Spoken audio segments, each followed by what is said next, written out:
ಆತ್ಮಬಂಧುಗಳಿಗೂ ನಮಸ್ಕರಿಸುತ್ತಾ ಮೊಟ್ಟ ಮೊದಲ ಬಾರಿಗೆ ಬ್ರಹ್ಮರ್ಷಿ ಪಿತಾಮಹ ಪತ್ರಿಜಿಯವರಿಗೂ ಹಾಗೂ ಸ್ವರ್ಣಮಾಲಾ ಅಮ್ಮನವರಿಗೂ ನಮಸ್ಕರಿಸುತ್ತಾ, ಹಾಗೇನೆ ನಾವು ನೀವೆಲ್ಲರೂ ಸಹ ಇಲ್ಲಿ ಸೇರಿ ಜ್ಞಾನವನ್ನ ಪಡ್ಕೊಡಕ್ಕೆ ವೇದಿಕೆಯನ್ನ ಸಿದ್ಧ ಮಾಡಿ ಕೊಟ್ಟಿರ್ತಕ್ಕಂಥ ಮಹಾವತಾರ್ ಫೌಂಡೇಶನ್ ನ ರಂಗನಾಥ್ ಸರ್ ಅವರಿಗೂ ನಮಸ್ಕರಿಸುತ್ತಾ, ಹಾಗೇನೆ ನನ್ನ ತಂದೆ ತಾಯಿಗಳಿಗೂ ಸಹ ನಮಸ್ಕರಿಸುತ್ತಾ, ಮಾಸ್ಟರ್ಸ್ ಈ ಕಾರ್ಯಕ್ರಮವನ್ನ ವೀಕ್ಷಿಸಿ ಮಾಡೋದಕ್ಕೆ ನೀವು ಸಹ ಭಾಗಿಯಾಗಿದ್ದೀರಾ, ನಿಮಗೂ ಸಹ ಸ್ವಾಗತವನ್ನ ಕೋರುತ್ತಾ, ಹಾಗೇನೆ ನಮ್ಮ ಜಯಶ್ರೀ ಮೇಡಮ್ ಅವರು ಅಂದ್ರೆ ಇವಾಗ ಧ್ಯಾನ ಮಾತ್ರ ಮಾಡಿಸ್ತಾರೆ ಮೇಡಮ್, ಆಮೇಲೆ ವೆಲ್ಕಮ್ ಮಾಡ್ಲಾ ಈಗ್ಲೇ ವೆಲ್ಕಮ್ ಮಾಡ್ಬಿಡ್ಲಾ? ನಿಮ್ಗೆ ಯಾವ ತರ ಇಂಟ್ಯೂಷನ್ ಬರುತ್ತೆ ಆ ತರ ಮಾಡಿ, ಏನು ಪರವಾಗಿಲ್ಲ, ಯಾವ ಫಾರ್ಮಾಲಿಟೀಸ್ ಇಟ್ಕೋಬೇಡಿ. Okay madam. ನಮ್ಮ ಶಿವಶಕ್ತಿ ಪಿರಮಿಡ್ ನ ಹಿರಿಯ ಮಾಸ್ಟರ್ ಆಗಿರ್ತಕ್ಕಂಥ ನಮ್ಮ ಜಯಶ್ರೀ ಮೇಡಮ್ ಅವರು ಇವತ್ತು ನಮ್ಮ ವೇದಿಕೆಗೆ ಆಗಮಿಸಿದ್ದಾರೆ. ಇವತ್ತು ಅವ್ರ ಕಡೆಯಿಂದನೇ ಧ್ಯಾನ ಮತ್ತು ಜ್ಞಾನ ಅಂದ್ರೆ ಇವತ್ತು ಅವರು ಆಗುವುದಾದರೆ ಸೇತುವೆಯಾಗು ಅನ್ನೋ ಜ್ಞಾನವನ್ನ ಹಂಚಲಿಕ್ಕೆ ಬಂದಿದ್ದಾರೆ ಮಾಸ್ಟರ್ಸ್. ನಮ್ಮ ಜಯಶ್ರೀ ಮೇಡಮ್ ಅವ್ರಿಗೆ ಸ್ವಾಗತವನ್ನ ಕೋರ್ತಾ, ಅವ್ರ ಕಡೆಯಿಂದನೇ ಇವತ್ತು ಧ್ಯಾನವನ್ನು ಸಹ ತೆಗೆದುಕೊಂಡು ಜ್ಞಾನವನ್ನು ಸಹ ತೆಗೆದುಕೊಳ್ಳೋಣ ಮಾಸ್ಟರ್ಸ್. ಜಯಶ್ರೀ ಮೇಡಮ್ ಅವರಿಗೆ ಸುಸ್ವಾಗತವನ್ನ ಬಯಸ್ತಾ ಇದ್ದೀನಿ. Over to you madam.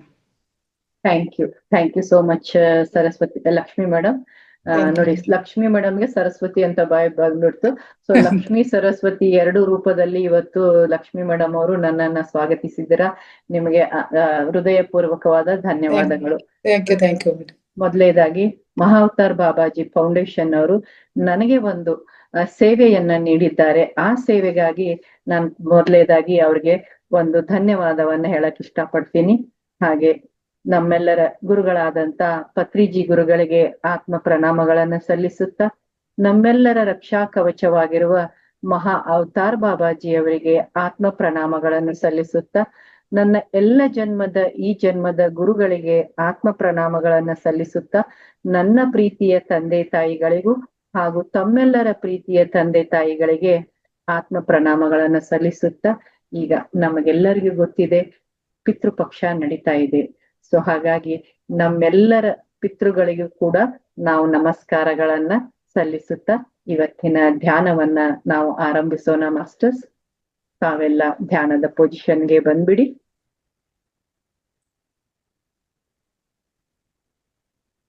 ನಿಮ್ಮ 3 ಲಾಕ್ಗಳನ್ನ ಹಾಕೊಳ್ಳಿ.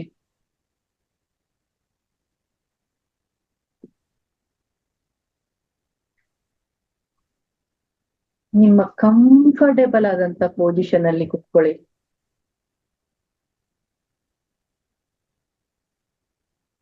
ಯಾವುದೇ ರೀತಿಯಾದ ಗೊಂದಲಕ್ಕೆ ಬೇಡ. ನಿಮ್ಗೆ ಹೇಗೆ ಕಂಫರ್ಟೇಬಲ್ ಅನ್ಸತ್ತೆ ಹಾಗೆ ಯಾವ ಪೊಸಿಷನ್ ಅಲ್ಲಿ ಕುತ್ಕೋಬೇಕಂತೆ ಕುತ್ಕೊಳ್ಳಿ.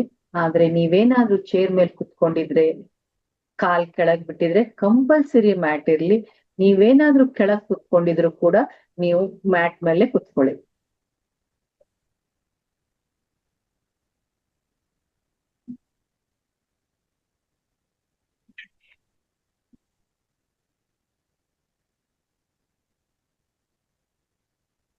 ನಿಮ್ಮ 2 ಕಣ್ಣುಗಳನ್ನ ಹಗೂರವಾಗಿ ಮುಖದಲ್ಲಿ ಒಂದು ಮಂದಹಾಸದೊಂದಿಗೆ ಕ್ಲೋಸ್ ಮಾಡ್ಕೊಳ್ಳಿ.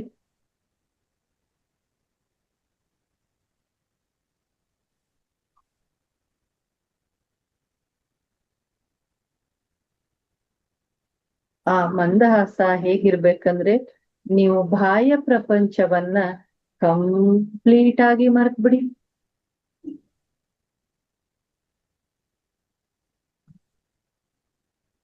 ನಮ್ಮ ಆತ್ಮದ ಉನ್ನತಿಗಾಗಿ ನಮ್ಮ ಪಿತೃದೇವತೆಗಳಿಗೆ ಧನ್ಯವಾದವನ್ನ ಅರ್ಪಿಸುವಂತ ಧ್ಯಾನವನ್ನ ನಾವೆಲ್ಲರೂ ಮಾಡೋಣ.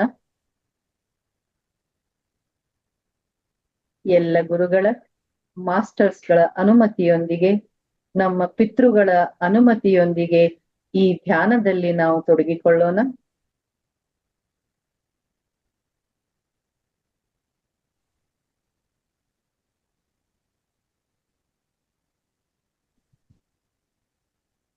ನಿಮ್ಮ ಸಂಪೂರ್ಣ ಗಮನ ಇವಾಗ ನೀವು ತೆಗೆದುಕೊಳ್ಳುತ್ತಿರುವ ಉಸಿರಿನ ಮೇಲೆ ಬರ್ಲಿ. ಪ್ರತಿಯೊಂದು ಉಸಿರನ್ನ ಸಾಕ್ಷಿಭೂತವಾಗಿ ತೆಗೆದುಕೊಳ್ಳಿ. ಯಾವ ಉಸಿರು ಕೂಡ ಮಿಸ್ ಆಗ್ಬಾರ್ದು. ಯಾರು ಕೂಡ ಟ್ರಾನ್ಸಿಗೆ ಹೋಗ್ಬೇಡಿ. ನಿಮ್ಮ ಉಸಿರಾಟದ ಒಂದು ಗತಿಯನ್ನ ಗಮನಿಸ್ತಾ ಹೋಗಿ.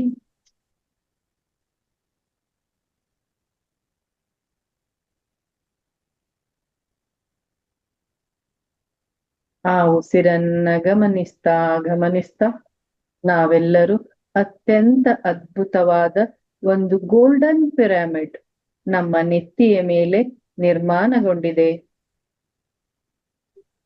ಸಂಪೂರ್ಣ ಈಗ ಜಾಯಿನ್ ಆದಂತ ಎಲ್ಲ ಧ್ಯಾನಿಗಳು ಆ ಗೋಲ್ಡನ್ ಪಿರಮಿಡ್ ಅಲ್ಲಿ ಕುಳಿತು ಧ್ಯಾನವನ್ನ ಮಾಡ್ತಾ ಇದ್ದೇವೆ.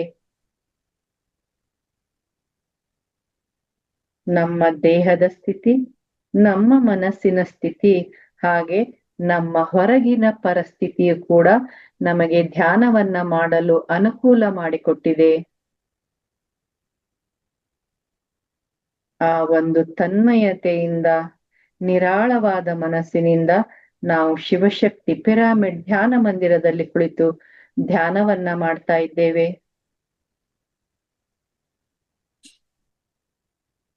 ಆ ಪಿರಮಿಡ್ ಮಧ್ಯ ಪಾಯಿಂಟ್ ಇಂದ ಒಂದು ಗೋಲ್ಡನ್ ಎನರ್ಜಿ ಎಂಟರ್ ಆಗ್ತಾ ಇದೆ. ಆ ಎನರ್ಜಿ ಸಂಪೂರ್ಣ ಇವಾಗ ಜಾಯಿನ್ ಆದಂತ ಪ್ರತಿಯೊಬ್ಬ ಧ್ಯಾನಿಯ ಸಹಸ್ರಾರದಿಂದ ಅವರ ಬೆರಳುಗಳವರೆಗೆ ಅದು ಆ ಶಕ್ತಿ, ಗೋಲ್ಡನ್ ಶಕ್ತಿ ಹರಿತಾ ಇದೆ.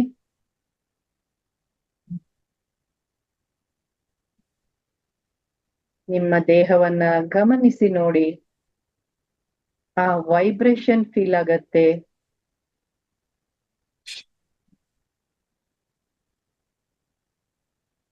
ಆ ಶಕ್ತಿಯನ್ನ ನಾವು ನಮ್ಮ ಉಸಿರಿನೊಂದಿಗೆ ಸಮ್ಮಿಳನ ಮಾಡ್ತಾ ನಾವು ಸಂಪೂರ್ಣವಾಗಿ ಆ ಗೋಲ್ಡನ್ ಎನರ್ಜಿಗೆ ಕನೆಕ್ಟ್ ಆಗಿದ್ದೀವಿ.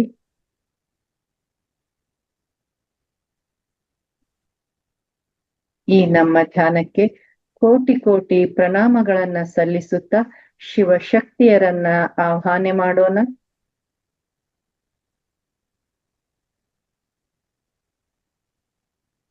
ಶಿವಶಕ್ತಿಯರು ಶಿವನ ಪರಿವಾರ ಸಹಿತ, ಶಿವನ ಗಣಗಳ ಸಹಿತ ನಮ್ಮೊಂದಿಗೆ ಬಂದು ಕನೆಕ್ಟ್ ಆಗಿದ್ದಾರೆ.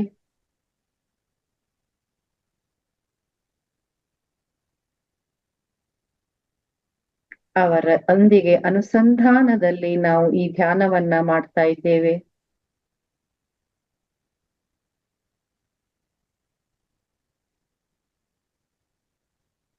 ಆಂಜನೇಯ ಸ್ವಾಮಿಯವರನ್ನ ಆಹ್ವಾನ ಮಾಡೋಣ.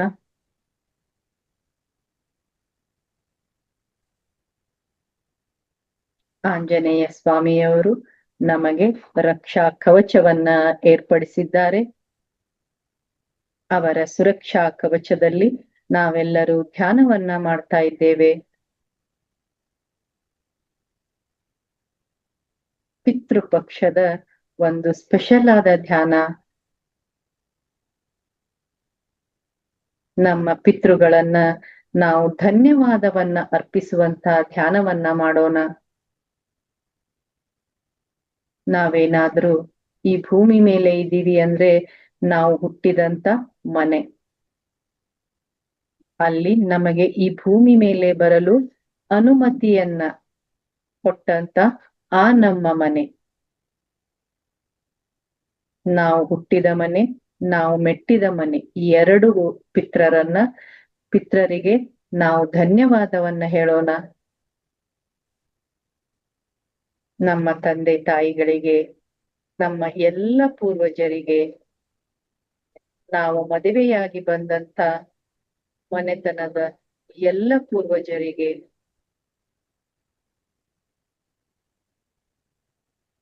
ಅತ್ಯಂತ ಧನ್ಯತಾ ಭಾವದಿಂದ, ಪ್ರೀತಿಯಿಂದ ಅವರಿಗೆ ಧನ್ಯವಾದವನ್ನ ಸಮರ್ಪಿಸೋಣ. ಈ ಭೂಮಿ ಮೇಲೆ ಬರಲು ನೀವು ನನಗೆ ದಾರಿಯನ್ನ ಮಾಡಿಕೊಟ್ಟಿದ್ದೀರಾ. ನಿಮ್ಮ ವಂಶದಲ್ಲಿ ಜನನ ಮಾಡಲು ಅದಕ್ಕಾಗಿ ನಾನು ಯಾವಾಗಲೂ ನಿಮಗೆ ಧನ್ಯವಾದವನ್ನ ತಿಳಿಸ್ತಾ ಇದ್ದೇನೆ. ಧನ್ಯವಾದವನ್ನ ತಿಳಿಸ್ತಾ ಇದ್ದೇನೆ. ಧನ್ಯವಾದವನ್ನ ತಿಳಿಸ್ತಾ ಇದ್ದೇನೆ.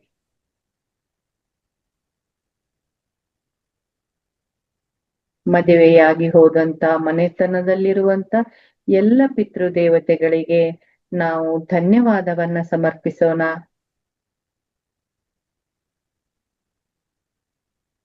ಈ ಸೃಷ್ಟಿಯಲ್ಲಿ ನನ್ನದೇ ಆದಂತ ಶಕ್ತಿಯೊಂದಿಗೆ ಬಂದು ಸೃಷ್ಟಿಕರ್ತೆಯಾಗಿ ಮಗುವಿನ ಈ ವಂಶವನ್ನ ಮುಂದುವರಿಸಲು ಮಗುವಿನ ರೂಪದಲ್ಲಿ ನಾನು ಕಾಣಿಕೆಯಾಗಿ ಕೊಡೋಕೆ ಕಾರಣಭೂತವಾದಂತ ಈ ಮನೆತನದ ಎಲ್ಲ ಹಿರಿಯರಿಗೂ ಕೂಡ ನಾನು ಕೃತಜ್ಞಳಾಗಿದ್ದೇನೆ. ನಾನು ಧನ್ಯವಾದವನ್ನ ಅರ್ಪಿಸ್ತಾ ಇದ್ದೇನೆ. With deep gratitude, gratitude, gratitude, gratitude. ಪ್ರತಿಯೊಂದು ಉಸಿರಿನಲ್ಲಿ ನಾವು ಗ್ರಾಟಿಟ್ಯೂಡ್ ಅನ್ನ ಅವರಿಗೆ ಸಮರ್ಪಿಸೋಣ. ಈ ಭೂಮಿಯಲ್ಲಿ ಇಂದು ನಾನು ಇಷ್ಟು ಚೆನ್ನಾಗಿ ಜೀವನವನ್ನ ಮಾಡೋಕೆ ನಿಮ್ಮ ಕೃಪಾ ಆಶೀರ್ವಾದವೇ ಕಾರಣವಾಗಿದೆ. ನಿಮ್ಮ ಜ್ಯೋತಿ, ನಿಮ್ಮ ಆಶೀರ್ವಾದದ ಬೆಳಕು ಸದಾ ನನ್ನ ಜೀವನದಲ್ಲಿ ಉಜ್ವಲವಾದ ಬೆಳಕಾಗಿ ನನಗೆ ರಕ್ಷಾ ಕವಚವಾಗಿ, ನನ್ನ ಪರಿವಾರಕ್ಕೆ ರಕ್ಷಾ ಕವಚವಾಗಿ ಸದಾ ನನ್ನ ಪರಿವಾರವನ್ನ ರಕ್ಷಿಸ್ತಾ ಇದ್ದೀರಾ. ಸದಾ ಕಾಲ ಹೀಗೆ ರಕ್ಷಣೆಯನ್ನ ಕೊಡಿ. ನಿಮ್ಮ ಆಶೀರ್ವಾದದಿಂದ ನನ್ನ ಪರಿವಾರ ಸುಖ, ಶಾಂತಿ, ನೆಮ್ಮದಿ, ಯಶಸ್ವಿ, ಕೀರ್ತಿಗೆ ಪಾತ್ರರಾಗಿ ನಮ್ಮ ಜೀವನ ಸಮೃದ್ಧಿಮಯವಾಗಲಿ ಅಂತ ನಮಗೆ ಹರಿಸಿ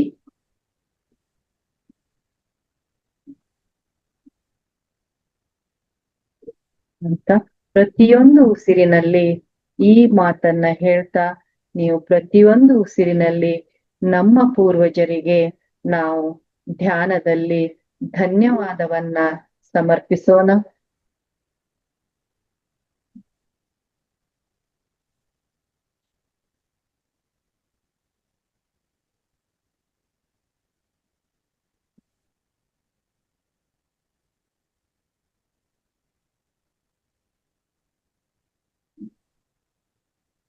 ನಿಮ್ಮ ಅನುಭವಗಳನ್ನ ಸ್ವೀಕಾರ ಮನೋಭಾವನೆಯಿಂದ ಸ್ವೀಕರಿಸಿ. ನಿಮ್ಮ ಪೂರ್ವಜರು ಕಾಣಿಕೊಳ್ಳಬಹುದು, ಅವರು ನಿಮಗೆ ಮೆಸೇಜು ಕೊಡಬಹುದು. ಆ ಅನುಭವಗಳನ್ನ ಸ್ವೀಕಾರ ಮನೋಭಾವನೆಯಿಂದ ಸ್ವೀಕರಿಸಿ.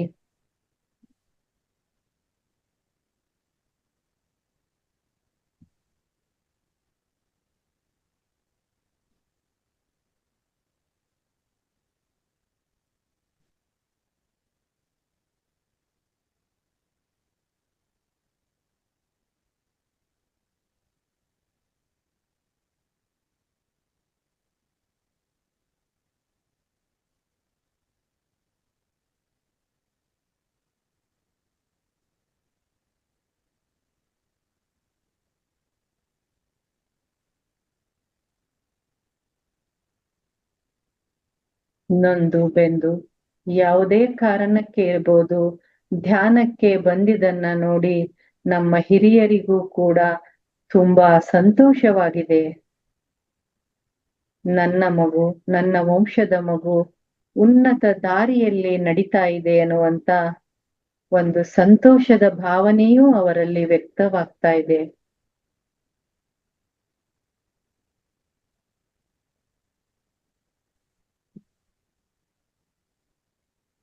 ಒಳಗೆ ಹಲವಾರು ದುಃಖಗಳಿದ್ದರೂ ಅದನ್ನ ಎದುರಿಸುವ ಛಲಗಾರಿಕೆಯಿಂದ ಮುನ್ನುಗ್ತಾ ಇರುವಂತ ತಮ್ಮ ಈ ವಂಶದ ಕುಡಿಯನ್ನ ನೋಡಿ ಅವರಿಗೆ ಹೆಮ್ಮೆ ಆಗ್ತಾ ಇದೆ.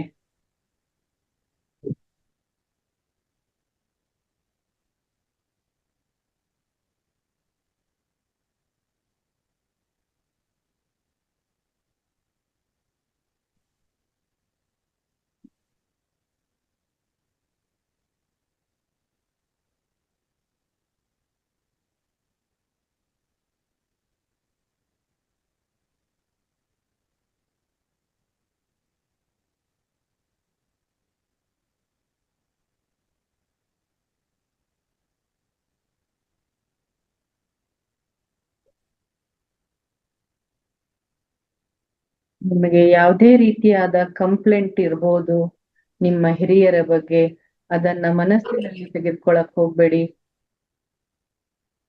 ಇಂದು ಕೇವಲ ಅವರಿಗೆ ಧನ್ಯವಾದವನ್ನ ಸಮರ್ಪಿಸಿ.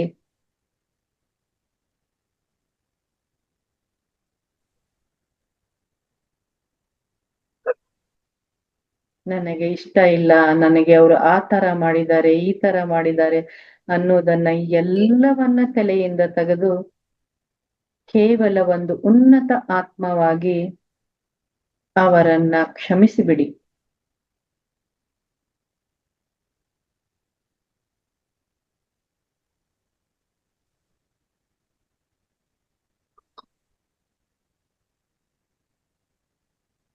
ಎಲ್ಲೋ ಒಂದು ಕಡೆ ನಿಮ್ಮ ಕ್ಷಮೆಗಾಗಿ ಅವರು ಕಾದಿದ್ದಾರೆ.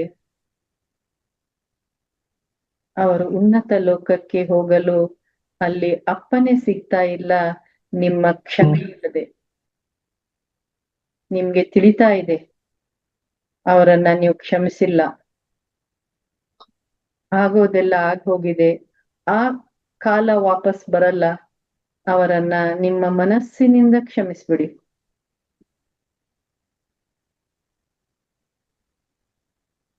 ನಿಮಗೆ ಅಳು ಬರ್ತಾ ಇದೆ, ಹತ್ತು ಬಿಡಿ.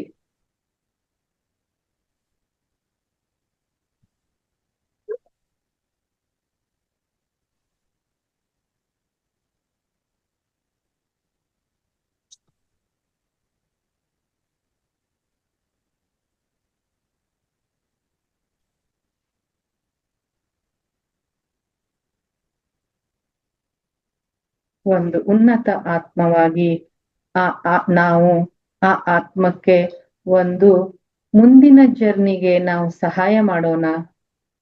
ಅವರನ್ನ ಕ್ಷಮಿಸಿ. ಎಲ್ಲೋ ಒಂದ್ ಕಡೆ ಅವರು ಮಾಡಿದಂತ ತಪ್ಪಿನ ಅರಿವು ಅವರಿಗಾಗ್ತಾ ಇದೆ, ನಿಮ್ಮ ಮನಸ್ಸಿನ ನೋವು ಅವರಿಗೆ ಅರ್ಥವಾಗ್ತಾ ಇದೆ. ಇಂದು ಮನಸ್ಪೂರ್ವಕವಾಗಿ ನಿಮಗೇನಾದ್ರೂ ಅವರಿಗೆ ನಿಮ್ಮ ಇಷ್ಟವನ್ನ ನಿಮಗೆ ಏನಾದ್ರೂ ಶೇರ್ ಮಾಡ್ಕೋಬೇಕು ಅಂತ ಇದ್ರೆ ಖಂಡಿತವಾಗಿ ನಿಮ್ಮ ಮನಸ್ಸಿನ ಭಾವನೆಯನ್ನ ಅವರೊಂದಿಗೆ ಹಂಚಿಕೊಂಡು ಬಿಡಿ.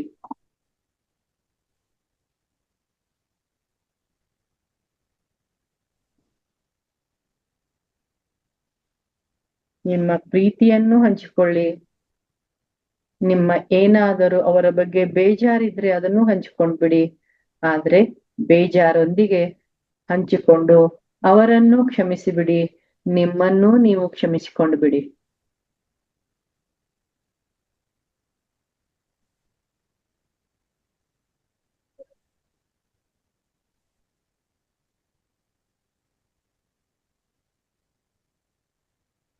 ಆ ಆತ್ಮ ಮೇಲೆ ಹೋಗಲು, ಉನ್ನತ ಲೋಕಕ್ಕೆ ಹೋಗಲು ಒದ್ದಾಡ್ತಾ ಇದೆ, ಮಧ್ಯದಲ್ಲೇ ಸಿಕ್ಕಾಕೊಂಡಿದೆ.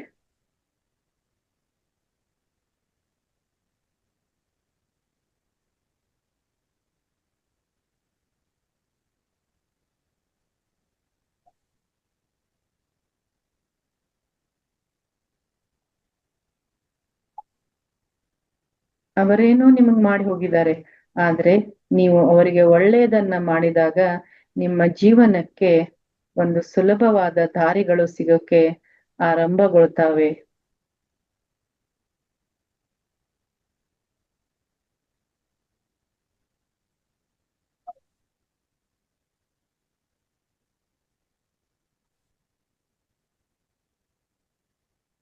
ಹೇಗೆ ಕ್ಷಮಿಸೋದು ಇಷ್ಟು ದೊಡ್ಡ ಅನ್ಯಾಯವನ್ನ? ಬೇಡ, ಈ ಕ್ವಶನ್ ಬೇಡ. ಆ ಸಮಯ ಮತ್ತೆ ಮರಳಿ ಬರಲ್ಲ. ಈ ಭೂಮಿಯನ್ನು ಬಿಟ್ಟು ಹೋಗಿಬಿಟ್ಟಿದ್ದಾರೆ. ಯಾಕೆ ಅವರ ಮೇಲೆ ದ್ವೇಷ?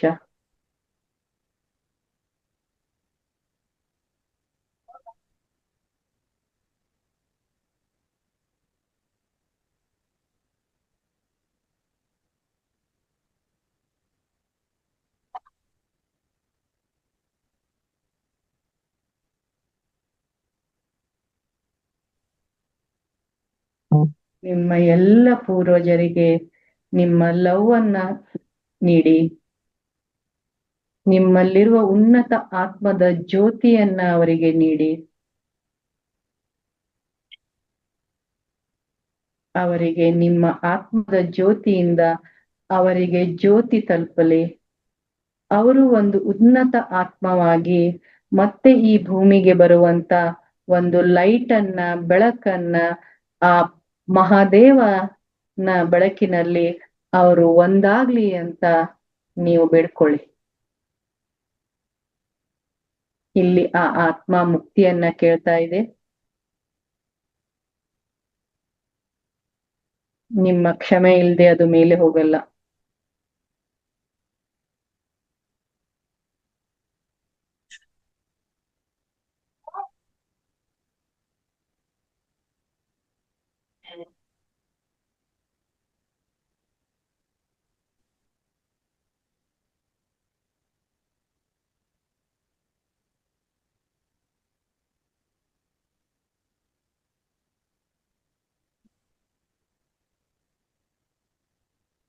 ನಿಮ್ಮ ಒಂದೊಂದು ಉಸಿರನ್ನ ಸಾಕ್ಷಿಭೂತವಾಗಿ ತೆಗೆದುಕೊಳ್ಳಿ.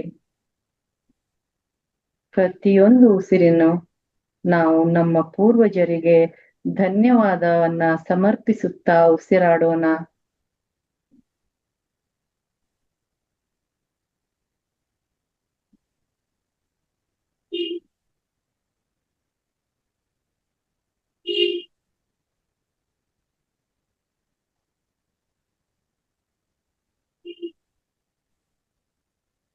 ತುಂಬಾ ಹೈ ವೈಬ್ರೇಷನ್ ಇದೆ.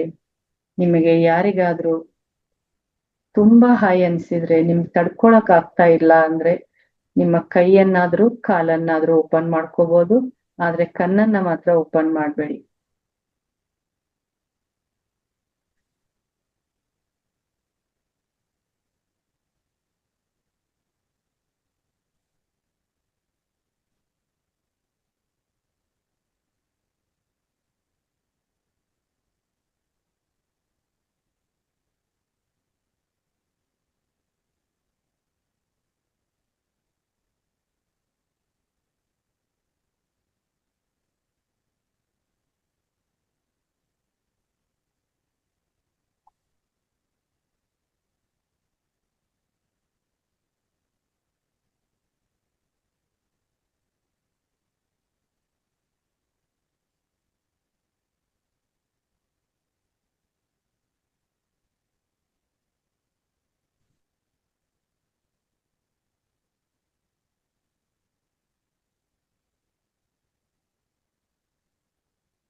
ನಮ್ಮ ಪಿತೃ ದೇವತೆಗಳಿಗೆ ಧನ್ಯತಾ ಭಾವವನ್ನ, ಅವರಿಗೆ ಗ್ರಾಟಿಟ್ಯೂಡ್ ಅನ್ನ ಸಮರ್ಪಿಸುವಂತ ಧ್ಯಾನದಲ್ಲಿ ನಾವೆಲ್ಲ ತೊಡಗಿದ್ದೇವೆ.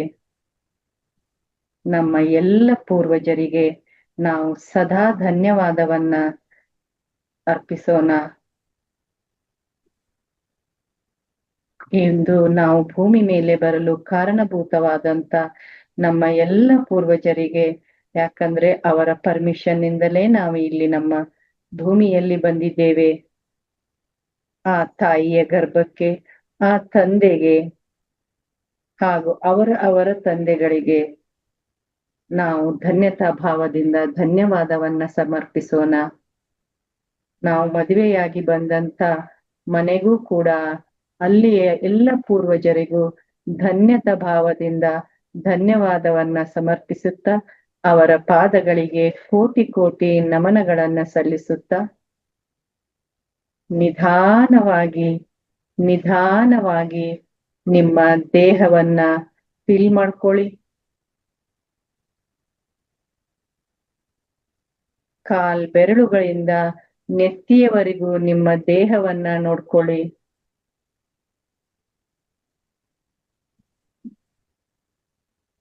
ಏನು ವೈಬ್ರೇಷನ್ ನಡೀತಾ ಇದೆ ಗಮನಿಸಿ.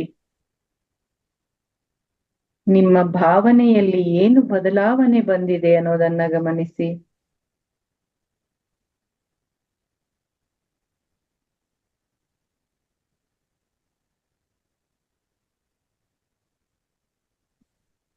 ಆ ವೈಬ್ರೇಷನ್ ಅನ್ನ, ಆ ಸಂತೋಷವನ್ನ, ಆ ಆನಂದವನ್ನ, ಆ ಧನ್ಯತಾ ಭಾವವನ್ನ ಅತ್ಯಂತ ಸಂಭ್ರಮದಿಂದ ಸಂಭ್ರಮಿಸುತ್ತಾ ನಮ್ಮ ದೇಹವನ್ನ ಸಂಪೂರ್ಣವಾಗಿ ಫೀಲ್ ಮಾಡ್ಕೊಳ್ಳೋಣ. ನಮ್ಮ ಕುಳಿತಿರುವ ಜಾಗಕ್ಕೆ ನಮಗೆ ನಮಿಸೋಣ. ನಿಮ್ಮ ಹೊರಗಿನ ಪರಿಸರವನ್ನ ಫೀಲ್ ಮಾಡ್ಕೊಳ್ಳಿ.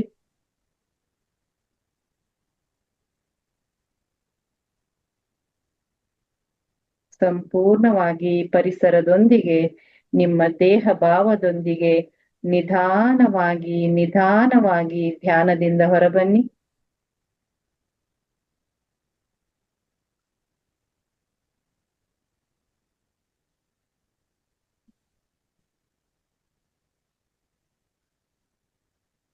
ಈ ಧ್ಯಾನವನ್ನ ಮಾಡಲು ಮೊದಲಿಗೆ ನಮ್ಗೆ ಸಹಕರಿಸಿದಂತ ನಮ್ಮ ದೇಹ, ಮನಸ್ಸು, ನಮ್ಮ ಆತ್ಮನಿಗೆ with deep gratitude, thank you, thank you, thank you. ಇಂದು ಧ್ಯಾನಕ್ಕೆ ಆಹ್ವಾನಿಸಿದಂತ ಶಿವ ಶಕ್ತಿಯರಿಗೆ, ಶಿವನ ಪರಿವಾರಕ್ಕೆ, ಶಿವನ ಗಣಗಳಿಗೆ, ಆಂಜನೇಯ ಸ್ವಾಮಿಯವರಿಗೆ, ಎಲ್ಲ ಗುರು ಪರಂಪರೆಗೆ, ಕರ್ಮ ಹಾಗೂ ಧರ್ಮ ದೇವತೆಗಳಿಗೆ, ಸಪ್ತ ಋಷಿಗಳಿಗೆ, ಋಷಿ ಪತ್ನಿಯರಿಗೆ,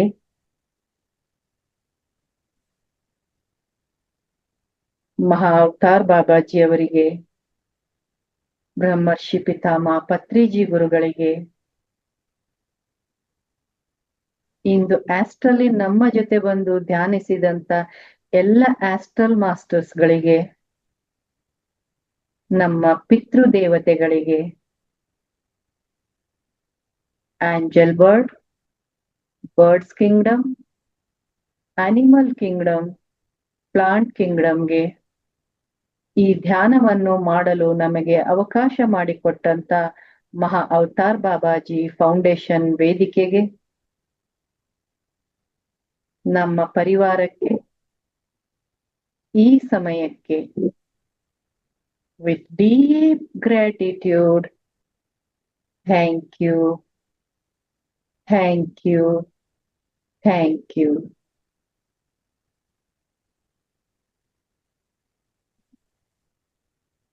ಎಲ್ಲರಿಗೂ ಧನ್ಯತಾ ಭಾವದಿಂದ ಅವರನ್ನೆಲ್ಲ ಬೀಳ್ಕೊಡುತ್ತಾ, ನಿಮ್ಮ ಎರಡು ಕೈಕಾಲುಗಳನ್ನ ಸಡಿಲಿಸಿಕೊಳ್ಳಿ.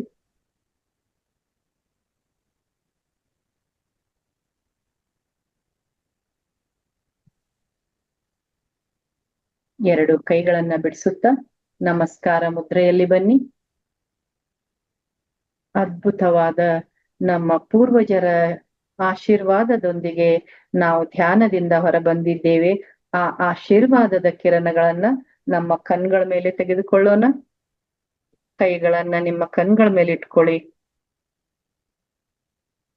ನಮಗೂ ಹಾಗೂ ನಮ್ಮ ಪರಿವಾರಕ್ಕೆ ನಮ್ಮ ಪೂರ್ವಜರ ಆಶೀರ್ವಾದವನ್ನ ದೊರೆತಿದೆ ಅಂತ ಅತ್ಯಂತ ಸಂತೋಷದಿಂದ, ಧನ್ಯತಾ ಭಾವದಿಂದ ಇನ್ನೊಮ್ಮೆ ಎಲ್ಲ ನಮ್ಮ ಪೂರ್ವಜರಿಗೆ ಕೋಟಿ ಕೋಟಿ ನಮನಗಳನ್ನ ಸಲ್ಲಿಸುತ್ತಾ ನಿಧಾನವಾಗಿ ನಿಮ್ಮ ಕೈಗಳನ್ನ ತೆಗೆದು ನಿಮ್ಮ ಕಣ್ಣುಗಳನ್ನ ನಿಮ್ಮ ಕೈಯನ್ನೇ ನೋಡ್ತಾ ಓಪನ್ ಮಾಡ್ಕೊಳ್ಳಿ. ಒಂದು ಅದ್ಭುತವಾದ ಧ್ಯಾನವನ್ನ ನಾವೆಲ್ಲರೂ ಮಾಡಿದ್ದೇವೆ. ಎಲ್ಲರಿಗೂ ಕಂಗ್ರ್ಯಾಚುಲೇಷನ್.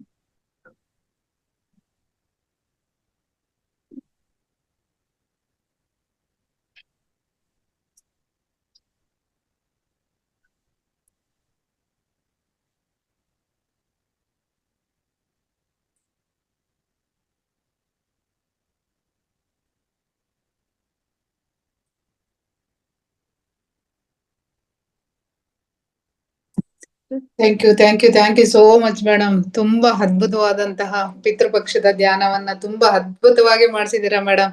ನಿಮ್ಗೆ ತುಂಬು ಹೃದಯದ ಎಲ್ಲರ ಪರವಾಗಿ ಹಾಗೂ ವೇದಿಕೆಯ ಪರವಾಗಿ ಹಾಗೂ ನನ್ನ ಪರವಾಗಿ ತುಂಬು ಹೃದಯದ ಧನ್ಯವಾದಗಳನ್ನ ಅರ್ಪಿಸ್ತಾ ಇದ್ದೇನೆ ಮೇಡಮ್.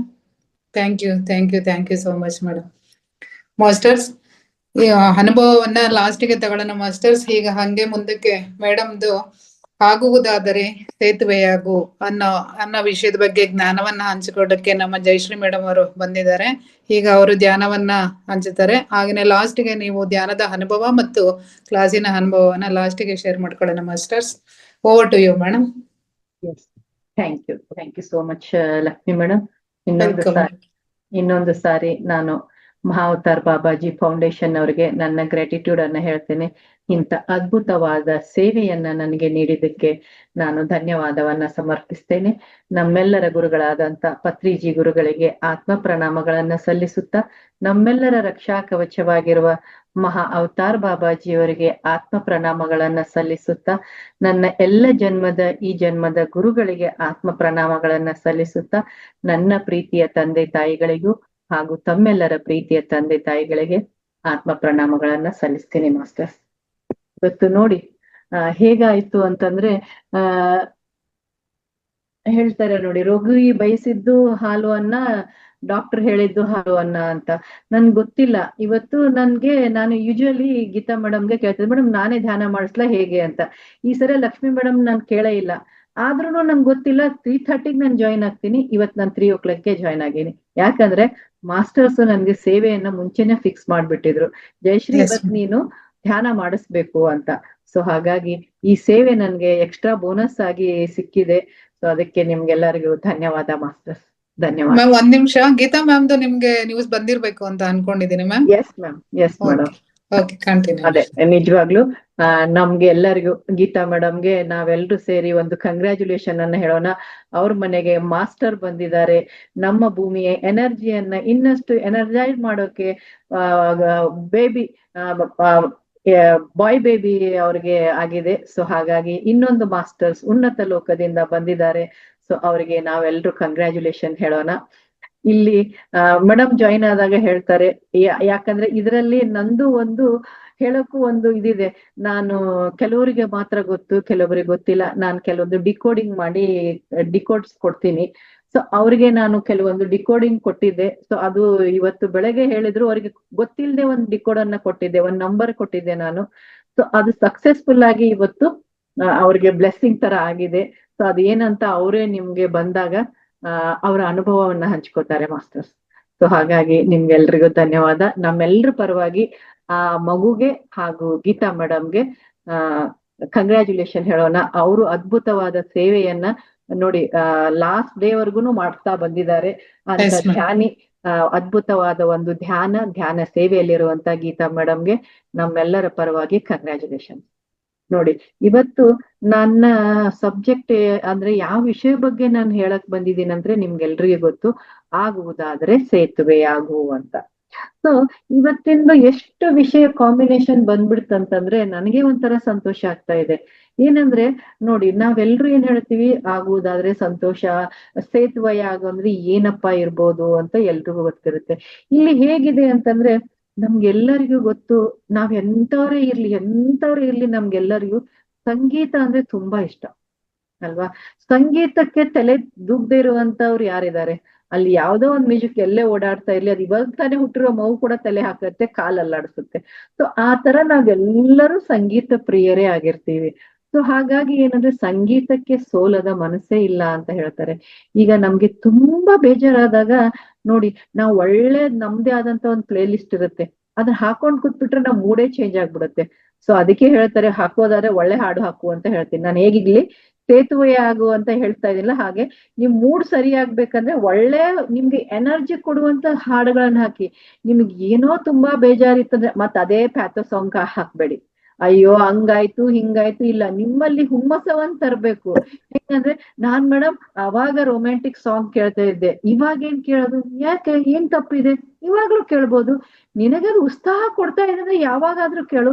ಆದ್ರೆ ಅದನ್ ಬಿಟ್ಟು ಗೊಯ್ಯ ಗೊಯ್ಯ ಗೊಯ್ಯ ಅಂತ ಅಳುವಂತ ಸಾಂಗ್ ಕೇಳಿದ್ರೆ ಮತ್ತೆ ನಮ್ ಜೀವನದಲ್ಲಿ ಗೊಯ್ಯ ಗೊಯ್ಯ ಅಳುವಂತದನ್ನೇ ನಾವು ಅಟ್ರಾಕ್ಟ್ ಮಾಡ್ತೀವಿ. ಸೊ ಯಾವಾಗ್ಲೂ ನಾವ್ ಏನ್ ಅಟ್ರಾಕ್ಟ್ ಮಾಡ್ತೀವಿ ಅಂದ್ರೆ ನಾವು ಏನನ್ನ ಕೇಳ್ತೀವಿ, ಏನನ್ನ ನೋಡ್ತೀವಿ, ಏನನ್ನ ಫೀಲ್ ಮಾಡ್ತೀವಿ. ಸೊ ಹಾಗಾಗಿ ನೋಡಿ, ಇವತ್ತು ಎಷ್ಟೋ ಜನ ಜಯಶ್ರೀ ಮೇಡಮ್ ಕ್ಲಾಸ್ ಇದೆ ಅಂದ ತಕ್ಷಣ ಎಷ್ಟೋ ಜನ ಇಲ್ಲಿ ಬರ್ತೀರಾ, ಜಯಶ್ರೀ ಮೇಡಮ್ ಏನೋ ಒಂದು ಚೆನ್ನಾಗಿರೋದು ಹೇಳ್ತಾರಪ್ಪ ಅಂತ ನಂದೇ ಆದಂತ ಒಂದೇನು ಫ್ಯಾನ್ ಕ್ಲಬ್ ತರ ಆಗಿರ್ತೀರ. ಸೊ ಅವ್ರೆಲ್ಲಾ ಬರ್ತೀರಾ. ಸೊ ಕೆಲವೊಬ್ರು ಏನಂದ್ರೆ ಏನೋ ಇವ್ರು ಹೇಳುವಾಗ ಒಂದ್ ಏನೋ ವಿಶೇಷವಾದದಿರುತ್ತೆ, ಇವತ್ತೇನೋ ವಿಶೇಷವಾದ ಹೇಳ್ಬೋದು ಅಂತ ಬರ್ತೀರಾ. ಸೊ ಹಾಗಾಗಿ ಏನಂದ್ರೆ ನಮ್ಮ ಒಂದು ನಿಮ್ಮೆಲ್ಲರ ಪ್ರೀತಿ ನನ್ನನ್ನ ಇಲ್ಲಿ ಎಳೆಯತ್ತೆ. ಈ ಪ್ಲಾಟ್ಫಾರ್ಮ್ ಬರಕ್ಕೆ ನನ್ನನ್ನೇ ಒಂದು ನೀವೆಲ್ಲ ಎಕ್ಸ್ಪೀರಿಯನ್ಸ್ ಅನ್ನ ನೀವು ಹೇಳಿದಾಗ, ಮೇಡಮ್ ನಿಮ್ ಕಾಯ್ತಾ ಇದ್ದೆ, ನೀವು ಬರ್ಲಿಲ್ಲ ಅಂತ ಅಂದಾಗ, ಲಾಸ್ಟ್ ವೀಕ್ ನೀವು ಬರ್ಲಿಲ್ಲ ಅಂದಾಗ ನನಗೂ ಒಂಥರ ಎಲ್ಲೋ ಖುಷಿ. ಓ, ನನ್ನನ್ನು ಇಷ್ಟಪಡುವಂತ ಆತ್ಮಗಳು ಇಲ್ಲಿದ್ದಾವಲ್ವಾ, ಏನೋ ನಾನ್ ಹೇಳುವಂತ ಮಾಡುವಂತ ಸೇವೆಯನ್ನ ಒಪ್ಕೊಳ್ಳುವಂತ ಆತ್ಮಗಳಿದಾವಲ್ವಾ. ನನ್ ತೊದಲ್ ನುಡಿಯನ್ನೇ ಕೇಳಿ, ನಾನೇನ್ ತುಂಬಾ ಜ್ಞಾನವಂತಳಲ್ಲ, ಇದೇ ತೊದಲ್ ನುಡಿಯನ್ನ ಎಷ್ಟೋ ಜನ ಇಲ್ಲಿ ಖುಷಿ ಪಡ್ತಾ ಇದ್ದಾರೆ, ಅದನ್ನ ತಿಳ್ಕೊತಾ ಇದ್ದಾರೆ, ಅದನ್ನ ಅನುಭವಿಸ್ತಾ ಇದ್ದಾರೆ ಅನ್ನುವಂಥದ್ದೇ ನನಗೆ ಸಂತೋಷವನ್ನ ಕೊಡುತ್ತೆ.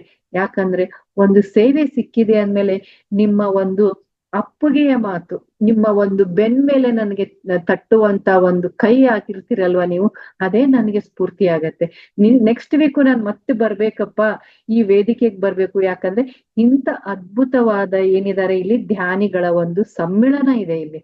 ಇಲ್ಲೇನಂದ್ರೆ ನಾನು ಯಾವಾಗ್ಲೂ ಹೇಳ್ತೀನಿ, ಪ್ರತಿಯೊಂದು ಪ್ಲಾಟ್ಫಾರ್ಮ್ ಅಲ್ಲಿ ಅದ್ಭುತ ಉನ್ನತವಾದ ಧ್ಯಾನಿಗಳ ಸಮ್ಮಿಳನ ಇದು. ಹೇಗೆ ಹಿಂದಿನ ಕಾಲದಲ್ಲಿ ಹೇಳ್ತಾ ಇದ್ರು, ಅನುಭವ ಮಂಟಪ ಅಂತ ಹೇಳ್ತಾ ಇದ್ರು. ಬಸವಣ್ಣವರ ಕಾಲಕ್ಕೆ ಬಸವಣ್ಣವರದು ಅನುಭವ ಮಂಟಪ ಇದ್ದು, ಅಲ್ಲಿ ಶರಣೀಯರು ಇರ್ತಾ ಇದ್ರು, ಅಲ್ಲಿ ಒಬ್ರಿಗೊಬ್ರು ಎಕ್ಸ್ಚೇಂಜ್ ಮಾಡ್ಕೋತಾ ಇದ್ರು ಅವರ ಜ್ಞಾನವನ್ನ ಅಂತ ಹೇಳ್ತಾರೆ.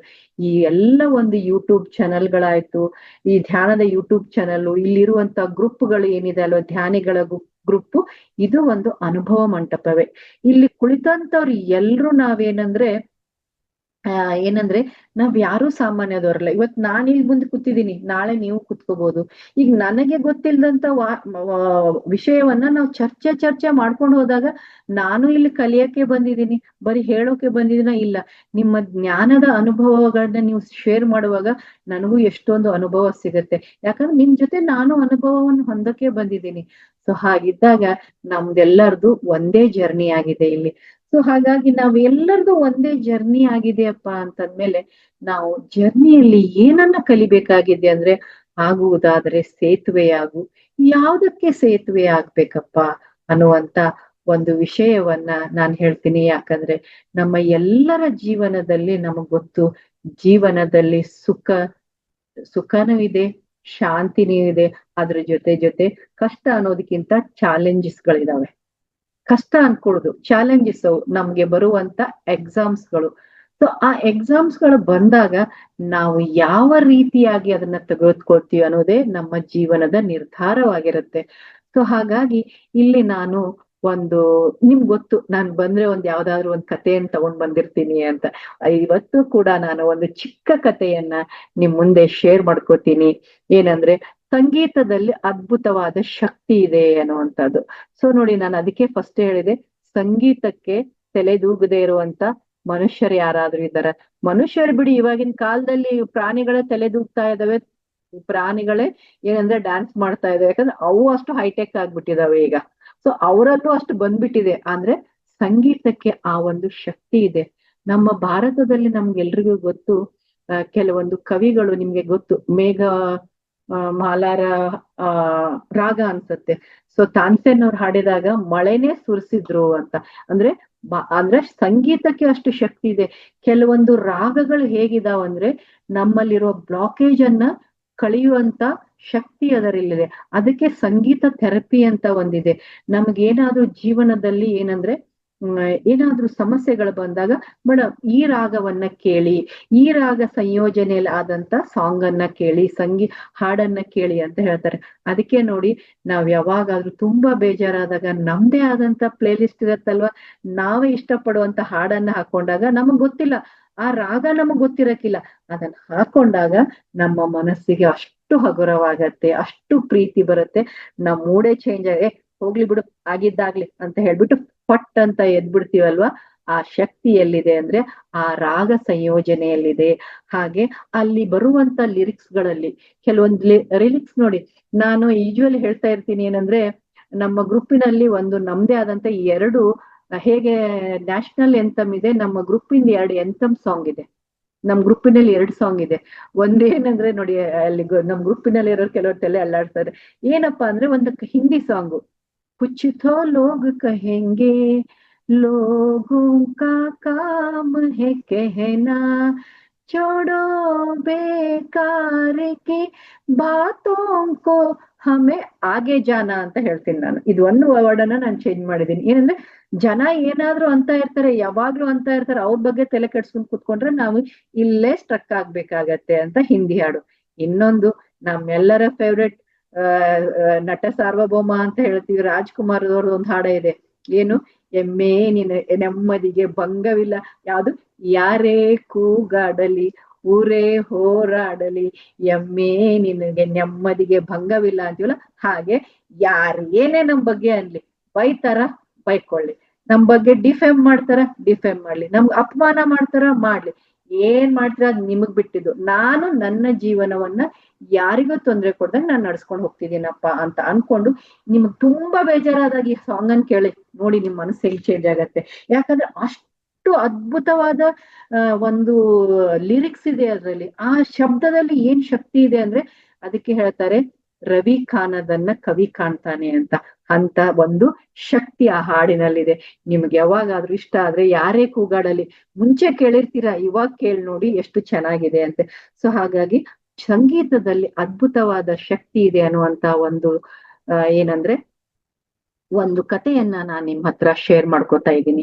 ಏನಂದ್ರೆ, ನಮ್ಗೆಲ್ರಿಗೂ ಗೊತ್ತು, ಮೈಸೂರು ಮಹಾರಾಜರು ನಮ್ಮ ಕರ್ನಾಟಕದ ಒಂದು ಮನೆತನ. ಮೈಸೂರು ಮನೆತನ ಅಂದ್ರೆ ನಮ್ಗೆಲ್ಲರಿಗೂ ಒಂದು ಹೆಮ್ಮೆಯ ಮನೆತನ. ಯಾಕಂದ್ರೆ ಮೈಸೂರು ಮಹಾರಾಜರಂದ್ರೆ ನಾವ್ ಇವತ್ತು ಕೂಡ ಅವರನ್ನ ಏನಂದ್ರೆ ಒಂದು ಏನಂದ್ರೆ ಧನ್ಯತಾ ಭಾವದಿಂದ ಅವರಿಗೆ ಮರ್ಯಾದೆಯುತವಾಗಿಯೇ ನೋಡ್ತೀವಿ ನಾವು. ಸೊ ಹಾಗಾಗಿ ಆ ಮೈಸೂರು ಮಹಾರಾಜರ ಆಸ್ಥಾನದಲ್ಲಿ ಒಬ್ಬ ಮಹಾನ್ ವೀಣಾ ವಾದಕರಿದ್ರು. ಹಾಗೆ ಇನ್ನೊಬ್ರು ಮಹಾನ್ ಸಂಗೀತ ವಿದ್ವಾಂಸರಿದ್ರು. ಒಬ್ರು ವೀಣಾ ವಾದಕರಿದ್ರು, ಇನ್ನೊಬ್ರು ಏನಂದ್ರೆ ಸಂಗೀತ ವಿದ್ವಾಂಸರಿದ್ರು. ಇಬ್ರು ಕೂಡ ಮಹಾನ್ ಕಲಾವಿದ್ರು. ಅವ್ರು ಒಬ್ರಕ್ಕಿಂತ ಒಬ್ರಿಗೆ ಪೈಪೋಟಿ ಬಿಟ್ರೆ ಅವ್ರು ಹೆಚ್ಚ ಇವ್ರು ಹೆಚ್ಚ ಅನ್ನುವಂಥದ್ದು ಕೆಲವೊಂದ್ಸರಿ ನೋಡಿ ನಾವು ಸರಿ ತಗೋಕೆ ಆಗಿಲ್ಲ. ಹಾಗೆ ಇಬ್ರು ಒಬ್ರಕ್ಕಿಂತ ಒಬ್ರು ಹೆಚ್ಚು ತುಂಬಾ ಮಹಾನ್ ಕಲಾವಿದರೇ ಆಗಿದ್ರು. ಆದ್ರೆ ಒಬ್ಬರನ್ನ ಕಂಡ್ರೆ ಅವ್ರಿಗೆ ಏನಾಗ್ಬಿಡ್ತಂದ್ರೆ ವೃತ್ತಿ ದ್ವೇಷ ಅಂತ ಬರುತ್ತೆ. ಒಂದೊಂದ್ಸರಿ ಏನ್ ಪ್ರೊಫೆಷನಲಿ ಒಂದೊಂದ್ಸರಿ ದ್ವೇಷ ಬಂದ್ಬಿಡುತ್ತೆ ಸೇಮ್ ಪ್ರೊಫೆಷನ್ ಮಾಡೋರ್ಗೆ. ಸೊ ಆ ತರ ಒಂದು ವೃತ್ತಿ ದ್ವೇಷ ಬಂದ್ಬಿಡ್ತು ಅವ್ರಿಗೆ. ಏನಂದ್ರೆ, ಒಬ್ಬರನ್ನ ಕಂಡ್ರೆ ಇನ್ನೊಬ್ರಿಗೆ ಆಗ್ತಾ ಇರ್ಲಿಲ್ಲ ನೋಡಿ, ಒಬ್ಬರನ್ನ ಕಂಡ್ರೆ ಇನ್ನೊಬ್ರಿಗೆ ಆಗ್ತಾ ಇಲ್ಲ. ಹಾಗಾಗಿ ಇದರ ಮಧ್ಯೆ ಏನಾಯ್ತಂದ್ರೆ, ಚಾಡಿಕೋರರ ಹಾವಳಿ ಬೇರೆ. ನಾವ್ ಇದನ್ನೆಲ್ಲ ಅನುಭವಿಸಿರ್ತೀವಿ. ನಿಮ್ ಜೀವನವನ್ನ ಸ್ವಲ್ಪ ಯೋಚನೆ ಮಾಡಿ ನೋಡಿ. ಸೊ ಇದ್ರ ಮಧ್ಯೆ ಏನಂದ್ರೆ, ಚಾಡಿಕೋರರ ಹಾವಳಿ ಬೇರೆ. ಅವರು ಒಂದು ಹೇಳಿದ್ರೆ ಅದಕ್ಕೆ 4 ಸೇರಿಸಿ ಅವರಿಬ್ಬರ ಮಧ್ಯೆ ಇನ್ನೊಂದ್ ಸ್ವಲ್ಪ ಅಂದ್ರೆ ಮನಸ್ತಾಪವನ್ನ ಇಷ್ಟಿದ್ದದಂತ ಮನಸ್ತಾಪವನ್ನ ಅದು ಹೇಳ್ತಾರಲ್ಲ ಸಿಕ್ಕಾಪಟ್ಟೆ ದೊಡ್ಡ ಮಾಡ್ಬಿಟ್ರು. ಹಾಗೆ ಏನಂದ್ರೆ ಹೀಗೆ ಮಾಡ್ತಾ ಇದ್ರು. ಹೀಗೆ ಇವರಿಬ್ಬರನ್ನ ಕಲೆಯನ್ನ ಗೌರವಿಸುವಂತ ಏನಂದ್ರೆ ಕೆಲವು ಹಿತೈಷಿಗಳು ಇದ್ರು ಅಂತ ಹೇಳ್ತಾರೆ. ಈಗ ನೋಡಿ, ನಾನ್ ಮಾವತಾರ್ ಬಾಬಾಜಿ ಫೌಂಡೇಶನ್ ಬರ್ತೀನಿ ಅಂದ್ರೆ ನಿಮ್ಮೆಲ್ಲ ನಿಮ್ಮ ಒಂದು ಪ್ರೀತಿಯ ನನ್ಗಾಗಿ ಒಂದು ಪ್ರೀತಿಯ ಅಪ್ಪುಗೆ ಇರುತ್ತಲ್ಲ, ಹಾಗೆ ಏನಂದ್ರೆ ಆ ಪ್ರೀತಿ ಇರುವಂತ ಕೆಲವೊಬ್ರು ಹಿತೈಷಿಗಳು ಆ ಒಂದು ಆಸ್ಥಾನದಲ್ಲಿದ್ರು. ಯಾಕಂದ್ರೆ ಇದು ಎರಡು ಇದ್ದಾಗ್ಲೇ ನಾವೇನು ಅನ್ನುವ ಶಕ್ತಿ ಗೊತ್ತಾಗತ್ತೆ. ಸೊ ಹಾಗಾಗಿ ಅವರನ್ನ ಗೌರವಿಸುವಂತವ್ರು ಕೆಲವೊಬ್ರು ಇದ್ರು. ಆದ್ರೆ ಇವರಿಬ್ಬರ ನಡುವಿನ ಭಿನ್ನಾಭಿಪ್ರಾಯವನ್ನ ಅವರಿಗೆ ತೆಗೆದು ಹಾಕಕ್ಕೆ ಆಗ್ತಾ ಇರ್ಲಿಲ್ಲ. ಇದು ಏನಪ್ಪಾ ಮಾಡ್ಬೇಕು ಅಂತ ಅವ್ರು ಯೋಚನೆನೇ ಮಾಡ್ತಾ ಇದ್ರು. ಹಾಗೆ ಒಂದು ಸಲ ಇಬ್ಬರು ವೃತ್ತಿ ದ್ವೇಷ ಎಷ್ಟು ಜಾಸ್ತಿ ಆಯ್ತಂದ್ರೆ ಒಬ್ರಿಗೊಬ್ರು 6 ತಿಂಗಳ ಗಂಟ್ಲೆ ಮಾತಾಡೋದೇ ಬಿಟ್ಬಿಟ್ರು. ಅದು ಎಲ್ಲಿ ದೀರ್ಘಕ್ಕೆ ಹೋಯ್ತಂದ್ರೆ ಒಬ್ಬರ ಮುಖ ಒಬ್ಬರು ನೋಡೋದಷ್ಟೇ ಅಲ್ಲ, 6 ತಿಂಗಳ ಗಂಟೆ ಮಾತಾಡೋದನ್ನೇ ಬಿಟ್ಬಿಟ್ರು. ಸೊ ಹೀಗಾಗಿ ಏನಂದ್ರೆ ಕೆಲವು ಅಭಿಮಾನಿಗಳಿಗೆ ಏನಾಯ್ತಂದ್ರೆ, ಯಾಕಂದ್ರೆ ಒಳ್ಳೇದನ್ನ ಬಯಸೋರು ಯಾವಾಗ್ಲೂ ಇರ್ತಾರೆ. ಯಾಕಂದ್ರೆ ಯಾವಾಗ್ಲೂ ನಮ್ಗೆ ಕೇಡನ್ನ ಬಯಸೋರು ಎಷ್ಟು ಇರ್ತಾರೆ, ಅದೇ ರೀತಿ ನಮ್ಗೆ ಒಳ್ಳೇದನ್ನ ಬಯಸೋರು ಇರ್ತಾರೆ ಅನ್ನೋದನ್ನ ನಾವು ಮರಿಬಾರ್ದು. ಸೊ ಅವ್ರಿಗೆ ಒಳ್ಳೇದನ್ನ ಬಯಸೋರು ಏನ್ ಮಾಡ್ತಾರೆ, ಹೇಗಾದ್ರೂ ಮಾಡಿ ನಾವಿವ್ರನ್ನ ಒಂದುಗೂಡಿಸ್ಲೇಬೇಕು, ಇವರಿಗೆ ಏನ್ ಮಾಡೋದು ಅಂತ ಯೋಚನೆ ಮಾಡಿ ಏನ್ ಮಾಡಿದ್ರಂದ್ರೆ ಇವರಿಬ್ಬರಿಗೂ ತಿಳಿದಂತೆ ಒಂದು ವೇದಿಕೆಯನ್ನ ರೆಡಿ ಮಾಡಿದ್ರು. ಏನಂದ್ರೆ ಒಂದು ಸಂಗೀತ ಕಚೇರಿಯನ್ನ ಏರ್ಪಡಿಸಿದ್ರು. ಸಂಗೀತ ಕಚೇರಿಯನ್ನು ಏರ್ಪಡಿಸಿ ಅವರಿಬ್ಬರನ್ನು ಇನ್ವೈಟ್ ಮಾಡಿದ್ರು ಆ ಸಂಗೀತ ಕಚೇರಿಗೆ. ಆ ಸಂಗೀತ ಕಚೇರಿಗೆ ಏರ್ಪಾಡು ಮಾಡಿದಾಗ ಗಾಯನ ಕಲಾವಿದರು ಬರುವುದಕ್ಕಿಂತ ಮುಂಚೆ ಏನಾಯ್ತು, ವೀಣಾ ಪಂಡಿತರು ಬಂದ್ಬಿಟ್ರು. ಅಂದ್ರೆ ಅಲ್ಲಿ ಸಂಗೀತಗಾರರೊಬ್ರಿದ್ರು, ವೀಣೆಯನ್ನ ಹೇಳುವಂತ ನುಡಿಸುವಂತವ್ರು ಒಬ್ರಿದ್ರು. ಸೊ ಆ ಪಂಡಿತರು ಬಂದ್ ಕುಳಿತರು. ಹಾಗಾಗಿ ಇನ್ನೊಬ್ರು ಬಂದಾಗ ಒಬ್ಬರನ್ನ ನೋಡಿ ಕಣ್ಣು ಕೆಂಪಗಾಗ್ಬಿಡ್ತು ಅಲ್ವಾ ಮಾಸ್ಟರ್ಸ್? ನಾವೆಲ್ರೂ ಇದನ್ನ ನೋಡಿರ್ತೀವಲ್ವಾ. ನಮ್ಗೆ ಬೇಡಾದ ವ್ಯಕ್ತಿ ನಮ್ ಪಕ್ಕದಲ್ಲಿ ಅಲ್ಲೇ ಇದಾನೆ ಅಂತಂದ್ರೆ ನಮ್ಗೆಲ್ರಿಗೂ ಕಣ್ ಕೆಂಪಾಗ್ಬಿಡತ್ತೆ. ಸೊ ಇದಕ್ಕೆ ಏನಂದ್ರೆ, ನಾವು ಇಷ್ಟಪಡದಂತ ವ್ಯಕ್ತಿಗಳು ಆ ಫಂಕ್ಷನ್ಗೆ ಬರ್ತಾರಂದ್ರೆ ನಾವೆಷ್ಟೋ ಸರಿ ಅಯ್ಯೋ ಅವ್ರು ಬರ್ತಾರಂದ್ರೆ ನಾನ್ ಬರಲ್ಲಪ್ಪ ಅಂತ ಎಷ್ಟೋ ಸರ ನಮ್ಮನ್ನ ನಾವು ರಿಸ್ಟ್ರಿಕ್ಷನ್ ಮಾಡ್ಕೊಂಡಿರ್ತೀವಿ. ಹಾಗೆ ಇದನ್ನೂ ಮಾಡಿರ್ತೀವಿ. ಏನಂದ್ರೆ ನೋಡಿ, ನೀವೇನಾದ್ರೂ ಅವ್ನ್ ಕರೆದ್ರೆ ನಾನ್ ಬರಲ್ಲ. ಆ ದ್ವೇಷ ನೋಡಿ, ಕೋಪ ಇರ್ಬೇಕು, ಆದ್ರೆ ಕೋಪ ದ್ವೇಷಕ್ಕೆ ತಿರುಗಬಾರ್ದು ಅಂತ ಹೇಳ್ತಾರೆ. ಸೊ ಹಾಗಾಗಿ ನೀವೇನಾದ್ರೂ ಅವ್ರನ್ನ ಕರೆದ್ಬಿಟ್ರೆ ನಾನ್ ಬರಲ್ಲ. ಇದು ಯಾವಾಗ ನಾವು ಇನ್ನೂ ಧ್ಯಾನಕ್ಕೆ ಬರ್ದೇ ಇರುವಾಗ ಈ ತರ ಮನಸ್ಥಿತಿ ಇರುತ್ತೆ. ಆದ್ರೆ ಕೆಲವೊಬ್ರಿಗೆ ಇನ್ನೂ ಆ ಮನಸ್ಥಿತಿ ಇರುತ್ತೆ, ಇಲ್ಲ ಅಂತ ಹೇಳಲ್ಲ. ಆದ್ರೆ ಅವ್ರನ್ನೇನಾದ್ರೂ ಕರೆದ್ರೆ ನಾನ್ ಬರಲ್ಲ ಅಂತ ಇಲ್ಲಾಂದ್ರೆ ಅವ್ರು ಬರ್ತಾರೆ ಆ ಫಂಕ್ಷನ್ಗೆ ಅಂದ್ರೆ ನಾನ್ ಬರಲ್ಲ ಅನ್ನೋಂಥದ್ದು. ಅಲ್ಲಿ ನಮ್ಮನ್ನ ನಾವು ಟೆಸ್ಟ್ ಮಾಡ್ಕೋಬೇಕು ಮಾಸ್ಟರ್. ಏನ್ ಮಾಡ್ಕೋಬೇಕು ಅನ್ನೋದನ್ನ ನಾನು ಮುಂದೆ ಹೇಳ್ತೀನಿ ನಿಮ್ಗೆ. ಯಾಕಂದ್ರೆ ಈ ಭಾವನೆ ನಿಮ್ಮಲ್ಲಿ ಬಂದಿದೆ ಇಲ್ಲೋ ಅಂತ ನೀವು ಟೆಸ್ಟ್ ಮಾಡ್ಕೊಳ್ಳಿ. ನೋಡಿ, ಕೆಲವೊಬ್ರು ಈಗಾಗ್ಲೇ ಹಾಕಿದ್ರು ಎಸ್ ಮೇಡಮ್ ಅಂತ. ಸೊ ಅದು ನಮ್ಗೆ ಏನು ಬ್ಲಾಕೇಜ್ ಕೊಡುತ್ತೆ ಅಂತ ನಾನು ಮುಂದೆ ಹೇಳ್ತೀನಿ. ಸೊ ಹಾಗಾಗಿ ಏನ್ ಮಾಡಿದ್ರು, ಅವ್ರ ಕಣ್ಣು ಕೆಂಪಾಗಿ ಏನ್ ಮಾಡಿದ್ರು, ಹೋಗಿ ಯಾರು ಆ ಒಂದು ಸಂಗೀತ ಕಚೇರಿಯನ್ನ ಏರ್ಪಡಿಸಿದ್ರಲ್ಲ ಅವರನ್ನು ಹೋದ್ ಸರಿಯಾಗಿ ತರಾಟೆಗೆ ತಗೊಂಡ್ರು. ಏನು ನೀನು ಈ ತರ ನನ್ಗೆ ಮೋಸ ಮಾಡಿದ್ಯಾ, ನಿನಗ್ ಗೊತ್ತು ನನಗೆ ಆಗಲ್ಲ ಅಂತ ಗೊತ್ತಿದ್ದು ನೀನ್ ನಮ್ಮನ್ನೇ ಕರೆದಿದ್ಯಾ ಅಂತ ತುಂಬಾ ಏನಂದ್ರೆ ಜೋರಾಗಿ ಮಾತಾಡ್ಬಿಟ್ರು. ಆವಾಗ ಅವ್ರು ಹೇಳ್ತಾರೆ, ಸ್ವಾಮಿ ದಯಮಾಡಿ ಸುಮ್ನಿದ್ಬಿಡಿ ಅಂತ ಹೇಳ್ತಾರೆ. ದಯಮಾಡಿ ಸುಮ್ನಿದ್ಬಿಡಿ, ತಾವಿಬ್ರು ಅಸಾಮಾನ್ಯವಾದಂತ ಕಲಾವಿದರು, ಸಾಮಾನ್ಯವಾದವರಲ್ಲ ನೀವು, ಅಸಾಮಾನ್ಯವಾದಂತ ಕಲಾವಿದರು. ತಮ್ಮಂತ ದೊಡ್ಡ ವ್ಯಕ್ತಿಗಳೇ ಹೀಗೆ ವರ್ತಿಸಬಹುದಾ ಅಂತ ಕೇಳ್ತಾರೆ. ಸೊ ಹಾಗಾಗಿ ಮಾಸ್ಟರ್ಸ್, ನಾವೇನಂದ್ರೆ ನಮ್ಮ ವರ್ತನೆ ನನ್ನ ಆತ್ಮದ ಸ್ಥಿತಿ ಯಾವ ಮಟ್ಟದಲ್ಲಿದೆ ಅಂತ ತಿಳಿಸ್ಕೊಡತ್ತೆ. ನಾನ್ ಕೇವಲ ಧ್ಯಾನವನ್ನ ಮಾಡ್ತೀನಿ, ನಾನು ಉನ್ನತ ಆತ್ಮ ಆಗಿದ್ದೀನಿ ಅಂತ ಹೇಳ್ಬಿಟ್ಟು ನಾನು 3 hours ಮಾಡ್ತೀನಿ, 4 hours ಮಾಡ್ತೀನಿ, ನಾನು ಎಲ್ಲಾ ತಿಳ್ಕೊಂಡಿದೀನಿ ಅಂತ ಅನ್ಕೊಂಡವರು ಏನಂದ್ರೆ ಧ್ಯಾನದಿಂದ ಎದ್ದ ಮೇಲೆ ಅವರ ವರ್ತನೆಯಲ್ಲಿ ಪರಿವರ್ತನೆ ಬಂದಿದೆ ಇಲ್ಲ ಅನ್ನೋದನ್ನ ಚೆಕ್ ಮಾಡ್ಕೋಬೇಕು. ಸೊ ಯಾವಾಗಂದ್ರೆ ನಮ್ಮಲ್ಲಿ ಇನ್ನೂ ದ್ವೇಷ ಭಾವ ಇದೆ ಅಂತಂದಾಗ ನಾವು ಇನ್ನೂ ಅರಿಷಡ್ವರ್ಗಗಳಲ್ಲಿ ಬಂದಿಯಾಗಿದ್ದೀವಿ ಅಂತಾನೆ ಅರ್ಥ. ಸೊ ಧ್ಯಾನ ನಮ್ಮನ್ನ ಏನ್ ಮಾಡತ್ತಂದ್ರೆ, ನಾವ್ ಹೇಳ್ತೀವಿ ಧ್ಯಾನ ನಮ್ಮನ್ನ ಸ್ವಚ್ಛಗೊಳಿಸುತ್ತೆ. ನಾವು ಹೇಳ್ತಾ ಇರ್ತೀವಿ ಏನಂದ್ರೆ, ಧ್ಯಾನ ಅಂದರೆ ಮನಸ್ಸಿನ ಸ್ನಾನ. ಧ್ಯಾನ ಅಂದರೆ ಮನಸ್ಸಿನ ಸ್ನಾನ. ನಾವು ದೈಹಿಕ ಸ್ನಾನವನ್ನ ಹೇಗೆ ದಿನನಿತ್ಯ ಮಾಡ್ತೀವಲ್ವ, ಪ್ರತಿನಿತ್ಯ ನಾವು ಧ್ಯಾನವನ್ನ ಮಾಡುವುದ್ರಿಂದ ನಮ್ಮ ಮನಸ್ಸಿನ ಸ್ನಾನ ಆಗತ್ತೆ. ಆ ಮನಸ್ಸಿನ ಸ್ನಾನ, ಆ ಕಾಸ್ಮಿಕ್ ಎನರ್ಜಿ, ಆ ಧ್ಯಾನ ಏನ್ ಮಾಡತ್ತಂದ್ರೆ ನಮ್ಮ ನಮ್ಮ ಮನಸ್ಸಿನಲ್ಲಿರುವಂತ ಕೊಳೆಯನ್ನ ತೆಗೆಯುತ್ತೆ. ಯಾವ ಕೊಳೆಗಳು? ಬೇಡಾದ ನಮ್ಮ ಭಾವನೆಗಳು, ದ್ವೇಷ, ಅಸೂಯ, ಇವೇನು ಅರಿಷಡ್ವಗಳಿದಾವೆ ನೋಡಿ. ನಾವೇ ಹೇಳ್ತೀವಿ, ಎಲ್ರಿಗೂ ಇದು ಚಾಲೆಂಜ್ ಬಂದಿರತ್ತೆ. ಏನಂದ್ರೆ ನಾವು ಧ್ಯಾನ ಮಾಡ್ತಿದ್ವಿ ಅಂದ್ರೆ, ಏನು ಪ್ರತಿನಿತ್ಯ ಧ್ಯಾನ ಮಾಡ್ತೀಯಾ, ನಿನಗಿಷ್ಟು ಕೋಪನ ಅಂತ ಕ್ವಶನ್ ಎಲ್ರಿಗೂ ಬಂದಿರತ್ತೆ ಇದು. ಆದ್ರೆ ಧ್ಯಾನ ಮಾಡ್ತಾ ಇದೀವಿ ಅಂದ್ರೆ ಕಂಪ್ಲೀಟ್ ಆಗಿ ನಾವು ಕೋಪದಿಂದ ಹೊರಬಂದಿದೀವಿ ಅಂತಲ್ಲ. ನಾವೇ ಹೇಳ್ತೀವಿ ಕೆಲವೊಂದ್ಸರಿ, ಮೇಡಮ್ ನಾನ್ ತುಂಬಾ ಕೋಪ ಮಾಡ್ಕೋತಾ ಇದ್ದೆ, ಇವಾಗ ಕಡಿಮೆ ಆಗಿದೆ. ಯಾವ್ದು ಮಾಡ್ತು? ನಮ್ಮ ಜ್ಞಾನದ ಶಕ್ತಿ. ಧ್ಯಾನ ಏನ್ ಮಾಡ್ತಂದ್ರೆ ನಮ್ಮ ಕೋಪವನ್ನ ಕಡಿಮೆ ಮಾಡ್ತು. ಕೋಪವನ್ನ ಕಡಿಮೆ ಮಾಡಿ ಏನ್ ಹೇಳ್ತಂದ್ರೆ, ನಿನ್ನ ಅತಿಯಾದ ಕೋಪವೇ ನಿನ್ನ ಜೀವನಕ್ಕೆ ತೊಂದರೆಯಾಗಿದೆ ಅಂತ. ಹಂಗಾದ್ರೆ ನಾವು ಕೋಪನೇ ಮಾಡ್ಕೋಬಾರ್ದ? ಇಲ್ಲ, ಕೋಪ ಮಾಡ್ಕೋಬೇಕು. ಯಾವ್ದಂದ್ರೆ ಸರಿಯಾದ ಕೋಪ ಆಗಿರ್ಬೇಕು. ಅದನ್ನ ಬಿಟ್ಬಿಟ್ಟು ಸಿಕ್ಕದಕ್ಕೆಲ್ಲ ಕೋಪ ಮಾಡ್ಕೋಬಹುದು. ಹೇಗೆ ಅಂದ್ರೆ ನೋಡಿ, ಮಕ್ಕಳು ಏನೋ ಮಾತು ಕೇಳ್ದಿರೋವಾಗ ತಾಯಿ ತುಂಬಾ ಕೋಪ ಮಾಡಿ ಬರೀ ಕಣ್ಣು ತೋರಿಸಿದ್ರೆ ಕೆಲವೊಂದ್ ಮಕ್ಕಳು ಆಗಿಂದಾಗ್ಲೇ ಓಕೆ ಅಂತವೆ. ಆದ್ರೆ ತಾಯಿ ಒಂದು ಏಟ್ ಕೊಡ್ತೀನಿ ಅಂತ ಕೈ ಎತ್ತಿದಾಗ ಮಕ್ಕಳು ಮಾತು ಕೇಳ್ತವೆ. ಸೊ ಇದು ಸರಿಯಾದ ಕೋಪ, ಇದು ಸರಿಯಾದ ಕೋಪ. ಆದ್ರೆ ತಾಯಿಗೆ ಹಕ್ಕು ಇದೆ, ಹೊಡೆಯೋಕೆ ಹಕ್ಕಿದೆ, ಬೈಯೋಕೆ ಹಕ್ಕಿದೆ. ಮಾತಿಗೂ ಬೈಯೋದು, ಮಾತಿಗೂ ಹೊಡೆಯೋದು ಅಂದ್ರೆ ಅದು ರಾಂಗ್ ಕೋಪ. ಸೊ ನಾವು ನಮ್ಗೆ ಬರುವಂತ ಕೋಪ ಸರಿಯಾದ ಕೋಪವೋ ತಪ್ಪು ಕೋಪವೋ ಅಂತ ನಮ್ಗೆ ಈ ಧ್ಯಾನವೇ ತಿಳಿಸ್ಕೊಡುತ್ತೆ. ಸೊ ಹಾಗಾಗಿ ಅವ್ರು ಹೇಳ್ತಾರೆ, ಯಾಕಂದ್ರೆ ನಾವು ಒಬ್ಬ ದೊಡ್ಡ ವ್ಯಕ್ತಿ ಈ ಸಮಾಜದಲ್ಲಿ ಆಗಿದೀವಿ ಅಂದ್ರೆ ನಮ್ಮನ್ನ ಫಾಲೋ ಮಾಡುವಂತ ವ್ಯಕ್ತಿಗಳು ಇರ್ತಾರೆ. ನಮ್ಮ ಮನೆಯಲ್ಲಿ ನಾವೇ ದೊಡ್ಡವರಾಗಿದ್ದೀರೋ ಅಂದ್ರೆ ನಮ್ಮ ಮಕ್ಕಳು ನಮ್ಮ ಫಾಲೋ ಮಾಡ್ತಾರೆ ಅನ್ನೋದನ್ನ ಮರಿಬಾರ್ದು. ಸೊ ಹಾಗಾಗಿ ಅವ್ರು ಹೇಳ್ತಾರೆ, ಏನ್ ಸರ್ ನೀವೇ ಇಷ್ಟು ದೊಡ್ಡ ವ್ಯಕ್ತಿಯಾಗಿ ನೀವೇ ಏನಂದ್ರೆ ಈ ತರ ಮಾಡಿದ್ರೆ ಹೇಗೆ? ಇಲ್ಲಿ ವ್ಯಕ್ತಿಗತವಾದ ಭಿನ್ನಾಭಿಪ್ರಾಯ ಬೇಡ. ದಯವಿಟ್ಟು ನಿಮ್ಮ ಸಂಗೀತ ಧಾರೆಯನ್ನ ನಮಗೆಲ್ಲರಿಗೂ ಉಣಬಡಿಸಿ, ನೀವಿಬ್ರು ಒಂದು ಈ ಪ್ರಪಂಚದಲ್ಲಿ ಇದ್ದಂತ ಪ್ರಚಂಡ ಸಂಗೀತದ ಶಕ್ತಿ ನಿಮ್ಮಲ್ಲಿದೆ. ಒಂದೇ ವೇದಿಕೆಯಲ್ಲಿ ಕೇಳುವಂತ ಭಾಗ್ಯವನ್ನ ನಮಗೆ ಕರುಣಿಸಿ ಅಂತ ಹೇಳ್ತಾರೆ. ಸೊ ಹಾಗಾಗಿ ಅವರು ಹೇಳಿದಾಗ ಅಲ್ಲಿ ಆ ಸೇವೆಗೆ ಮೊದಲು ಕಚೇರಿಗೆ ಬಂದಿದ್ರಲ್ವಾ, ಅವ್ರು ಹೇಳ್ತಾರೆ, ಪ್ರಾರಂಭ ಮಾಡುವುದಾದ್ರೆ ಇದ್ರಲ್ಲಿ ಯಾರು ಮೊದಲು ಪ್ರಾರಂಭ ಮಾಡ್ಬೇಕು? ಅದು ಒಂದ್ ಸಮಸ್ಯೆ ಬರುತ್ತಲ್ವಾ, ಇಲ್ಲಿ ಯಾರು ಮೊದಲು ಮೊದ್ಲೇ ಅವರಲ್ಲಿ ಇದಿದೆ, ಇನ್ ಯಾರು ಮತ್ ಇವ್ರಿಗೆ ಹೇಳಿದ್ರೆ ನೀ ಅವನಿಗೆ ಇಂಪಾರ್ಟೆನ್ಸ್ ಕೊಟ್ಟಿಯಾ, ಮತ್ ಅದು ಬರುತ್ತೆ ನೋಡಿ. ಇದೆಲ್ಲ ನಮ್ ಜೀವನದಲ್ಲಿ ನಡಿದೇ ಇರೋದಂತೂ ಇಲ್ಲ. ಇದು ನಡೆದಾಗ ಅವ್ರು ಏನ್ ಮಾಡ್ತಾರೆ, ಅವ್ರು ಹೇಳ್ತಾರೆ ಯಾರು ಮೊದಲು ಪ್ರಾರಂಭ ಮಾಡು ಅಂತ. ಅವರೇ ಒಬ್ರಿಗೊಬ್ರು ಮುಖ ನೋಡ್ತಾರೆ. ನೋಡಿ ಏನ್ ಮಾಡ್ತಾರೆ, ವೀಣಾ ವಾದಕರು ಏನ್ ಹೇಳ್ತಾರೆ ಅಂದ್ರೆ ನಾನೇ ಮಾಡ್ಬಿಡ್ತೀನಿ ಅಂತ ಅವ್ರು ಫಸ್ಟ್ ಓಪನ್ ಆಗಿ ಹೇಳ್ಬಿಡ್ತಾರೆ. ಸೊ ಅದಕ್ಕೆ ಇನ್ನೊಬ್ರು ಏನ್ ಹೇಳ್ತಾರೆ, ಓಕೆ ಅಂತ ಹೇಳ್ತಾರೆ.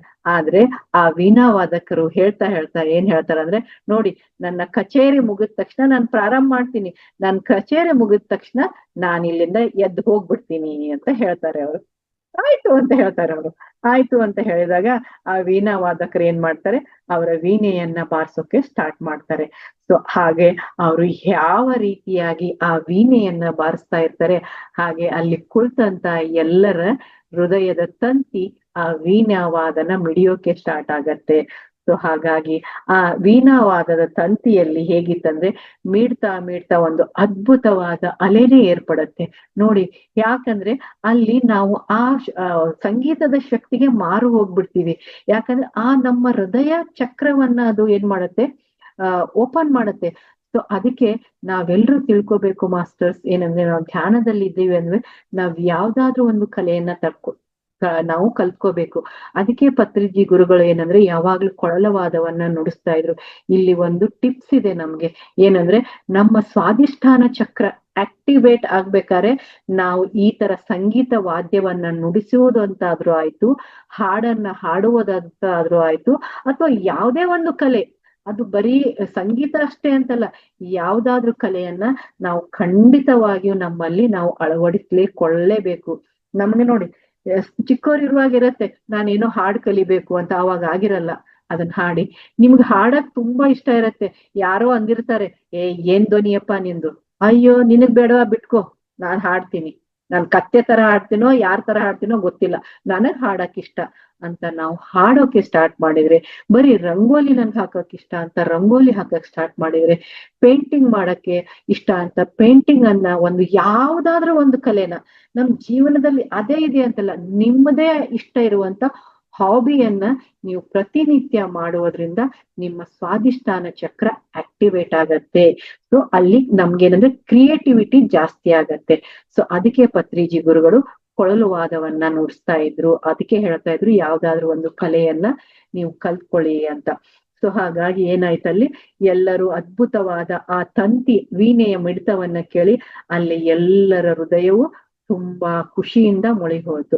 ಅಲ್ಲೇ ಕುಳಿತಿದ್ದ ಗಾಯನ ವಿದ್ವಾಂಸಕರ ಅಲ್ಲಿ ಅವ್ರು ಇನ್ನೊಬ್ರು ಇದ್ರಲ್ವಾ, ಅಲ್ಲಿ ಯಾಕೆ ಇಬ್ರು ಇದ್ರಲ್ವಾ, ಅಲ್ಲಿ ಇನ್ನೊಬ್ಬ ಏನು ಗಾಯಕ ವಿದ್ವಾಂಸರಿದ್ರಲ್ಲ, ಅವ್ರ ಹೃದಯವನ್ನು ಕೂಡ ಆ ತಂತಿ ಮೀಟ್ ಬಿಡ್ತು. ಯಾವ್ದು ಆ ವೀಣಾವಾದದ ತಂತಿ ಅಲ್ಲಿನ ಮೀಟ್ತು, ಅವ್ರ ಹೃದಯವೂ ಕರಗಿ ಹೋಗ್ಬಿಡ್ತು. ಅವ್ರ ಹೃದಯ ಕರಗಿ ಹೋಗಿ, ಛೇ ಇಂಥ ಸರಸ್ವತಿ ಪುತ್ರರೊಂದಿಗೆ ನನ್ನ ದ್ವೇಷವೇ ಅಂತ ಅನ್ಕೊಂಡ್ರು ಅವ್ರು. ಯಾವ್ದು ಅದು ಉನ್ನತ ಆತ್ಮವಲ್ವಾ. ಸೊ ಅವ್ರೇನ್ ಹೇಳಿದ್ರು, ಇಂಥ ಸರಸ್ವತಿ ಪುತ್ರರ ನಡುವೆ ನಾನು ದ್ವೇಷ ಸಾಧಿಸ್ಬೇಕೆ ಎಂದುಕೊಂಡು ಅವ್ರೇನಂದ್ರೆ, ಅವರು ತನಗಿಂತ ಹಿರಿಯರು ಅಂತ ಅನ್ಕೊಂಡು ಅವರ ಪಾದಗಳಿಗೆ ಬಂದು ಕ್ಷಮೆ ಯಾಚಿಸ್ಬೇಕು ಅಂತ ಅನ್ಕೊಂಡ್ರು. ಆದ್ರೂ ಅವ್ರಿಗೆ ಅನಿಸ್ತು, ಅಲ್ಲಿ ಕುತ್ಕೊಂಡು ಕೇಳ್ತಾ ಇದ್ರಲ್ವಾ, ಅವ್ರು ಎಷ್ಟಾಗ್ಲಿ ನನ್ಕಿಂತ ದೊಡ್ಡ ವ್ಯಕ್ತಿ, ಅವ್ರ ಪಾದಕ್ ನಮಸ್ಕಾರ ಮಾಡಿ ನನ್ ಕ್ಷಮೆಯನ್ನ ಕೇಳ್ಬೇಕು ಅಂತ ಅನ್ಕೊಂಡ್ರು. ಆದ್ರೂ ಒಳಗಡೆ ಈಗೋ ಇರತ್ತಲ್ವಾ, ಆ ಬಿಗುಮಾನ ಅನ್ನೋದಿರುತ್ತೆ, ನಾನ್ ಯಾಕೆ ಸೋಲ್ಬೇಕು ಅನ್ನೋದಿರತ್ತಲ್ಲ, ಅದೇನ್ ಮಾಡ್ತು, ಅವರನ್ನ ಎಬ್ಬಿಸಿ ಅವ್ರಿಗೆ ಏನಂದ್ರೆ ಕಾಲು ನಮಸ್ಕಾರ ಮಾಡಕ್ಕೂ ಮನಸ್ಸು ಒಪ್ಲಿಲ್ಲ. ಹಾಗೆ ಅವ್ರ ಏನ್ ಮಾಡ್ತು, ಹಾಗೆ ಕುಳಿತ್ಬಿಟ್ರು. ಅದಕ್ಕೆ ಈಗ ನಾನು ಆಗ್ಲೇ ಒಂದ್ ಕ್ವಶನ್ ಕೇಳಿದೆ, ಮೇಡಮ್ ನಾವೆಲ್ಲ ಈ ತರ ಅನ್ಕೊಂಡಿರ್ತಿಲ್ಲ, ಅವ್ರ ಫಂಕ್ಷನ್ ಬರ್ತಾರಂದ್ರೆ ನಾವ್ ಹೋಗಲ್ಲ, ನಾನ್ ಬರ್ತೀನಿ ಅಂದ್ರೆ ಹೋಗಲ್ಲ ಅಂತ ಅನ್ಕೊಂಡಿರ್ತಂದ್ರೆ, ನಮ್ಮಲ್ಲೂ ಎಲ್ಲೋ ಒಂದ್ ಕಡೆ ಈಗೋ ಅನ್ನೋದು ಟ್ರಿಗರ್ ಆಗ್ತಾ ಇದೆ, ನಮ್ಮಲ್ಲಿ ಇನ್ನೂ ಎಲ್ಲೋ ಒಂಥರ ಈಗೋ ಉಳಿದಿದೆ ಅಂತ ಅರ್ಥ. ಯಾರು ಅವರು? ನನ್ನಂತೆ ಒಂದು ಆತ್ಮ, ಆತ್ಮ ಆತ್ಮ ಅಂತ ಆತ್ಮ, ನಾನು ಒಂದು ಆತ್ಮ, ನನ್ನ ಎದುರುಗಡೆ ಇರೋದು ಅದು ಒಂದು ಆತ್ಮ, ಅವನಲ್ಲೂ ಪರಮಾತ್ಮ ಇದ್ದಾನೆ, ನನ್ನಲ್ಲೂ ಪರಮಾತ್ಮ ಇದ್ದಾನೆ ಅಂದ್ರೆ ದ್ವೇಷವೇ ಬರುವುದಿಲ್ಲ. ಅವನ್ ಏನ್ ಮಾಡ್ತಾ ಇದ್ದಾನೆ ಅವ್ನ್ ಮಾಡ್ಲಿ, ಅವ್ನ್ ನನ್ ದ್ವೇಷ ಮಾಡ್ತಾ ಇದ್ದಾನ, ದ್ವೇಷ ಮಾಡ್ಲಿ, ನನ್ನ ಅಪಮಾನ ಮಾಡಿದನ್ನ ಮಾಡ್ಲಿ. ಮೇಡಮ್ ಹೇಳ್ತೀರಾ ನೀವು ಕ್ಷಮಿಸಿದಂತ, ಹೇಗೆ ಆಗ್ಲೇ ಯಾರಿಗಂತ ನೀವ್ ಹೇಳ್ತೀರಾ, ಆಮೇಲೆ ಎಕ್ಸ್ಪೀರಿಯನ್ಸ್ ಮಾಡ್ತೀರಾ, ಅದು ಯಾರ್ದಂತ ಗೊತ್ತಿಲ್ಲ. ಸೊ ಅಲ್ಲಿ ಏನನ್ನ ನಾವು ಹೇಗೆ ಕ್ಷಮಿಸ್ಲಿ ಅಂತ ಕೇಳ್ತಾರೆ, ಯಾಕಂದ್ರೆ ಅವ್ರು ಬಂದಂತ ಒಂದು ರೀತಿ ಆ ಸೋಲು ತಗೊಂಡ್ ಬಂದಿದೆ ನಿಮ್ ಟ್ರಿಗರ್ ಮಾಡಕ್ಕೆ ಅವ್ರು ಮಾಡಿದ್ದಾರೆ. ಆದ್ರೆ ಅದು ನಿಮ್ಗೆಲ್ಲೋ ಒಂದ್ ಕಡೆ ಒಳ್ಳೆಯದನ್ನ, ನಿಮ್ಮಲ್ಲಿರುವಂತ ಒಳ್ಳೆಯ ಭಾವನೆಯನ್ನ ಹೊರಗೆ ತೆಗಿಬೇಕಾಗಿದೆ, ನೀವು ಈಗೋ ಲೆಸ್ ಆಗ್ಬೇಕಾಗಿದೆ. ಆ ಮನುಷ್ಯನನ್ನ ಕ್ಷಮಿಸ್ಬಿಟ್ರೆ ನಿಮ್ಗೆ ಮುಂದಿನ ದಾರಿ ಈಸಿ ಆಗ್ತಾ ಇರುತ್ತೆ. ನೀವೇನಾದ್ರೂ ಅವ್ನ್ ಬಂದ್ರೆ ನಾನ್ ಬರಲ್ಲ, ಅವ್ನ್ ಬಂದ್ರೆ ಏನು ಬಿಟ್ರೆ ಏನು ನನಗೇನು ಡಿಫ್ರೆನ್ಸ್ ಆಗೋದಿದೆ, ಅವ್ ಇರೋದ್ರಿಂದ ನನಗೇನು ಡಿಫ್ರೆನ್ಸ್, ಅವ್ನ್ ಬೈತಾನ, ಅವನು ಅವನ ಕರ್ಮದಲ್ಲಿ ಅಂದ್ರೆ ನನ್ನ ಕರ್ಮವನ್ನ ತೊಳಿತಾ ಇದ್ದಾನೆ, ಅವನ ಕರ್ಮ ಚಕ್ರದಲ್ಲಿ ಅವನು ಬೀಳ್ತಾ ಇದ್ದಾನೆ ಅಂತ ತಿಳ್ಕೊಬೇಕು. ಏನಂದ್ರೆ ಅವನು ಎಲ್ಲೋ ಒಂದ್ ಕಡೆ ಏನಂದ್ರೆ ದುಷ್ಕರ್ಮವನ್ನ ಮಾಡ್ತಾ ಇದ್ದಾನೆ, ಇಲ್ಲದ ಸಲ್ಲದ ನನ್ನ ಬಗ್ಗೆ ಮಾತಾಡ್ತಾ ಇದ್ದಾನೆ ಅನ್ನೋದನ್ನ ನಾವು ತಿಳ್ಕೊಬೇಕು. ಸೊ ಹಾಗಾಗಿ ಇನ್ ಮುಂದೆ ನಾವ್ಯಾರಾದ್ರೂ ಏನಂದ್ರೆ ಈ ಒಂದು ಪ್ರಯತ್ನವನ್ನ ಮಾಡಿ ನೋಡೋಣ. ಏನಂದ್ರೆ ಅವ್ರು ಬಂದ್ರೆ ನಾನ್ ಬರಲ್ಲ ಅಂತೀನ, ಅವ್ರಿದ್ರುನು ಹೋಗ್ತೀನಿ, ಅವ್ರು ಇಲ್ಲ ಅಂದ್ರೆ ಹೋಗ್ತೀನಿ. ಯಾಕಂದ್ರೆ ನಾನು ಒಂದು ಉನ್ನತ ಆತ್ಮ, ನನ್ನ ಒಂದು ಏನಂದ್ರೆ ವರ್ತನೆ ಯಾರಿಂದನೂ ಚೇಂಜ್ ಆಗಲ್ಲ. ನಾನು ಎಲ್ಲೇ ಹೋಗ್ಲಿ ನಾನು ನಾನಾಗೆ ಇರ್ತೀನಿ. ಹೇಗಂದ್ರೆ ಕಮಲದ ಹೂವಿನ ತರ ಇರ್ತೀನಿ, ನಾನು ಕೊಚ್ಚೆಯಲ್ಲಿದ್ರು ನಾನು ಕಮಲ ಹೂವಾಗೆ ಇರ್ತೀನಿ, ನಾನ್ ನೀರನ್ನ ಮೇಲೆ ನೋಡಿದ್ರು ಏನಂದ್ರೆ ಕಮಲ ಹೂವಾಗಿರ್ತೀನಿ. ಹೇಗೆ ಕಮಲದ ಹೂ ನೀರಲ್ಲಿ ಇದ್ರು ಅದು ಹನಿ ಅದರ ಎಲೆ ಮೇಲ್ ಬಿದ್ರೆ ಅದು ಒಪ್ಕೊಳ್ಳಲ್ಲ, ಹಾಗೆ ಯಾರೇನೇ ಅನ್ಲಿ, ಯಾರೇ ಕೂಗಾಡಲಿ, ಊರೇ ಹೋರಾಡಲಿ, ನನ್ನ ನೆಮ್ಮದಿಗೆ ಭಂಗವಿಲ್ಲ, ಅವ್ರೇನ್ ಮಾಡ್ಕೊಂತಾರ ಮಾಡ್ಕೊಳ್ಳಿ, ನಾನು ಒಂದು ಉನ್ನತ ಆತ್ಮ, ನನ್ನ ವರ್ತನೆಯಲ್ಲಿ ಏನೂ ಚೇಂಜ್ ಆಗಲ್ಲ ಅಂತ ನಾನು ನಾನಾಗೆ ಇರ್ತೀನಿ ಅಂತ ಒಂದ್ಸರಿ ಚಾಲೆಂಜ್ ತಗೊಂಡ್ ನೋಡಿ, ಎಲ್ಲವೂ ಬದಲಿ ಆಗತ್ತೆ. ಯಾವಾಗ ಅಂದ್ರೆ ನೀವು ಅವರನ್ನು ಕ್ಷಮಿಸ್ಬೇಕು, ನೀವು ನಿಮ್ಮನ್ನು ನೀವು ಕ್ಷಮಿಸ್ಕೊಳ್ಬೇಕು. ಸೊ ಹಾಗಾಗಿ ಏನಾಯ್ತು, ಅವ್ರ ಈಗೋ ಇತ್ತು, ಅವ್ರ ಮುಂದೆ ಹೋಗ್ಲಿಲ್ಲ. ಹೋಗ್ಲಾದಾಗ ಈಗ ವೀಣಾವಾದಕರ ಕಚೇರಿ ಬಂತು. ಈಗ ಸಂಗೀತ ಅವ್ರು ಮುಗಿದಾಗ ತಮ್ಮ ಕಚೇರಿ ಏನೋ ಮುಗಿದ್ ಹೋಯ್ತು ಅಂತ ವೀಣಾವಾದಕರು ಮುಗಿಸಿದ್ರು. ಮುಗಿದ್ ಇನ್ನೇನ್ ಹೋಗ್ಬೇಕು ಎಂದವ್ರು ಏನಂದ್ರೆ, ಎಂತ ಅದ್ಭುತವಾದ ಕಚೇರಿಯನ್ನ ನಾನ್ ಮಾಡಿದ್ನಲ್ಲ, ಇದಾದ ನಂತರ ಇವ್ರದ್ದು ಗಾನದ ಕಚೇರಿ ಇದೆ, ಇದನ್ನೂ ಸ್ವಲ್ಪ ಎಲ್ಲೋ ಇವ್ನ್ ಏನಾದ್ರೂ ಮಾಡ್ತಾನೆ ಅನ್ನೋದನ್ನ ನೋಡೋಣ ಅಂತ ಅವ್ರ ಮನ್ಸಲ್ಲಿ ಬಂತು. ಬಂದ್ ಏನ್ ಮಾಡೋನು, ಮುಂದೆ ಕೂತ್ಕೊಂಡ್ರೆ ಅವ್ರಿಗೆ ಇವ್ನ್ ಕುತ್ಕೊಂಡಲ್ಲ ಅಂತ ಅವ್ನ್ ಅಂತಾನೆ ಅಂತ ಅವ್ರ ಏನ್ ಮಾಡ್ರು, ಹಿಂದೆ ಹೋಗಿ ಕುತ್ಕೊಂಡ್ರು, ಕಾಣಿಸ್ದಿರೋ ಹಾಗೆ ಹೋಗಿ ಕಾಣಿಸ್ದಾಗೆ ಹಿಂದೆ ಸಾಲಿನಲ್ಲಿ ಕುತ್ಕೊಂಡ್ರು. ಆ ಭಗವಂತ ಏನಂದ್ರೆ ಆ ಭಗವಂತನನ್ನ ನೆನೆಸಿ ಆ ಗಾಯಕರು ಹಾಡೋಕೆ ಸ್ಟಾರ್ಟ್ ಮಾಡಿದ್ರು. ಆ ಗಾಯನವನ್ನ ಶುರು ಮಾಡಿದ ಸ್ವಲ್ಪ ಸಮಯ ಕಳೆಯುವುದರಷ್ಟಲ್ಲಿ ಆ ವೀಣಾ ವಾದಕರು ಏನಂದ್ರೆ ಹಿಂದಿನ ಸಾಲಿನಲ್ಲಿದ್ದವ್ರು ಮುಂದಿನ ಸಾಲಿಗೆ ಬಂದ್ ಕುತ್ಕೊಂಡ್ಬಿಟ್ರು. ಏನಂದ್ರೆ ಅಲ್ಲಿ ನಾನೇನ್ ಹೇಳಿದೆ, ಸಂಗೀತಕ್ಕೆ ಮನಸೋತ್ದೇ ಇರೋರು ಯಾರಿದ್ದಾರೆ, ಮೊದಲೇ ಅವ್ರು ಯಾರಾಗಿದ್ರು, ಸರಸ್ವತಿಯ ಪುತ್ರರಾಗಿದ್ರು ಅಲ್ವಾ. ಸೊ ಹಾಗಾಗಿ ಅವ್ರು ಮುಂದೆ ಬಂದು ಕುತ್ಕೊಂಡ್ರು. ಮುಂದೆ ಬಂದು ಕುಳಿತು ಅವರ ಕಣ್ಣು ತೇವವಾಗ್ಬಿಟ್ರು. ಅವ್ರು ಏನಂದ್ರೆ ಕಣ್ಣು ತೇವವಾಗಿ ಗಾಯನ ಮುಗಿದ ತಕ್ಷಣ ಏನ್ ಮಾಡಿದ್ರು ಅಂದ್ರೆ ಜೋರಾಗಿ ಚಪ್ಪಾಳೆಯನ್ನ ತಟ್ಬಿಟ್ರು. ಗಾಯಕರು ತಳಗ್ ಬಂದ ತಕ್ಷಣ ಅವ್ರನ್ನ ಹೋಗಿ ಜೋರಾಗಿ ತಬ್ಕೊಂಡು ಏನ್ ಮಾಡಿದ್ರಂದ್ರೆ ಕಣ್ಣೀರವನ್ನೇ ಸುರಿಸ್ಬಿಟ್ರು. ಯಾರೋ ಚಾಡಿಕಾರರು ಮಾತನ್ನ ಕೇಳಿ ನಿನ್ನ ದ್ವೇಷದಲ್ಲಿ ನಾನು ನಿನ್ನನ್ನ ದ್ವೇಷಿಸ್ತಾ ಹೋದ್ನಲ್ಲಪ್ಪ, ನನಗೆ ತುಂಬಾ ಬೇಜಾರಾಗ್ತಾ ಇದೆ, ಎಷ್ಟೋ ಸಮಯಗಳಿಂದ ಇದನ್ನೆಲ್ಲ ಬಿಟ್ಟು ಬಿಡೋಣ, ಇನ್ ಸಾಕು, ಇಷ್ಟು ದಿವಸ ಮಾಡ್ಬಿಟ್ಟಿದ್ವಿ ಸಾಕು ಅಂತ ಹೇಳಿ ಈ ಸಮಯವನ್ನ ಮಾಡಿಕೊಟ್ಟಂತವ್ರಿಗೆ ಒಂದು ಧನ್ಯವಾದವನ್ನ ಹೇಳೋಣ. ಈ ಏನಂದ್ರೆ ಈ ಕಚೇರಿಯನ್ನ ನಡೆಸಿದ್ರಲ್ವಾ, ಅವ್ರು ಒಳ್ಳೇದೇ ಮಾಡಿದ್ರು. ಏನಂದ್ರೆ ಎಷ್ಟಾದರೂ ನನಗೆ ತಿಳಿಯಿತು ಈಗಂದ್ರೆ ಸಂಗೀತಕ್ಕೆ ಎಷ್ಟು ದೊಡ್ಡ ಶಕ್ತಿ ಇದೆ ಅಂದ್ರೆ ಒಬ್ಬ ದ್ವೇಷ ಮಾಡುವಂತ ವ್ಯಕ್ತಿಯನ್ನ ಸ್ನೇಹಿತನನ್ನಾಗಿಯೂ ಮಾಡುವಂತ ಶಕ್ತಿ ಇದೆ ಅಂತ ನನಗೆ ತಿಳಿತು. ಸೊ ಹಾಗಾಗಿ ಎಷ್ಟೇ ಆದರೂ ವಾದ್ಯವೇ ಕಂಠವೇ, ಭಗವಂತ ನಮ್ಮನ್ನ ಇಬ್ಬರನ್ನು ಚೆನ್ನಾಗಿಟ್ಟಿರ್ಲಿ ಅಂತ ಕಣ್ಣೀರು ಒರೆಸ್ಕೊಂಡು ಆ ಗಾಯಕರು ಆ ವೀಣಾ ವಾದಕರಲ್ಲಿ ಕ್ಷಮೆಯನ್ನ ಕೇಳ್ತಾರೆ. ಪಾದಕ್ಕೆರೆದು ಸಂಗೀತ ಕಚೇರಿಯಿಂದ ಇಬ್ಬರು ಒಂದು ದೊಡ್ಡ ಒಳ್ಳೆಯ ಪ್ರತಿಭಾವಂತರದ ಸಮ್ಮಿಳನಗೊಂಡು ಆ ಕಚೇರಿ ಎಂಡ್ ಆಗತ್ತೆ.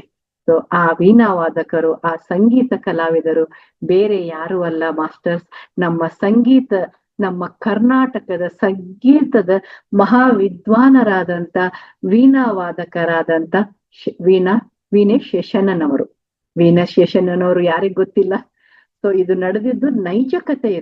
ಇದನ್ನ ಏನಂದ್ರೆ ವೀಣಾ ವಾದಕರಾದಂತ ಶೇಷಣ್ಣನವರು ಮತ್ತೊಬ್ರು ಯಾರಂದ್ರೆ ಮೈಸೂರು ವಾಸುದೇವಾಚಾರ್ಯರು. ಆ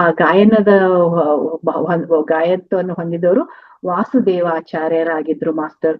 ಸೊ ಹಾಗಾಗಿ ಶೇಷನ್ ಅವ್ರು ಹೇಳ್ತಾರೆ, ಯಾವುದೋ ಕೋಪ, ತಾಪ, ದ್ವೇಷ, ಸಣ್ಣತನಗಳಿಂದ ನಾವು ಒಂದು ಕ್ಷಣ ಕರಗಿ ಬಿಡುತ್ತೇವೋ ಅದೇ ನಿಜವಾದ ಸಂಗೀತ ಅಂತ ಹೇಳ್ತಾರೆ. ಯಾವಾಗ ಇಂಥ ಸಂಗೀತ ಏನಂದ್ರೆ ಎಲ್ಲವನ್ನ ಕೋಪ, ತಾಪ, ದ್ವೇಷ, ಸಣ್ಣತನವನ್ನ ಕರಗಿಸುವಂತ ಶಕ್ತಿ ಇದೆ. ಸೊ ಹಾಗಾಗಿ ಮನುಷ್ಯನ ಹೃದಯ ಅತ್ಯಂತ ಸುಮಧುರವಾದ ಭಾವನೆಗಳ ಸಂಚಾರಕ್ಕೆ ಅತ್ಯಂತ ಶ್ರೇಷ್ಠವಾದ ವಾಹನ ಯಾವುದಂದ್ರೆ ಸಂಗೀತ. ಸೊ ಹಾಗಾಗಿ ಸಂಗೀತಕ್ಕೆ ಎಲ್ಲವನ್ನ ಕರಗಿಸುವಂತ ಶಕ್ತಿ ಇದೆ. ಅದಕ್ಕೆ ನೋಡಿ ನಾವು ಸ್ವಲ್ಪ ನಮ್ಮ ಎಂಗೇಜ್ಗೆ ಹೋಗೋಣ, ನಮ್ಮ ರೊಮ್ಯಾಂಟಿಕ್ ಡೇಸ್ ಗಳಿಗೆ ಹೋಗೋಣ. ಆವಾಗ ಗಂಡ ಹೆಂಡತಿಗೆ ಒಂದು ಸಾಂಗ್ ಅನ್ನ ಡೆಲಿಕೇಟ್ ಮಾಡ್ತಾ ಇದ್ರು. ಹುಡುಗ ಹುಡುಗಿ ಕಾಲ್ ಎಳಿಬೇಕು ಅಂತ ಅವ್ರದ್ದೇನೋ ಇರ್ಲಿ, ಅದು ನಾವು ಅಲ್ಲಿ ಆ ಏಜ್ ಅಲ್ಲಿ ಏನೋ ಇರ್ಲಿ, ಅಟ್ರಾಕ್ಷನ್ ಇದ್ದಾಗ ಆ ಹುಡುಗಿ ಬಂದು ಆ ಹುಡುಗ ಬಂದು ಅಂತ ಆ ಹಾಡನ್ನ ಹಾಕಿ ಅವರನ್ನ ಇಂಪ್ರೆಸ್ ಮಾಡುವಂತ ಕೆಲವು ಸಂಗೀತಗಳಿರ್ತವೆ. ಇವತ್ತು ಅದನ್ನ ಕೇಳಿದಾಗ ಅಯ್ಯೋ ನಾನು ಎಲ್ಲೋ ಕಾಲೇಜ್ ಡೇಲಲ್ಲಿ ಇದನ್ನ ಯಾರೋ ನನ್ಗೆ ಹಚ್ತಿದ್ರು, ಅದನ್ನ ನಮ್ಗೆ ಕೆಟ್ಟ ಭಾವನೆ ಕೊಡಲ್ಲ, ಒಂಥರ ಸಂತೋಷವನ್ನ ಕೊಟ್ಟು ಈ ತರ ಇತ್ತಲ್ವಾ ಅಂತ. ಯಾವ್ದೋ ನಮ್ಮ ಸಂಗಾತಿ ನಮಗಾಗಿ ಈ ಹಾಡನ್ನ ಡೆಡಿಕೇಟ್ ಮಾಡ್ತಾ ಇದ್ರಲ್ವಾ, ಸೊ ನನ್ ಮಗಳಿಗೆ ಇದು ಹಾಡು ಇಷ್ಟ ಅಲ್ವಾ ಅಂತ ಇರುತ್ತೆ. ಹಾಗೆ ನಮ್ಮ ಒಂದು ಇಷ್ಟವಾದಂತ ಕೆಲವೊಂದು ಸಂಗೀತ ಪ್ಲೇ ಲಿಸ್ಟ್ ಗಳಿರ್ತವೆ, ಅದನ್ನೆಲ್ಲ ಕೇಳಿದಾಗ ತುಂಬಾ ಸುಮಧುರವಾದಂತ ಏನಂದ್ರೆ ಭಾವಕ್ಕೆ ನಾವು ಕರಗ್ತೀವಿ. ಹೋಗಿದೆ, ಹೋಗ್ಲಿ ಬಿಡು ಅಂತ ನಾವು ಚೇಂಜ್ ಆಗ್ತೀವಿ. ಹಾಗೆ ಮಾಸ್ಟರ್ಸ್, ನಮ್ಮ ಜೀವನದಲ್ಲೂ ಏನಾಗಿರುತ್ತಂದ್ರೆ, ನಮ್ಮ ಜೀವನದಲ್ಲಿ ಎಲ್ಲೋ ಒಂದ್ ಕಡೆ ಏನಂದ್ರೆ ಒಂದು ಗಂಡ ಹೆಂಡತಿ ಮಧ್ಯ ಆಯ್ತು, ಇಬ್ಬರ ಸ್ನೇಹಿತರ ಮಧ್ಯ ಆಯ್ತು, ಯಾರೋ ಒಬ್ರು ಅಡ್ವಾಂಟೇಜ್ ಅನ್ನ ತಗೊಂಡ್ಬಿಡ್ತಾರೆ. ಎಲ್ಲೋ ಇವರಲ್ಲಿ ಮಿಸ್ ಅಂಡರ್ಸ್ಟ್ಯಾಂಡಿಂಗ್ ಬಂದಿದೆ ಅಂತ ಗೊತ್ತಾದಾಗ ಏನ್ ಮಾಡ್ತಾರೆ ಅಲ್ಲಿ ಅದನ್ನ ಎನ್ಕ್ಯಾಶ್ ಮಾಡೋಕೆ ನೋಡ್ತಾರೆ. ಒಂದಕ್ಕೆ ನಾಲ್ಕು ಹಚ್ಚಿ ನಿಮ್ಮ ಸಂಗಾತಿ ಬಗ್ಗೆ ಆದ್ರೂ ಆಯ್ತು, ನಿಮ್ಮ ಸ್ನೇಹಿತರ ಬಗ್ಗೆ ಏನ್ ಮಾಡ್ತಾರೆ ನಾವು ಒಂದು ಮಾತನ್ನ ಹೇಳ್ತೀವಿ, ತಪ್ಪಾಗ್ಬಾರ್ದು, ಬೆಂಕಿಯಲ್ಲೂ ತುಪ್ಪ ಸುರಿತಾರೆ ಅಂತ ಹೇಳಿದ್ರೆ ಅಲ್ಲಿ ಬೆಂಕಿ ದಗ ಅಂತ ಹರ್ಕೊಂಡು ಹೋಗ್ತಾ ಇರುತ್ತೆ. ತುಪ್ಪ ಆಗುವಂತ ಕೆಲಸವನ್ನ ಕೆಲವೊಬ್ರು ಮಾಡ್ತಾರೆ. ಆದ್ರೆ ಅದನ್ನ ತಿಳ್ಕೊಂಡಂತ ನಾವೇನಂದ್ರೆ ಏನ್ ಮಾಡ್ತೀವಿ, ಅವರನ್ನ ದ್ವೇಷ ಮಾಡೋಕೆ ಸ್ಟಾರ್ಟ್ ಮಾಡ್ಬಿಡ್ತೀವಿ. ಸೊ ಸ್ಟಾರ್ಟ್ ಮಾಡಿ ಏನ್ ಮಾಡ್ತೀವಿ ಅಂದ್ರೆ ಅದು ಎಲ್ಲಿವರೆಗೂ ಅತಿರೇಕಕ್ಕೆ ಹೋಗ್ತಾರ ಅಂದ್ರೆ ಕೆಲವೊಂದ್ ಸರಿ ಗಂಡ ಹೆಂಡತಿಯನ್ನೇ ದೂರ ಮಾಡ್ಬಿಡ್ತಾರೆ, ಅಕ್ಕ ತಂಗಿ ಅಣ್ಣ ತಮ್ಮಂದಿರನ್ನೇ ದೂರ ಮಾಡ್ತಾರೆ, ನಮ್ಮ ರಕ್ತ ಸಂಬಂಧಗಳನ್ನ ನಮ್ಮ ಬಾಂಧವ್ಯವನ್ನ ದೂರ ಮಾಡ್ಬಿಡ್ತಾರೆ, ಹಾಗೆ ಸ್ನೇಹಿತರನ್ನು ದೂರ ಮಾಡ್ತಾರೆ. ಯಾಕಂದ್ರೆ ಇಲ್ಲಿ ಪ್ರೊಫೆಷನಲಿ ದ್ವೇಷ ಅಂತ ಒಂದ್ ಬರುತ್ತೆ. ಹಾಗೆ ಹೇಗೆ ನಾನು ಇಲ್ಲಿ ಪ್ರೊಫೆಷನಲ್ ಹೇಳಿದೆ ಹಾಗೆ ಒಂದೇ ವೃತ್ತಿಯಲ್ಲಿರ್ತಾರೆ ಆದ್ರೆ ಅವ್ರಿಗೆ ಎಲ್ಲಂದ್ರೆ ಅವ್ರ ಮೇಲೆ ದ್ವೇಷ, ಇವ್ರು ನನಗಿಂತ ಮುಂದೆ ಹೋದ್ರಲ್ಲ ಅನ್ನುವಂತ ಒಳಗಡೆ ಇರುವಂತ ಒಂದು ಜಲಸಿ ಭಾವನೆ. ಸೊ ಅದರಿಂದ ಎಂತ ದೊಡ್ಡ ದೊಡ್ಡ ರಾಜ ಮನೆತನಗಳೇ ಹಾಳಾಗಿದ್ದಾವೆ, ಎಂತ ದೊಡ್ಡ ದೊಡ್ಡ ಏನಂದ್ರೆ ಮನೆತನಗಳೇ ಹಾಳಾಗಿದ್ದಾವೆ ಮಾಸ್ಟರ್ಸ್. ಯಾಕಂದ್ರೆ ಇದು ಒಂದು ಅಲ್ಪ ಬುದ್ಧಿಯಿಂದ ನಾವು ಮಾಡುವಂತ ಒಂದು ಅಲ್ಪ ಬುದ್ಧಿತನ ಇದು. ಯಾಕಂದ್ರೆ ಇದೇನ್ ದೊಡ್ಡ ಬುದ್ಧಿ ಅಲ್ಲ, ನಾವು ಮಾಡುವಂತ ಅಲ್ಪ ಬುದ್ಧಿ ದುರಾಲೋಚನೆಯಿಂದ ನಾವು ಎಷ್ಟೋ ಸಂಬಂಧಗಳನ್ನ ಕಳೆದುಕೊಂಡಿರ್ತೀವಿ, ಎಷ್ಟೋ ಸಂಬಂಧಗಳನ್ನ ಕಳೆದಿರ್ತಾರೆ. ಯಾಕಂದ್ರೆ ಕಾಯ್ತಾ ಕುತ್ಕೊಂಡಿರ್ತಾರೆ, ಹೊಂಚುಗಾರರು ಹೊಂಚಾಕಕ್ಕೆ ಕಾಯ್ಕೊಂಡ್ ಕುಂತಿರ್ತಾರೆ. ಸೊ ಹಾಗಾಗಿ ಆ ತರ ಕೆಲಸವನ್ನ ಮಾಡುವಂತ ಜನ ನಮ್ಮ ಸುತ್ತಮುತ್ತಲು ಯಾವಾಗ್ಲೂ ಇರ್ತಾರೆ. ಅಲ್ಲಿ ಅದಕ್ಕೆ ನಾವು ಏನಂದ್ರೆ ಹೇಳ್ತಾರೆ ಮೈಯೆಲ್ಲ ಕಣ್ಣಾಗಿರ್ಬೇಕು. ಯಾವಾಗ ಯಾವುದೇ ಒಂದು ಸಂಬಂಧವಿರ್ಲಿ ಸ್ನೇಹವಿರ್ಲಿ ಅಲ್ಲಿ ಏನಂದ್ರೆ ವಿಶ್ವಾಸ ಅನ್ನೋದಿರ್, ಹೌದಾ ಅವ್ರು ಹಂಗ ಅಂದಿದಾರ ಅನ್ಲಿ ಬಿಡು, ನನಗದೇನ್ ಮಾಡೋದಿದೆ ಅದ್ ಹೇಳ್ತಾ ಇದಾರಲ್ಲ. ನಾವು ಯಾವಾಗ ಹಿತ್ತಾಳೆ ಕಿವಿಯಾಗಿ ಈಗ ನಿಮ್ಮದೇ ಆದಂತ ಒಂದು ಅತ್ಯಂತ ಪ್ರೀತಿಯ ವ್ಯಕ್ತಿ ಬಗ್ಗೆ ಆತರ ಹೇಳ್ತಾರೆ, ಹೌದಾ ಅವ್ರ ಹಂಗಂದ್ರ ಏನು ನೋಡೋಣ ಅಂತ ಅನ್ಕೊಂಡು ಏನ್ ಮಾಡ್ತೀವಿ ಕೆಲಸ, ಹೌದಾ ಅವ್ರ ಹಂಗಂದ್ರ ಅಂತ ಹೊರಗಡೆ ಕೋಪ ಇರುತ್ತೆ, ಆದ್ರೆ ಒಳಗಡೆ ನಮ್ಗೆ ಎದೆಯಲ್ಲಿ ಒಂದ್ ಕಡೆ ಇನ್ನೊಂದ್ ಕಡೆ ಒಂದ್ ಇನ್ನರ್ ವಾಯ್ಸ್ ಅಂತ ಕೊಡ್ತೇವೆ. ಅವ್ರ ಹೇಳಕ್ ಸಾಧ್ಯನಾ, ಅವ್ರ ನಾನು ಇಷ್ಟು ನಂಬಿದೀನಲ್ಲ ಅಂತ ಎಲ್ಲೋ ಒಂದ್ ಕಡೆ ಒಂದ್ ವಾಯ್ಸ್ ಬರುತ್ತೆ. ಸೊ ಅದೇನಂದ್ರೆ ನಮ್ಗೆ ಇಂಡಿಕೇಟ್ ಮಾಡ್ತಾ ಇರತ್ತೆ ಏನಂದ್ರೆ ನಿನ್ಗೆ ತಪ್ಪು, ಅವರು ಚಾಡಿಕೋರರಾಗಿ ಬಂದು ನಿನ್ನ ಜೀವನವನ್ನ ಹಾಳು ಮಾಡ್ತಾ ಇದ್ದಾರೆ, ಎತ್ತೆಚ್ಕೋ ಅಂತ ಹೇಳ್ತಾ ಇರತ್ತೆ. ನಾವು ಎದಕ್ಕೆ ನೀರ್ ಹಾಕ್ತಿವಿ, ನಾವು ಚಾಡಿಕೋರರ ಮಾತನ್ನ ಕೇಳಿ ಆ ಸಂಬಂಧವನ್ನ ಇನ್ನು ದ್ವೇಷ ಮಾಡಿ ಮಾಡಿ ಮಾಡಿ ನಮ್ಮ ಮನಸ್ಸಿನಲ್ಲಿ ದೊಡ್ಡ ಬೇರನ್ನಾಗಿ ಮಾಡಿ ಆ ಸಂಬಂಧಗಳನ್ನ ಕಳ್ಕೊಂಡ್ಬಿಡ್ತೀವಿ, ಆ ಒಂದು ಸ್ನೇಹಿತರನ್ನ ಕಳ್ಕೊಂಡ್ಬಿಡ್ತೀವಿ. ಸೊ ಹಾಗಾಗಿ ಇಂಥ ಒಂದು ಚಾನ್ಸ್ ಅನ್ನ ಬೇರೆ ಯಾರಿಗೂ ಕೊಡಕ್ ಹೋಗ್ಬೇಡಿ. ಆ ರೀತಿ ಮಾಡುವಂತ ಯಾರಾದ್ರೂ ಆ ತರ ಅಡ್ವಾಂಟೇಜ್ ತಗೊಂಡು ನಮ್ಮ ಜೀವನದಲ್ಲಿ ಅವ್ರೇನಾದ್ರೂ ಆ ತರ ಮಾಡ್ತಾ ಇದ್ರೆ ನಾವು ಏನ್ ಅನ್ಕೋತೀವಿ, ಎಲ್ಲೋ ಒಂದ್ ಕಡೆ ಅವ್ರಿಗೂ ಭಯ ಇರುತ್ತೆ. ಹೇಗೆ ಅವರಿಗೆ ಏನ್ ಗೊತ್ತಾಯ್ತು ಏನಂದ್ರೆ ನಿಜ ಸತ್ಯ ಅನ್ನೋದು ಯಾವತ್ತಾದ್ರೂ ಒಂದ್ ದಿವಸ ಹೊರಗ್ ಬಂದಿರುತ್ತೆ. ಆದ್ರೆ ಕಾಲ ಮಿಂಚಿದ ಮೇಲೆ ಏನ್ ಮಾಡೋದಿದೆ, ಆದ್ರೆ ಟೈಮ್ ಹೋಗ್ಬಿಟ್ಟಿದೆ, ಇನ್ನೇನ್ ಮಾಡೋದಿದೆ ಅಂತೀವ್ ನೋಡಿ. ಈಗ ಆಸೆನೇ ಇಲ್ರಿ ತಗೊಂಡು ಏನ್ ಮಾಡೋದು ದುಡ್ಡು ಅಂತ ಹೇಳ್ತಾರೆ ಕೆಲವೊಬ್ರು. ಸೊ ಹಾಗಾಗಿ ಅದು ಬಂದಾಗ ಏನಂದ್ರೆ ಅವ್ರಿಗೂ ಭಯ ಇರುತ್ತೆ, ಎಲ್ಲಿ ನನ್ನ ಮುಖವಾಡ ಬಯಲಾಗುತ್ತೆ ಅಂತ ಒಂದು ಸುಳ್ಳಿಗೆ 10 ಸುಳ್ಳು ಹೇಳಿ, ಒಂದು ಸುಳ್ಳಿಗೆ 10 ಸುಳ್ಳು ಹೇಳಿ ಅಲ್ಲಿ ಸುಳ್ಳಿನ ಭಂಡಾರವನ್ನೇ ಕ್ರಿಯೇಟ್ ಮಾಡಿಬಿಟ್ಟಿರ್ತಾರೆ. ಸೊ ಹಾಗಾಗಿ ಒಂದಿಲ್ಲ ಒಂದ್ ದಿವ್ಸ ಅವ್ರಿಗೆ ಏನಂದ್ರೆ ಆ ಸುಳ್ಳಿನ ಮುಕ್ಕೋಲೆಯಲ್ಲಿ ಸಿಕ್ಕಾಕೋತಾರೆ. ಹೇಗೆ ನಾವ್ ಹೇಳ್ತೀವಲ್ವಾ, ನಾವು ಮಾಡಿದಂತ ಕರ್ಮ ಏನಿದೆ ಅಂದ್ರೆ ನಾವ್ ಏನ್ ಕೊಡ್ತೀವಿ ಅದು ಒಂದ್ ದಿವ್ಸ ಬಂದು ನಮ್ಗೆ ರಿಟರ್ನ್ ಗಿಫ್ಟ್ ಆಗಿ ಸಿಕ್ಕೇ ಸಿಗತ್ತೆ. ಸೊ ಹಾಗಾಗಿ ಆ ವ್ಯಕ್ತಿಯ ಮುಖವಾಡ ಖಂಡಿತವಾಗಿಯೂ ಬಯಲಾಗೇ ಆಗತ್ತೆ ಅನ್ನೋದನ್ನ ಮಾತ್ರ ಮರಿಬಾರ್ದು. ಆ ತರ ಚಾಡಿಕೋರರಿಗೆ ಏನೂ ಇಲ್ವಾ ಅಂತ ಕೇಳಿದಾಗ ಕರ್ಮದ ಏಟು ಬೀಳುವಾಗ ಸಾಮಾನ್ಯವಾದ ಏಟು ಬೀಳಲ್ಲ ಮಾಸ್ಟರ್ಸ್. ಏನು ನಿಮ್ಮ ಜೀವನವನ್ನ ಹಾಳು ಮಾಡಿದಾರಲ್ಲ, ಅಲ್ಲಿ ನಿಮ್ಮ ಸುಂದರ ಮಧುರ ಕ್ಷಣಗಳನ್ನ ಹಾಳು ಮಾಡಿದಾರಲ್ಲ, ಅದರ ಹಿಸಾಬನ್ನ ಅಂದ್ರೆ ಅದರ ಒಂದು ಏನಂದ್ರೆ ಲೆಕ್ಕವನ್ನ ಚುಕ್ತಾ ಮಾಡುವಂತ ಏಟ್ ಅವ್ರಿಗೆ ಬೀಳುತ್ತೆ. ಅವರು ಪ್ರತಿ ದಿವಸ ನೆರಳಿನಾಡ್ಬೇಕು ಅಂತ ಏಟನ್ನ ಆ ಭಗವಂತ ಕೊಡ್ತಾನೆ. ಸೊ ಅದಕ್ಕೆ ಏನಂದ್ರೆ ನಾವು ಏನಂದ್ರೆ ಅಂತ ಶಿಕ್ಷೆಗೆ ಗುರಿಯಾಗುವ ಬದಲು ಏನಂದ್ರೆ ಆಗುವುದಾದ್ರೆ ಸೇತುವೆಯಾಗೋಣ. ನಾವೇನಾದ್ರೂ ಯಾರ ಮಧ್ಯೆ ಆದ್ರೆ ಆ ತರ ಏನಾದ್ರೆ ಮಿಸ್ಅಂಡರ್ಸ್ಟ್ಯಾಂಡಿಂಗ್ ಇರ್ಲಿ, ಅವ್ರ ಮಧ್ಯೆ ಏನಾದ್ರೂ ಯಾವ್ದೋ ಒಂದ್ ರೀತಿಯಾದಂತ ಸಂಬಂಧಗಳಲ್ಲಿ ಬಿರುಕು ಬಿಟ್ಟಾಗ ನಾವು ಸೇತುವೆ ತರ ಕೆಲಸ ಮಾಡೋಣ, ಅಂದ್ರೆ ಅವರನ್ನ ಸೇರಿಸೋಣ. ಯಾಕಂದ್ರೆ ಸೃಷ್ಟಿಯ ನೇಮ ಏನಂದ್ರೆ ಸೇರಿಸೋದು. ಯಾವುದು ಸೃಷ್ಟಿಯಲ್ಲಿ ಒಡೆಯುವಂತ ಕಾರ್ಯ ಮಾಡುವಂತದ್ದು ಭಗವಂತನ ನ್ಯಾಯಾಲಯದಲ್ಲಿ ಇಲ್ಲ. ಸೊ ಹಾಗಾಗಿ ಯಾವಾಗ ಇಂಥದನ್ನ ಮಾಡ್ತೀವಲ್ವಾ, ನಾವು ಏನಂದ್ರೆ ನಮ್ಗೆ ಪುಣ್ಯ ಸಿಗತ್ತೆ ಅಂತಲ್ಲ, ಭಗವಂತ ಎಲ್ಲರಿಗೂ ಒಂದು ಅಪಾರ್ಚುನಿಟಿಯನ್ನ ಕೊಟ್ಟಿರ್ತಾನೆ. ಯಾಕಂದ್ರೆ ಭಗವಂತ ಅಲ್ಲಿ 2 ಅಪಾರ್ಚುನಿಟಿ ಕೊಡ್ತಾನಂತೆ. ಏನಂದ್ರೆ ನಮ್ಗೆ ಟೆಸ್ಟ್ ಇಟ್ಟಿರ್ತಾನೆ, ನೀನು ಇನ್ನೊಬ್ಬರ ಜೀವನವನ್ನ ಹಾಳು ಮಾಡಕ್ಕೂ ಒಂದ್ ದಾರಿ ಕೊಟ್ಟಿರ್ತಾನೆ, ನೀನ್ ಇನ್ನೊಬ್ಬರ ಜೀವನನ ಸುಧಾರ್ಸಕ್ಕೂ ದಾರಿ ಕೊಟ್ಟಿರ್ತಾನೆ. ಆಯ್ಕೆ ನಿನಗ್ ಬಿಟ್ಟಿರ್ತಾನೆ. ನೀನೇನಾದ್ರೂ ಈಗ ಒಂದ್ ಅಡ್ವಾಂಟೇಜ್ ಇದೆ, ಇವ್ರಿಬ್ರು ಮಧ್ಯೆ ಮಿಸ್ಅಂಡರ್ಸ್ಟ್ಯಾಂಡ್ ಆಗಿದೆ, ನನ್ನ ಮೂಗನ್ ತೂರ್ಸಿ ಅವ್ರ ಇನ್ನೂ ಸ್ವಲ್ಪ ದೂರ ಮಾಡ್ತೀನಪ್ಪ ಅಂತ ಹೋದ್ರೆ, ಈ ದಾರಿಯನ್ನ ಆಯ್ಕೆ ಮಾಡ್ಕೊಂಡಾಗ ಕರ್ಮದ ಏಟನ್ನ ನಾನು ಇವಾಗ್ಲೇ ಚೂಸ್ ಮಾಡ್ಕೊಂಡಿದೀನಿ, ಅದರ ಫಲಿತಾಂಶವನ್ನ ತೆಗೆದುಕೊಳ್ಳಕ್ಕೆ ನಾನು ಈಗ ರೆಡಿ ಆಗಿದ್ದೀನಿ. ಇನ್ನೊಂದ್ ದಾರಿ ಕೊಟ್ಟಿರ್ತಾನೆ, ನೋಡಪ್ಪ ಅವ್ನು ನನಗೆ ಏನ್ ಮಾಡಿದಾನೆ ಏನಾಗಿದೆ. ಯಾಕಂದ್ರೆ ನಿನಗೂ ಆ ವ್ಯಕ್ತಿ ಮೇಲೆ ಬೇಜಾರಿರುತ್ತೆ. ಆ ಬೇಜಾರನ್ನ ನೀನ್ ಏನ್ ಮಾಡ್ತೀಯ, ಅವ್ರಿಬ್ಬರ ಮಧ್ಯೆ ಬೆಂಕಿ ಹಚ್ಚೋ ಕಾರ್ಯವನ್ನ ಮಾಡಿರ್ತೀರ. ಅಲ್ಲಿ ಏನಂದ್ರೆ ಮಿಸ್ಅಂಡರ್ಸ್ಟ್ಯಾಂಡಿಂಗ್ ಇನ್ನೊಂದ್ ಸ್ವಲ್ಪ ದೊಡ್ಡದಾಗುವಾಗ ಮಾಡ್ತಿರಲ್ವಾ. ಸೊ ಆ ಒಂದು ಕಾರ್ಯವನ್ನ ಮಾಡಕ್ಕೆ ಭಗವಂತ ನೀನು ಕೊಟ್ಟಿರ್ತಾನೆ. ಆವಾಗ ನಿಜವಾದ ಆತ್ಮಜ್ಞಾನಿಗಳು, ನಿಜವಾದ ಬುದ್ಧಿವಂತ ಆಗಿದ್ರೆ ಅವ್ನ್ ಏನ್ ಮಾಡ್ತಾನೆ, ಅವ್ನ್ ನನಗೆ ಏನ್ ಮಾಡಿದಾನೆ ಅದ್ ದಂಡು. ನಾನ್ ಮಾತ್ರ ಯಾರಿಗೂ ಕೆಟ್ಟದನ್ನ ಮಾಡಲ್ಲ. ನನಗ್ ಯಾರು ಮಾಡ್ತಾರ ಮಾಡ್ಲಿ, ಅದು ಅವ್ರಿಗೆ ಬಿಟ್ಕೊಟ್ಟಿದ್ದು. ನಾನ್ ಮಾತ್ರ ನಾನಾಗೆ ಇರ್ತೀನಿ. ನಾನು ಯಾವ ಜೀವನದಲ್ಲೂ ನಾನು ಬೆಂಕಿಯನ್ನು ಅಂತೂ ಹಚ್ಚೋದಿಲ್ಲ. ನೀರಾಗಿ ನಾನು ಆರಿಸದೇ ಇದ್ರು ಪರವಾಗಿಲ್ಲ, ಆದ್ರೆ ಬೆಂಕಿಯನ್ನ ಹಚ್ಕೊಳಲ್ಲ ಅಂತ ನೀನ್ ಸರದು ಈ ದಾರಿಯನ್ನ ಚೂಸ್ ಮಾಡ್ಕೊಂಡಾಗ ಭಗವಂತ ನಾನು ನನ್ನ ಮಗುವನ್ನ ಕಳಿಸಿದ್ದು ಇದಕ್ಕೆ, ಇದನ್ನ ಅರ್ಥ ಮಾಡ್ಕೊಳ್ಳೆಂದು ಕಳಿಸಿದೀನಿ. ಸೊ ಹಾಗಾಗಿ ನನ್ನ ಮಗುವಿಗೆ ತಿಳುವಳಿಕೆ ಬಂದಿದೆ, ಇದು ತಪ್ಪ ದಾರಿಯನ್ನ ತಿಳ್ಕೊ ಹೋಗಿಲ್ಲ ಅಂತ ಭಗವಂತ ಖುಷಿಯಾಗಿ ಇದರ ಪ್ರತಿಫಲ ಏನ್ ಕೊಡ್ಬೇಕು ಅದನ್ನ ಕೊಡ್ತಾನೆ. ಸೊ ಹಾಗಾಗಿ ಅದಕ್ಕೆ ಶ್ರೀಕೃಷ್ಣ ಪರಮಾತ್ಮ ಏನ್ ಹೇಳಿದಾರೆ ಅಂದ್ರೆ, ಕರ್ಮವನ್ನು ಮಾಡು, ಪ್ರತಿಫಲವನ್ನ ಅಪೇಕ್ಷಿಸಬೇಡ ಅಂತ. ಹಾಗಾಗಿ ನಾವು ಆಗುವುದಾದ್ರೆ ಯಾರ ಜೀವನದಲ್ಲಾದ್ರೂ ಸೇತುವೆ ಆಗೋಣ, ಅದನ್ನ ಬ್ರೇಕ್ ಮಾಡುವಂತ ಕತ್ರಿ ಆಗ್ಬಾರ್ದು. ನೋಡಿ, ಈಗ ನಾನು ಆಗ್ಲೇ ಹೇಳಿದೆ, ನೀವೆಲ್ಲರೂ ಏನಂದ್ರೆ ಪ್ರೊಫೆಷನಲ್ ದ್ವೇಷ ಇತ್ತು. ಈಗ ನಾನು ಒಂದು ಯೂಟ್ಯೂಬ್ ಚಾನೆಲ್ ಮಾಡ್ತೀನಿ, ನನ್ನಂತ ಎಷ್ಟೋ ಧ್ಯಾನಿಗಳಿದ್ದಾರೆ. ಅವರನ್ನ ನೋಡಿದ್ಮೇಲೆ ನಾನು ಅದ್ ಮಾಡ್ತೀನಿ, ನನ್ಗಿಂತ ಇವ್ರು ಚೆನ್ನಾಗಿ ಹೇಳ್ತಾರ ಅಂತ ಅಂದ್ಬಿಟ್ಟು ನಾನೇನಾದ್ರೂ ಈಗೋದಲ್ಲಿ ಬಂದ್ರೆ ನನ್ನಂತ ಮೂರ್ಖ ವ್ಯಕ್ತಿನೇ ಯಾರು ಆಗೋದಿಲ್ಲ. ಯಾಕಂದ್ರೆ ನನಗೆ ನನ್ನ ಕತೆ ಮೂಲಕವೇ ನನ್ಗೆ ಈ ತರ ಕರ್ಮಚಕ್ರ ಕರ್ಮ ಸಿದ್ಧಾಂತವನ್ನ ಹೇಳೋದೇ ನನ್ ಖುಷಿ. ನಾವೇನ್ ತಪ್ಪು ಮಾಡ್ಬಾರ್ದು ಅಂತ ಹೇಳೋದೇ ನನ್ ಖುಷಿ, ನನ್ಗಷ್ಟೇ.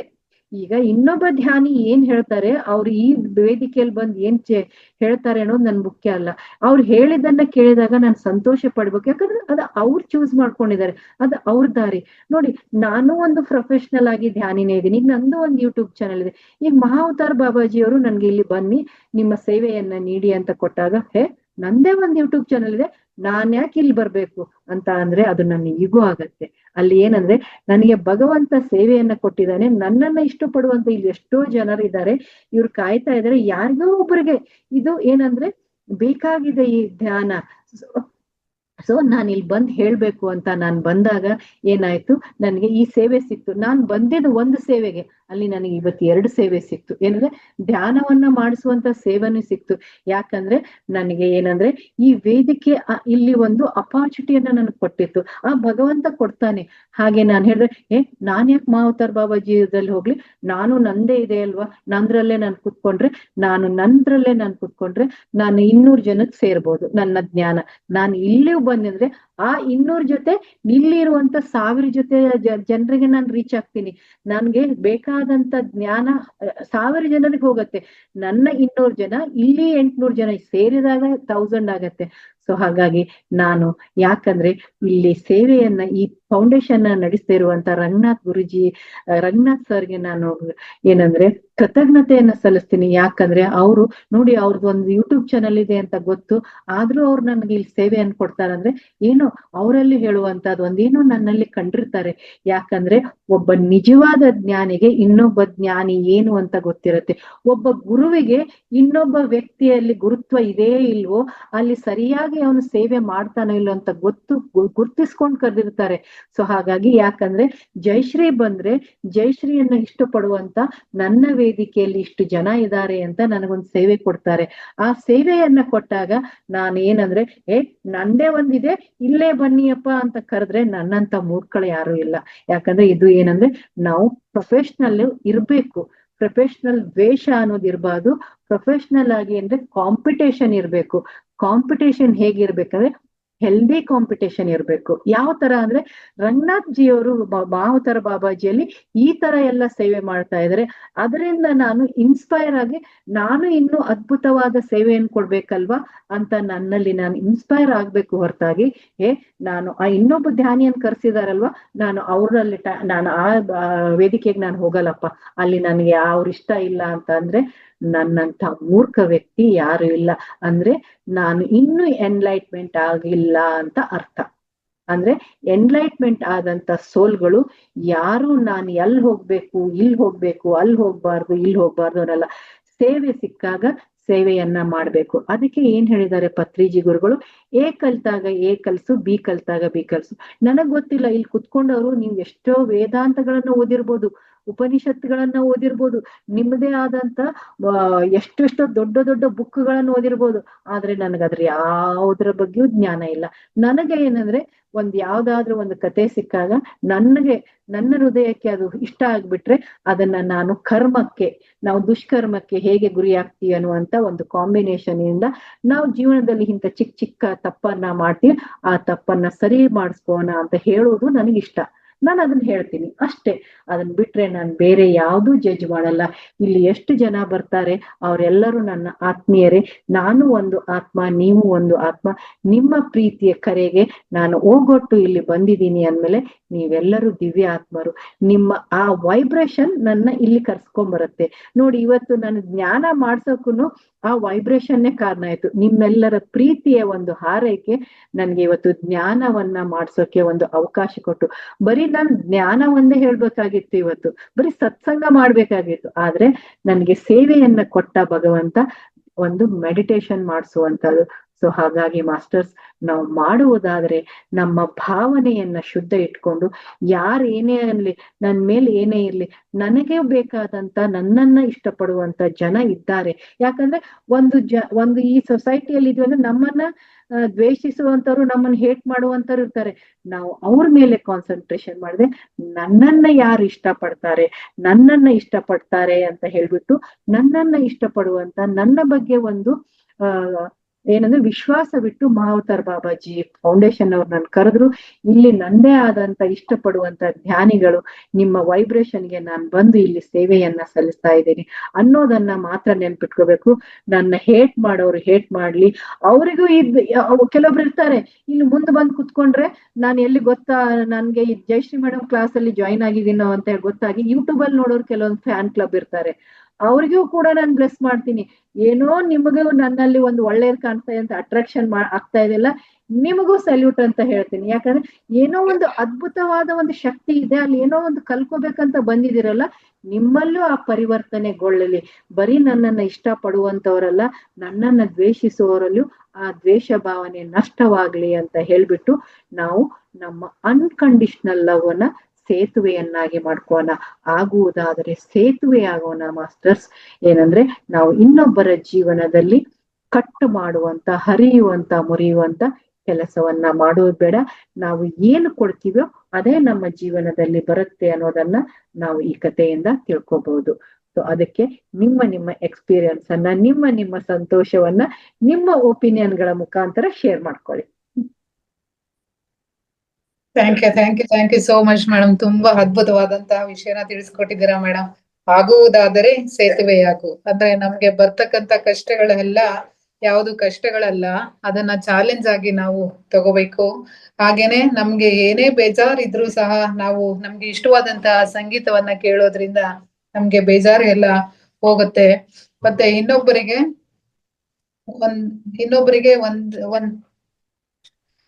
ಇನ್ನೊಬ್ಬರಿಗೆ ಯಾವತ್ತೂ ಸಹ ನಾವು ಹೋಲಿಕೆಯನ್ನ ಮಾಡ್ಕೋಬಾರ್ದು. ನಮ್ಮ ಅಂದ್ರೆ ಇಬ್ರಲ್ಲೂ ಸಹ ಒಂದು ಅಂಡರ್ಸ್ಟ್ಯಾಂಡಿಂಗ್ ಅನ್ನೋದಿರ್ಬೋದು. ಮತ್ತೆ ನನ್ನ ವರ್ತನೆ ನನ್ನ ಆತ್ಮದ ಸ್ಥಿತಿಯನ್ನ ತಿಳಿಸತ್ತೆ.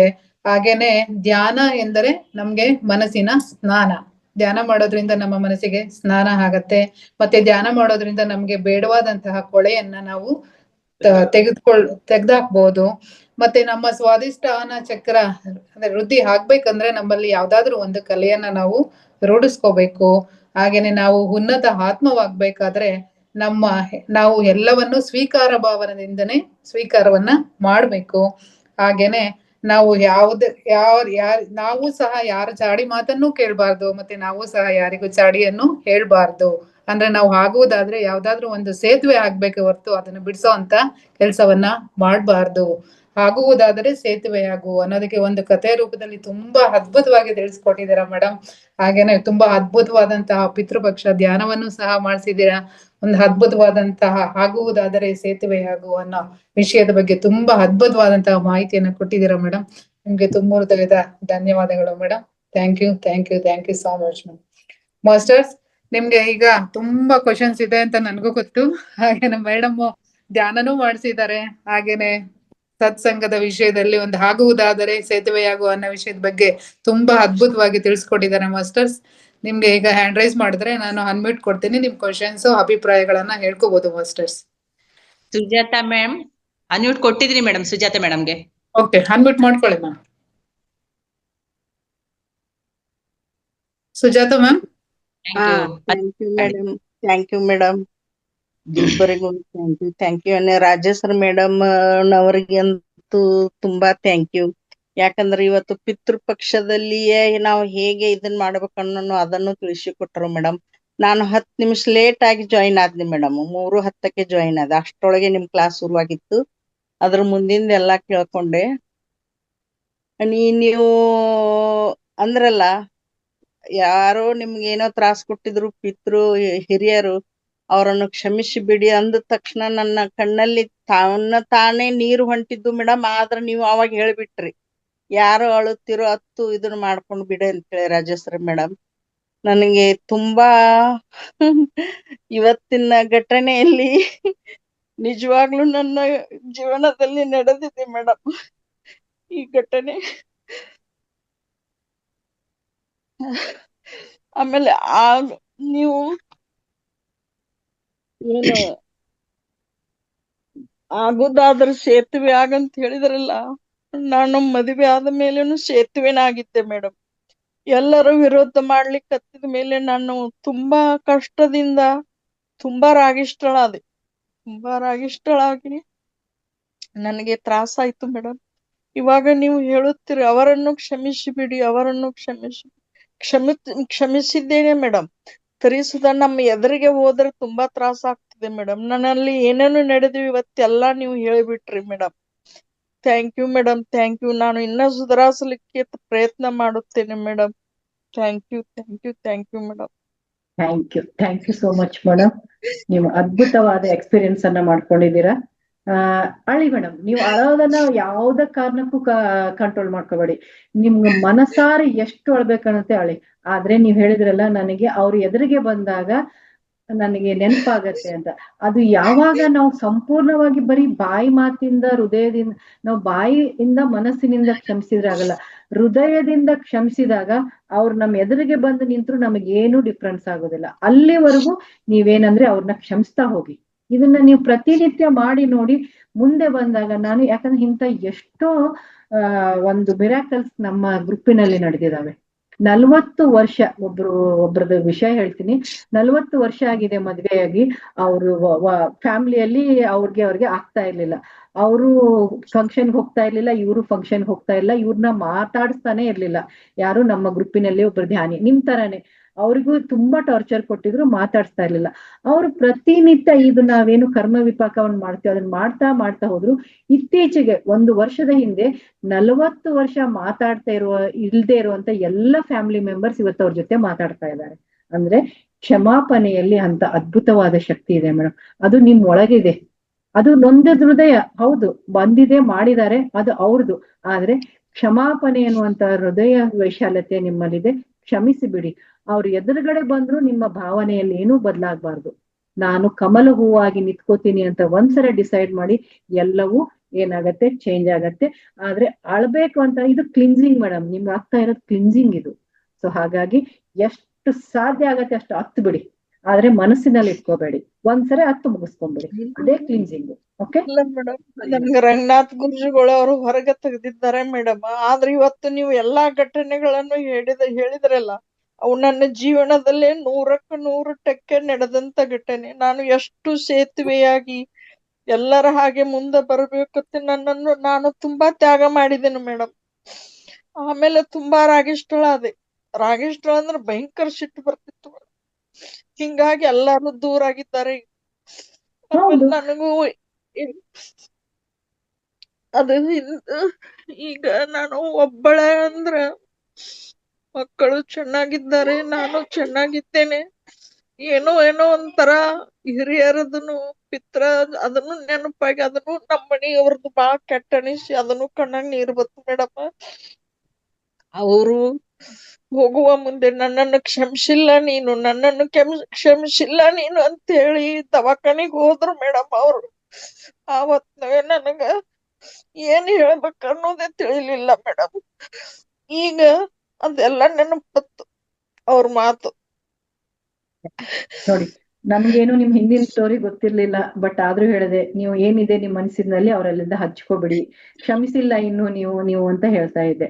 ಅದು ನಿಮ್ದೇ ಇರ್ಬೋದು ಮೇಡಮ್. ಇವತ್ತಿಗೂ ಏನೂ ತಪ್ಪಾಗಿಲ್ಲ. ನಿಮಗೆ ಏನ್ ಮಿಸ್ಅಂಡರ್ಸ್ಟ್ಯಾಂಡಿಂಗ್ ಇತ್ತು, ಅವ್ರಿಗೆ ಏನ್ ಹೇಳ್ಬೇಕಾಗಿತ್ತು, ಇವತ್ತು ಕೂಡ ನೀವು ಅವ್ರಿಗೆ ಹೇಳಿ ಕ್ಷಮಿಸ್ಬಿಡಿ. ಯಾಕಂದ್ರೆ ಅವ್ರಿಗೆ ಅದಕ್ಕೂ ನಾನು ಹೇಳಿದ್ನಲ್ಲ, ಅವ್ರು ಇನ್ನೂ ಹೋಗಿಲ್ಲ, ಇಲ್ಲೇ ಇದ್ದಾರೆ, ನಿಮ್ಮ ಕ್ಷಮೆಗಾಗಿ ಕಾಯ್ತಾ ಇದ್ದಾರೆ. ಸೊ ಅದನ್ನ ಕ್ಷಮಿಸ್ಬಿಡಿ, ಅವ್ರಿಗೆ ಅದೇ ಉನ್ನತ ಲೋಕಕ್ಕೆ ಹೋಗಕ್ಕೆ ದಾರಿ ಮಾಡಿಕೊಟ್ಬಿಡಿ. ಒಳ್ಳೇದು ಮೇಡಮ್. ಅಂತೀನಿ, ನಾ ಡೈಲಿ ಅಂತೀನಿ ನಾನ್ ನಿಮ್ಗ್ ಕ್ಷಮಿಸಿದ್ದೀನಿ ಅಂದ್ರುನು ಇವತ್ತು ಕಂಪ್ಲೀಟ್ ಹೊರಗ್ ಬಿತ್ತು ಮೇಡಮ್, ಅದು ನಿಮ್ ಬಾಯಿ ಮುಖಾಂತರ. ಹೀಗಾಗಿ ನನಗ 2 ವರ್ಷದ ಹಿಂದಿನ ಘಟನೆ, 45 ವರ್ಷದ ಹಿಂದಿನ ಘಟನೆ ಎಲ್ಲಾನು ಪೂರ್ಣ ನೆನಪಾಯ್ತು madam. Yes, thank you madam, thank you. Thank you. ಈ ಗೀತಾ Thank you. ಮೇಡಮ್, 3 ದಿವಸದ ಹಿಂದೆ ಗೀತಾ ಮೇಡಮ್ದು ನಂದು ಮಾತಾಡೋದಾಗಿತ್ತು ಮೇಡಮ್. ಗೀತಾ ಮೇಡಮ್ ಅಂದಿದ್ರು, ಮೇಡಮ್ ನೀವು ಜಯಶ್ರೀ ಮೇಡಮ್ ಅವ್ರಿಗೆ ನಿಮ್ಗ ಭೇಟಿ ಮಾಡಿಸ್ಕೊಡ್ತೀನಿ, ಇಲ್ಲ ನಂಬರ್ ಕೊಡ್ತೀನಿ ಅಂತ ಹೇಳಿ 7ನೇ ತಾರೀಕಿಗೆ 8ನೇ ತಾರೀಕಿಗೆ ಮಾತಾಡಿ ನೋಡ್ರಿ. 9ನೇ ಹಾ. ತಾರೀಕಿಗೆ ಡೆಲಿವರಿ ಆಗ್ಯದ ಗೀತಾಂದು. ಹೌದೌದು. ಹಿಂಗಾಗಿ ತುಂಬಾ ಕಾಳಜಿ ತಗೋರಮ್ಮ, ಗ್ರಹಣಿಂದೆ ಈಗೇನೆಲ್ಲಾ ಅವಯವ ಮೂಡಿರ್ತಾವ, ಖರೆ ತರಿಸುದ್ದ ಕಾಳಜಿ ತಗೋತೀಳ. ಆಕಿ ಹೇಳಿದ ತಕ್ಷಣ ಹೌದಮ್ಮ ನಾ ತಗೋತೀನಮ್ಮ, ಎಲ್ಲಾರು ನನ್ ಮ್ಯಾಲ ಬಾಳ ಇದನ್ ಮಾಡ್ತಾರ ಅಂದ್ಲು. ಡಿಲಿವರ್ ಆಗಿದ್ದ ಕೇಳಿ ತುಂಬಾ ಸಂತೋಷ ಅನಿಸ್ತಾ. ಅವಳ ಮಗುವಿಗೆ ಹೂವದ ಪುಷ್ಪವನ್ನ ಎರಿತೀನೋ ಅನ್ನುವಂಗ ಆಗ್ಬಿಟ್ಟಿತ್ತು ನನ್ ಜೀವಕ್ಕೆ. Thank you wonderful. madam. ನೋಡಿ, ಇಂತ ಉನ್ನತ ಆತ್ಮ ಇದ್ದೀರಾ ಮೇಡಮ್. ಅದಕ್ಕೆ ಏನಂದ್ರೆ ಚಾಲೆಂಜಸ್, ನಿಮ್ಮ ಹೃದಯವನ್ನ ನೀವೇನಂದ್ರೆ ಕಠೋರ ಮಾಡ್ಕೊಂಡಿದೀರಿ ಅಂತ ಅನ್ಬೇಡಿ. ಅದು ಅವಶ್ಯಕತೆ. ಅದಿಲ್ಲ ಅಂದ್ರೆ ನಮ್ಮನ್ನ ಇನ್ನೂ ತುಳಿಯೋರು ಇನ್ನೂ ತುಳಿತಾರೆ.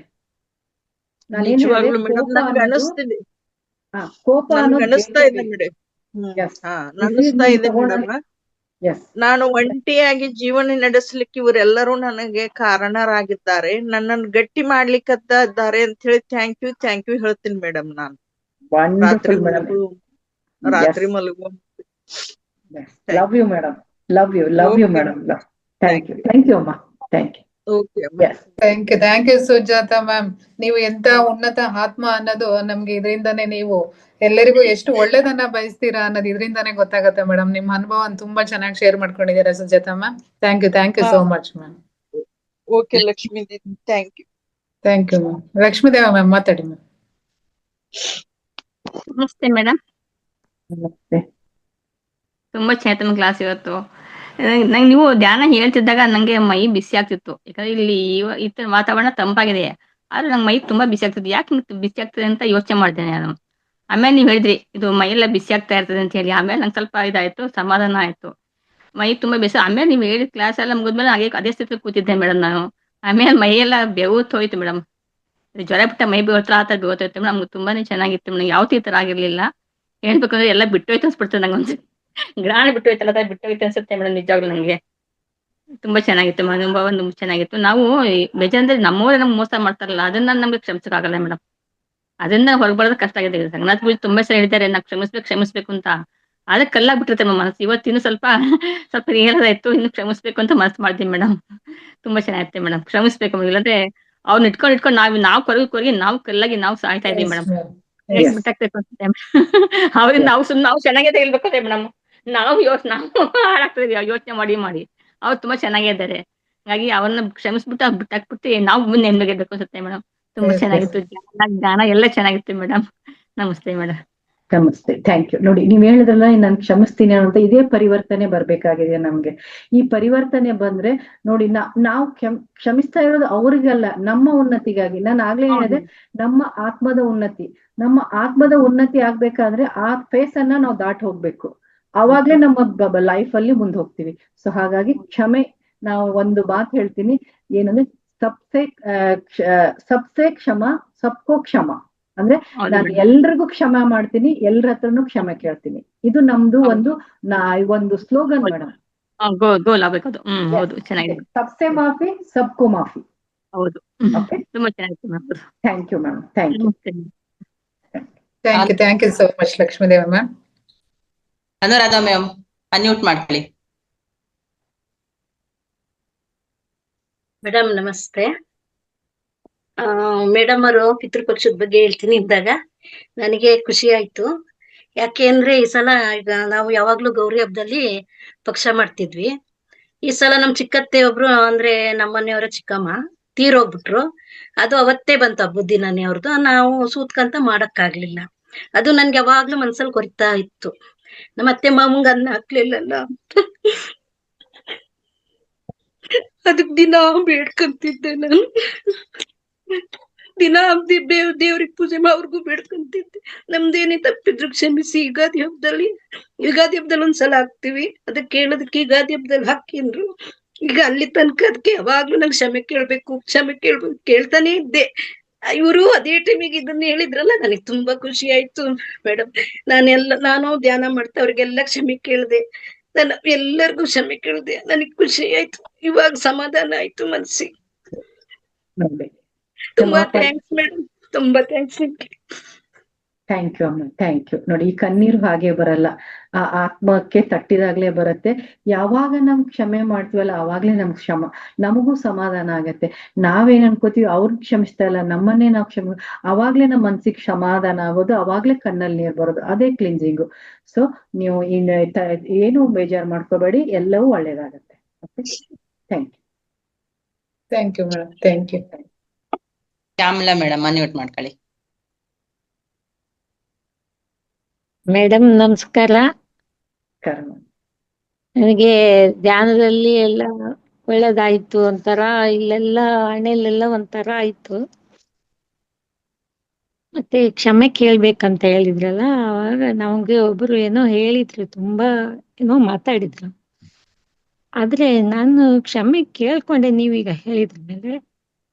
ಆದ್ರೆ ನನ್ಗೆ ಅವ್ರ ಕ್ಷಮೆ ಬೇಕಿಲ್ಲ. ಮ್ಯೂಟ್ ಆಗಿದೆ ಶ್ಯಾಮಲಾ ಮ್ಯಾಮ್, ಮ್ಯೂಟ್ ಆಗಿದೆ. ಅನ್ಮ್ಯೂಟ್ ಮಾಡ್ಕೊಳ್ಳಿ ಮ್ಯಾಮ್. ಅನ್ಮ್ಯೂಟ್ ಇದೆ. ಯಶೋದಾ ಮ್ಯಾಮ್ ಇನ್ನೊಂದ್ಸರಿ ಮಾತಾಡಿ, ಇವಾಗ ಮಾತಾಡಿ. ನಾನು ಕ್ಷಮೆ ಅವರಿಗೆ ಕೇಳ್ಕೊಂಡೆ, ಆದ್ರೆ ಅವ್ರ ಕ್ಷಮೆ ನಂಗೇನ್ ಬೇಕಿಲ್ಲ. ಆದ್ರೆ ಅವ್ರ ತಪ್ಪಾಯ್ತಂತ ಹೇಳ್ಬೇಕು ಅಷ್ಟೇ ಮೇಡಮ್. ಮೇಡಮ್, ಇದು ಬೇಡ, ತಪ್ಪು ತಿಳ್ಕೊಬೇಡಿ, ಇದು ಬೇಡ. ನೋಡಿ, ತುಂಬಾ ಬೇಜಾರ್ ಅವ್ರು ಏನೇ ಮಾಡಿರ್ಲಿ, ನಾನೇನ್ ಹೇಳ್ತಾ ಇದ್ದೀನಿ, ಆಗ್ಲೇ ಹೇಳಿದೆ, ಕರ್ಮ ಮಾಡೋದು ನಿಮ್ ಕೈಯಲ್ಲಿ, ಪ್ರತಿಫಲ ಅಪೇಕ್ಷಿಸಬೇಡ ಅಂತ ಕೃಷ್ಣ ಭಗವಂತನೇ ಹೇಳಿದಾನೆ. ಕ್ಷಮಿಸೋದ್ ನಿಮ್ ಕರ್ತವ್ಯ. ಅವ್ರ ಕ್ಷಮೆ ಬೇಡ ಅಂತ ಹೇಳಿದ್ರೆ ನೀವೇನಾಗತ್ತೆ, ಇದು ನೀವು ಇದೇ ಚಾನಲ್ ಅಲ್ಲೇ ನಾನ್ ಮಾಡಿದೀನಿ ಕರ್ಮಚಕ್ರ, ಅವಾಗ ನೀವು ಇದ್ರಿ, ನನ್ ನೆನಪಿದೆ. ಆ ಎಪಿಸೋಡ್ ಅನ್ನ ಹೋಗಿ ನೋಡಿ. ಏನಂದ್ರೆ, ಇದು ಪುನರಪಿ ಮರಣಂ ಪುನರಪಿ ಜನನಂ ಅಂತ ಯಾವ ಹೀಗೆ ಚಕ್ರ ಇರತ್ತಲ್ವಾ, ಈ ಚಕ್ರ ಏನಾಗತ್ತಂದ್ರೆ ನೆಕ್ಸ್ಟ್ ಇದು ಒಂದೇ ಜನ್ಮಕ್ಕಲ್ಲ ನೀವು ಕ್ಷಮಿಸ್ತಾ ಇರೋದು, ಮುಂದಿನ ಜನ್ಮಕ್ಕೂ ಕೂಡ, ಇದೇ ಜನ್ಮದಲ್ಲೂ ಇರ್ಬೋದು, ಮುಂದಿನ ಜನ್ಮಕ್ಕೂ ನೀವೇ ಆದಂತ ಒಂದು ದಾರಿಯನ್ನ ಮಾಡ್ಕೋತೀರ. ಇಲ್ಲ ಆದ್ರೆ ಸೇಮ್ ಪ್ರಸಂಗ ಈಗ ನಿಮ್ಗೇನಂದ್ರೆ ಇದೇ ತರ ಜನ ನಿಮ್ ಜೀವನದಲ್ಲಿ ರಿಪೀಟ್ ಆಗ್ತಾ ಹೋಗ್ತಾರೆ. ಯಾಕಂದ್ರೆ ನೀವ್ ಎಲ್ಲಿವರೆಗೂ ಆ ಪಾಠವನ್ನ ಕಲ್ಕೋದಿಲ್ಲಲ್ಲ, ಅಂತ ಜನರೇ ನಿಮ್ ಜೀವನದಲ್ಲಿ ಬರ್ತಾರೆ. ಮತ್ತೆ ಏನಂದ್ರೆ, ಈ ಜನ್ಮಕ್ಕೂ ಅಲ್ಲ ಮುಂದಿನ ಜನ್ಮಕ್ಕೂ ಅವರ ಮಧ್ಯೆ ದ್ವೇಷ, ಮತ್ತೆ ಇದೇ ಬಾಂಧವ್ಯ. ಸೊ ಅದ್ ಬೇಕಾ ನಿಮ್ಗೆ? ಬೇಡ. ಅದನ್ನ ನಮ್ದೇನು ತಪ್ಪಿಲ್ಲ ಮೇಡಮ್, ಆದ್ರೂ ನಾವು ಮಾತಾಡ್ತೀವಿ. ನಂಗೆ ಅವ್ರದ್ದು ಇದೇ ತಪ್ಪಾಯ್ತಂತ ಹೇಳ್ಬೇಕಂತ ನನ್ಗೆ. ಇಲ್ಲ, ನಾನೇನ್ ಹೇಳ್ತಾ, ಅಪೇಕ್ಷೆ ಇಟ್ಕೋಬೇಡಿ ಅಂತ ನಾನು ಅದೇ ಹೇಳ್ತೇನೆ. ಯಾವ್ದು ಎಕ್ಸ್ಪೆಕ್ಟೇಷನ್, ಯಾವಾಗ್ಲೂ ನೋಡಿ ಕರ್ಮವನ್ನ ಏನ್ ಹೇಳ್ತಾರೆ, ಅಪೇಕ್ಷೆ ಇಲ್ಲದೆ ಮಾಡು ಅಂತ ಹೇಳ್ತಾರೆ. ನಿಮ್ಗೆ ಯಾವಾಗ ಎಕ್ಸ್ಪೆಕ್ಟೇಷನ್ ಇದೆ ಅಂದ್ರೆ ನೀವು ಮನಸಾರೆ ಕ್ಷಮಿಸಿದೀರಾ ಅಂತಲ್ಲ. ನನಗೆ ಏನಾದ್ರೂ ನಾನು ಏನ್ ಹೇಳಿದ್ರೆ ನಾನು ನಾನಾಗಿರ್ತೀನಿ, ನೀನ್ ಎಲ್ಲೇ ಕೊಚ್ಚೆಯಲ್ಲಿದ್ರು ನಾನಾಗಿರ್ತೀನಿ, ನಾನು ಎಲ್ಲೇ ಇರ್ಲಿ ನನ್ನ ತನವನ್ನ ನಾನು ಸಾರಿಸಿ ಗೆದ್ದು ಬರ್ತೀನಿ ಅನ್ನುವಂತ ಆತ್ಮವಿಶ್ವಾಸ ನಮ್ಮಲ್ಲಿ ಇರ್ಬೇಕು. ಅವ್ರದ್ದು ಏನಿದೆ ಆತ್ಮ ಅದ್ ಏನ್ ಬಯಸತ್ತೆ ಆ ದಾರಿ ಮಾಡ್ಕೊಳತ್ತೆ. ನೀವು ಅವ್ರ ಬಗ್ಗೆ ಏನು ಮಾತಾಡ್ಬೇಡಿ, ಯಾಕಂದ್ರೆ ನಿಮ್ಮನ್ನ ನೀವು ಸುಧಾರಿಸ್ಕೊಳಕ್ ಅಷ್ಟೇ ನಿಮ್ಗೆ ಹಕ್ಕಿದೆ, ಇನ್ನೊಬ್ಬರ ವ್ಯಕ್ತಿ ಬಗ್ಗೆ ಇಲ್ಲ. ಅದು ಚೂಸ್ ಮಾಡ್ಕೋಬೇಕು. ನಾನು ಕೂಡ ಸುಧಾರಿಸ್ಬೇಕು, ನಾನು ಉನ್ನತ ಆಗ್ಬೇಕಂತ ಅದಕ್ಕೆ ಚೂಸ್ ಬರ್ಬೇಕು. ನೀವು ಯಾವಾಗ ನೀವು ಮನಸಾರೆ ಹೃದಯದಿಂದ ಕ್ಷಮಿಸಿದಾಗ ಮಾತ್ರ ಆ ಮನಸ್ಸಿನಲ್ಲಿ ಪರಿವರ್ತನೆ ಆಗತ್ತೆ ಹೊರತಾಗಿ ಅವ್ರ ಕ್ಷಮೆ ಬೇಡ, ಅವ್ರು ನನಗ್ ಕ್ಷಮೆ ಕೇಳ್ಬೇಕು ಅಂತ ನಿಮ್ ಮನಸ್ಸಲ್ಲಿದ್ರೆ ಅದು ಮತ್ತೆಲ್ಲೋ ಒಂದ್ ಕಡೆ ಇಬ್ಬರು ಮಧ್ಯೆ ದ್ವೇಷ ಇದೆ. ನೀವು ಮನಸ್ಸಿನಿಂದ ಕ್ಷಮಿಸಿಲ್ಲ, ಬಾಯಿಯಿಂದ ಮಾತ್ರ ಕ್ಷಮಿಸಿದ್ದೀರಾ. ಇಲ್ಲಿ ಏನೋ ಒಂದು ಈಗ ನಾನ್ ಕ್ಷಮಿಸು ಅಂತ ಹೇಳಿದೀನಿ ಅಂತ ಕೇಳ್ಬಿಟ್ಟು ಮಾತ್ರ ಕ್ಷಮಿಸಿದ್ದೀರಾ, ಅಲ್ಲಿ ಅಪೇಕ್ಷೆ ಇರಬಾರ್ದು, ನೋ ಎಕ್ಸ್ಪೆಕ್ಟೇಷನ್. ಅವ್ರು ನನ್ ನಾನೇನ್ ಹೇಳಿದೆ, ಅವ್ರು ಬೈತಾರ ಬೈಲಿ, ನನ್ನ ಬಗ್ಗೆ ಅಪ್ರಚಾರ ಮಾಡ್ತಾರ ಮಾಡ್ಲಿ, ನನ್ನ ಬಗ್ಗೆ ಎಷ್ಟು ಇಲ್ಲ ಸಲ್ಲದ ಮಾತು ಹೇಳ್ತಾರ ಹೇಳಿ, ಯಾಕಂದ್ರೆ ಅವ್ರು ಏನ್ ಮಾಡಿರ್ತಾರೆ, ನಮಗೆ ಅಪಮಾನನೇ ಮಾಡಿರ್ತಾರೆ. ಅವ್ರು ಮಾಡದೇ ಇರೋ ಕೆಲ್ಸವನ್ನ ಇವಳು ಅಂದ್ರೆ ಅವರ ತನವನ್ನ ನೀವಿದ್ದೀರಾ ಅಂತ ತೋರ್ಸಿರ್ತಾರೆ. ಅವರಲ್ಲಿರುವಂತ ಕೆಟ್ಟ ಬುದ್ಧಿಯನ್ನ ನಿಮ್ಮಲ್ಲಿದೆ ಅಂತ 4 ಜನರಲ್ಲಿ ತೋರಿಸಿ ಅವ್ರದೇ ಆದಂತ ಒಂದು ಫ್ಯಾನ್ ಕ್ಲಬ್ ಮಾಡ್ಕೊಂಡಿರ್ತಾರೆ. ಈಗ ಹೇಗೆ ಜಯಶ್ರೀ ಮೇಡಮ್ ಬಂದಾಗ ನೀವೆಲ್ಲ ಖುಷಿ ಆಗಿರ್ತಲ್ಲ, ಹಾಗೆ ಅವ್ರದೇ ಆದ ಫ್ಯಾನ್ ಕ್ಲಬ್ ಅದು. ಅಲ್ಲಿ ನಂಬೋರು ನಂಬ್ಕೊಳ್ಳಿ, ಅದನ್ನ ನಂಬ್ಕೊಂಡವ್ರು ನಂಬ್ಕೊಳ್ಳಿ, ಆದ್ರೆ ನಿಮ್ಮನ್ನು ನಂಬುವಂತ ಜನ ಇದ್ದಾರೆ. ನಮಗ್ ಅದು ಬೇಡ.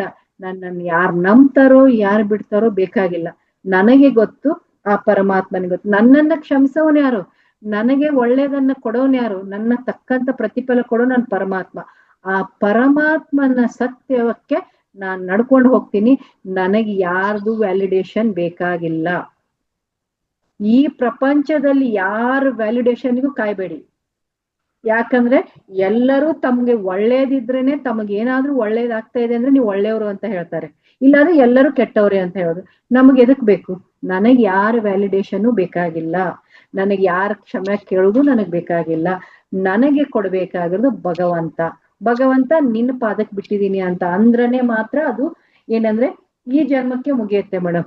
ಇಲ್ಲಾದ್ರೆ ಇದು ಪುನರಪಿ ಮನನಂ ಪುನರಪಿ ಜನನಂ ಅಂತ ಹೇಳಿ ಇದು ಚಕ್ರ ಹಂಗೆ ನಡ್ಕೊಂಡ್ ಹೋಗುತ್ತೆ. ಅದಕ್ಕೆ ನಮ್ಮ ಕರ್ಮ ಚಕ್ರದಲ್ಲಿ ನಾವ್ ಏನ್ ಹೇಳ್ತೀವಿ ಅಂದ್ರೆ, ನಿನ್ನ ಕೈಗೆ ಕತ್ತಿ ಬಂದಾಗ ನೀನ್ ಇಳಿಸ್ಬಿಡು, ನಿನ್ನ ಕರ್ಮವನ್ನ ನೀನ್ ತಕ್ಕೊಂಡ್ಬಿಡು, ಅಂದ್ರೆ ನಿನ್ನ ಬ್ಯಾಲೆನ್ಸ್ ಶೀಟ್ ಅನ್ನ ನೀನ್ ಸರಿ ಮಾಡ್ಕೊ, ಅವ್ರ ಬ್ಯಾಲೆನ್ಸ್ ಶೀಟ್ ಅವ್ರಿಗೆ ಬಿಟ್ಬಿಡಿ. ಅದನ್ನ ಮನಸ್ಸಿನ ಭಾವದಿಂದ ಪೂರ್ತಿಯಾಗಿ ಆಳವಾಗಿ ತೆಗೆದ್ಬಿಡಿ. ಅಂದ್ರೆ ಗಿವ್ ಅಂಡ್ ಟೇಕ್ ಪಾಲಿಸಿ ಆಗಿರ್ಬೇಕಲ್ವಾ ಮೇಡಮ್? ನಾವು ಕೊಡ್ತಾ ಇದೀವಿ ಅಂದ್ರೆ ತಗೊಳಕ್ಕೂ ರೆಡಿ ಇರ್ಬೇಕು, ತಗೋತಾ ಇದೀವಿ ಅಂದ್ರೆ ಕೊಡಕ್ಕೂ ರೆಡಿ ಇರ್ಬೇಕು. No madam, not give and take policy. Take ಬೇಕಾಗೇ ಇಲ್ಲ, ಐ ಡೋಂಟ್ ಟೇಕ್, ಕೊಡೋದಷ್ಟೇ. ನಾನ್ ಕೊಡೋದಷ್ಟೇ. ನಾನು ಏನಾಗ್ಲೇ ಹೇಳಿದೆ, ನಾನು ಒಂದು ಆತ್ಮದ ಜ್ಯೋತಿ ಆಗಿದ್ದೀನಿ. ಆತ್ಮದ ಜ್ಯೋತಿ ಇನ್ನೊಂದು ಜ್ಯೋತಿಯನ್ನ ಬೆಳಗಿಸುವಂತ ಜ್ಯೋತಿ ಆಗ್ತೀನಿ ನಾನು.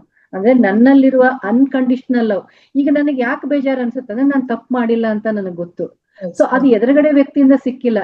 ನಾವಂದ್ರೆ ಸೆಲ್ಫ್ ಲವ್ ಅಲ್ಲಿ ಬಂದಾಗ ಮೇನ್ ಇದೆ ಮೇಡಮ್. ಏನಂದ್ರೆ ನಾವೇನಂದ್ರೆ ಕಂಡೀಷನಲ್ ಹಾಕ್ತಿವಿ, ನೀನ್ ಇದನ್ ಮಾಡಿದ್ರೆ ನಾನು ಇದನ್ ಮಾಡ್ತೀನಿ. ಇದು ವ್ಯಾಪಾರ ಅಲ್ಲ, ಸಂಬಂಧಗಳು ವ್ಯಾಪಾರವಲ್ಲ. ಇಲ್ಲಿ ನಾವು ಹೃದಯವನ್ನ ಬಾಂಧವ್ಯ ಸೇತುವೆಯಾಗಿ ಮಾಡ್ಕೋಬೇಕು, ಪ್ರೀತಿಯನ್ನ ಸೇತುವೆ. ನೀನ್ ಬೈತೀಯ ಬೈ, ಕಡ್ತೀಯ ಕಡಿ, ನೀ ಏನ್ ಮಾಡ್ತೀಯ ಮಾಡು, ನಾನ್ ಮಾತ್ರ ನನ್ ಕಡೆಯಿಂದ, ನಾನು ಉನ್ನತ ಆತ್ಮ ಆಗಿದೆ, ನನ್ ಕಡೆಯಿಂದ ನಿಮ್ಗೆ ಪ್ರೀತಿಯ ಲೈಟ್ ಅನ್ನೇ ಕೊಡ್ತೀನಿ, ನಿನ್ನ ಇಷ್ಟ. ಅದಕ್ಕೆ ಏನ್ ಮಾಡ್ಬೇಕು ಮೇಡಮ್ ನಾವು? ನೀವು ಬರೀ ಅವ್ರಿಗೆ ಕ್ಷಮಿಸ್ಬಿಡಿ, ಅವ್ರ ಕಡೆಯಿಂದ ಎಕ್ಸ್ಪೆಕ್ಟೇಷನ್ ಇಟ್ಕೋಬೇಡಿ.